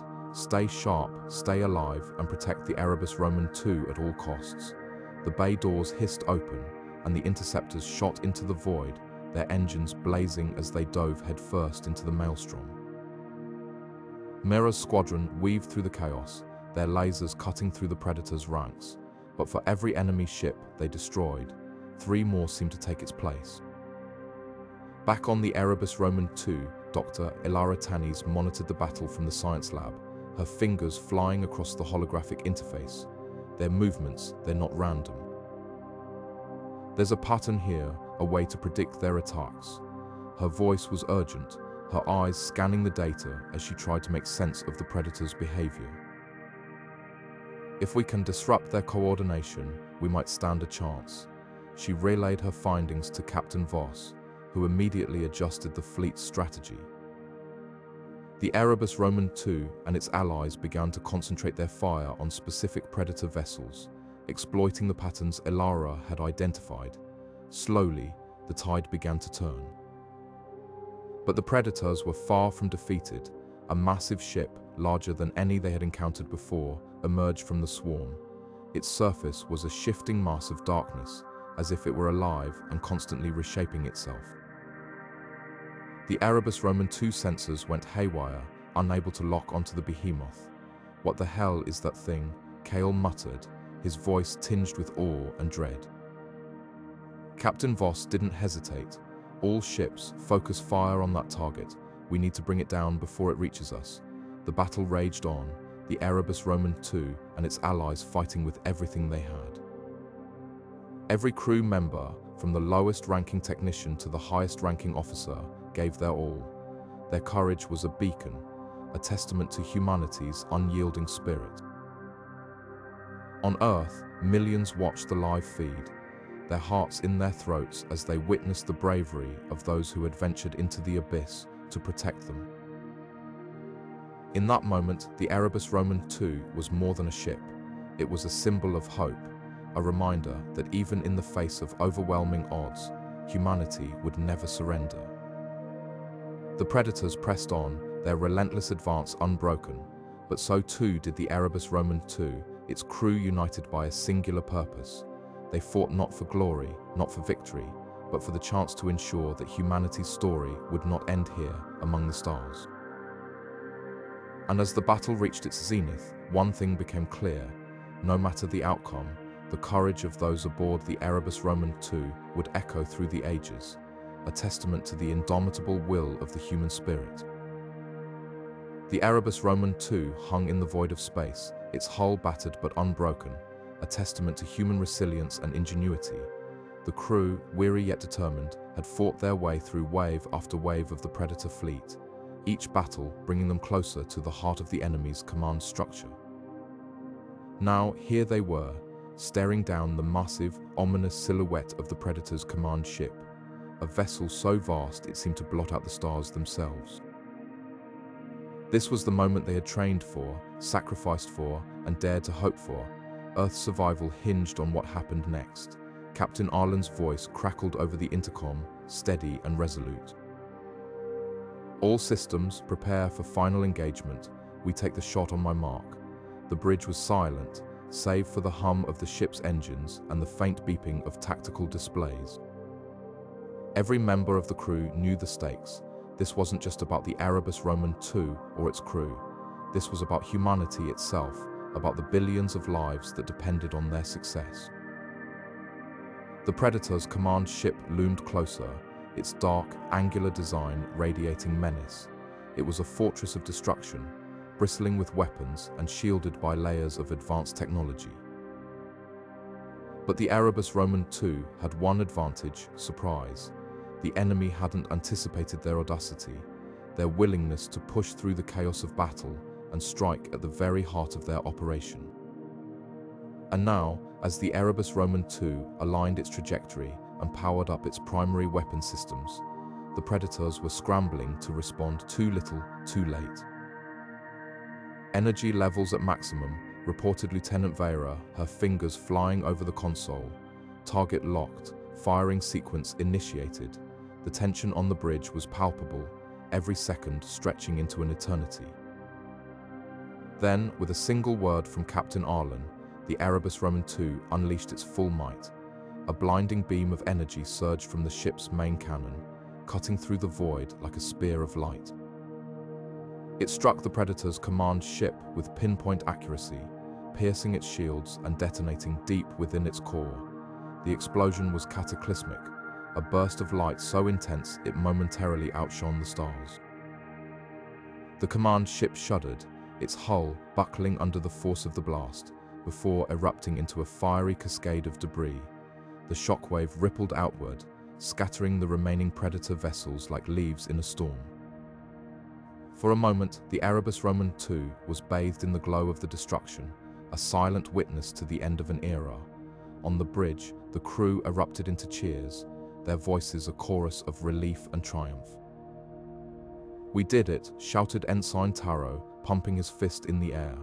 "Earth is safe." The words echoed through the ship, a mantra of victory that resonated with every soul on board. For the first time in what felt like an eternity, there was hope, real, tangible hope. The Predators, once an unstoppable force, were now leaderless and disorganized, their fleet in disarray. But even in the midst of celebration, Captain Arlen remained vigilant. "Stay sharp," she reminded the crew. "We're not out of this yet." The Predators, though scattered, were still a threat. The Erebus Roman II had delivered the final blow, but the war wasn't over. There would be more battles to fight, more sacrifices to make.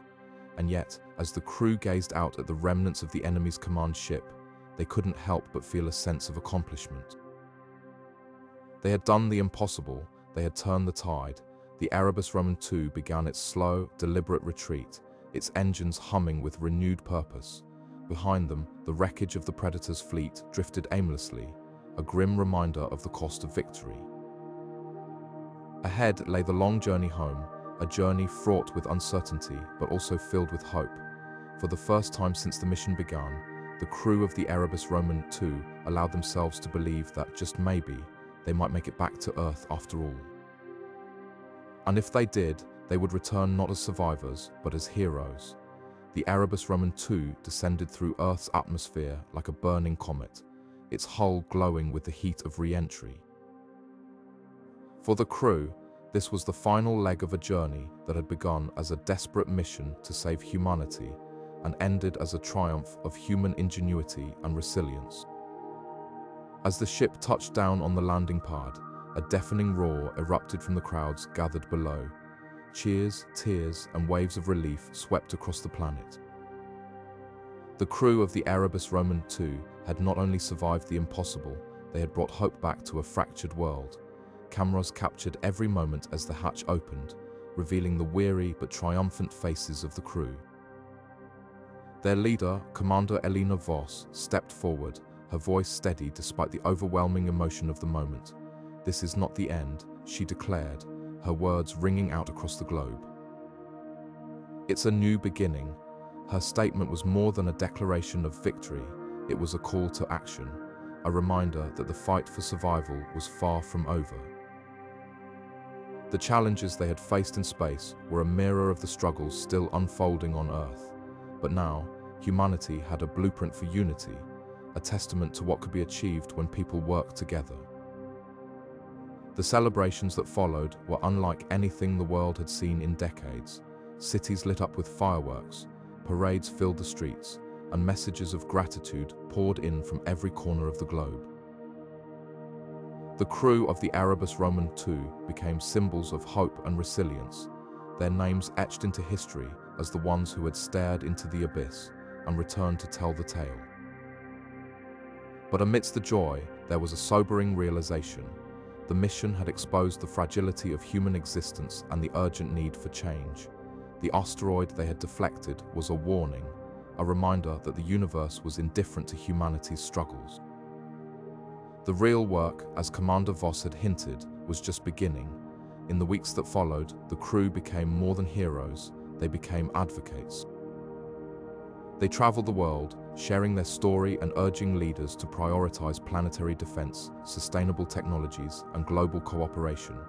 Their message was clear: the tools and knowledge to protect Earth existed, but only if humanity chose to act.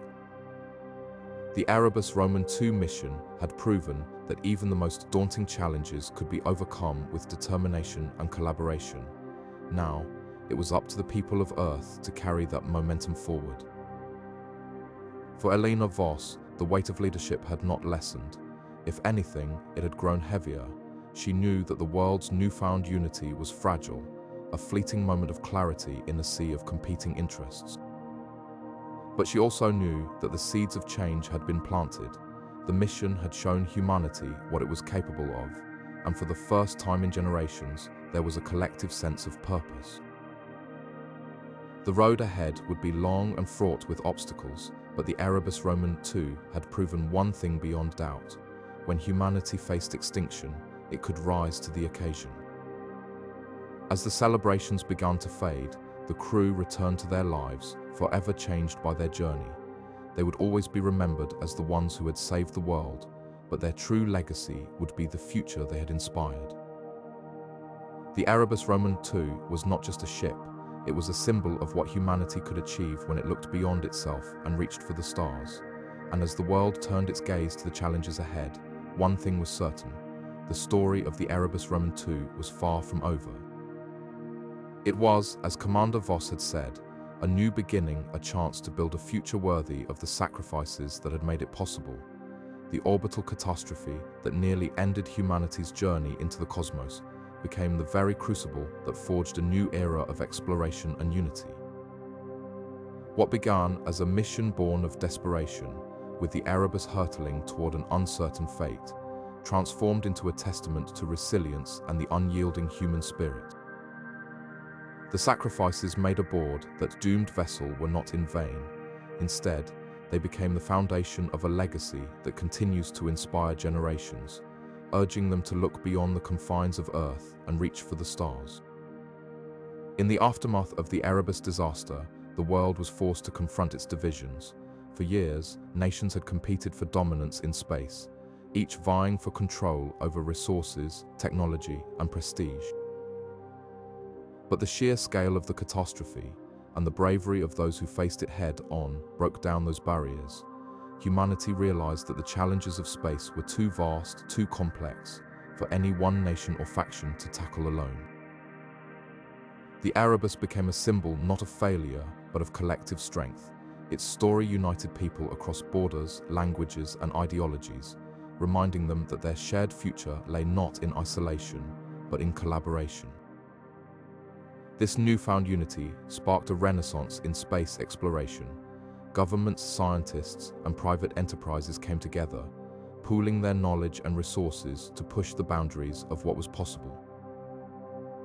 The International Space Coalition, born from the ashes of the Erebus mission, became a beacon of cooperation. It wasn't just about reaching further into the cosmos, it was about doing so together. The first manned mission to Mars, launched just a decade after the catastrophe, carried the Erebus insignia on its hull, a tribute to the crew whose courage paved the way. But the legacy of the Erebus goes beyond technological advancements or political alliances. It lives on in the hearts and minds of those who dare to dream. The crew's final transmissions, preserved and shared across the globe, have become a rallying cry for explorers of all ages. They remind us that even in the face of overwhelming odds, humanity has the capacity to persevere, to adapt, and to triumph. The Erebus didn't just carry a crew into space, it carried a message of hope, one that continues to resonate with every new generation. Today, as we look to the stars, we see not just the vastness of the cosmos, but the boundless potential of our species. The lessons of the Erebus have taught us that exploration is not just about discovery, it's about connection. It's about understanding our place in the universe and recognizing that we are stronger together. The courage and determination displayed by those aboard the Erebus have become a guiding light, inspiring us to push further, dream bigger, and strive for a future where humanity thrives not just on Earth, but among the stars. And so, the story of the Erebus lives on, not as a tale of tragedy, but as a testament to what we can achieve when we stand united. Its legacy is etched into every rocket that leaves the launch pad, every probe that ventures into the unknown, and every child who gazes at the night sky and wonders what lies beyond. The Erebus reminds us that the stars are not just distant points of light, they are destinations, waiting for us to reach out and claim them. And as long as we remember the lessons of the past, there is no limit to what we can achieve in the future.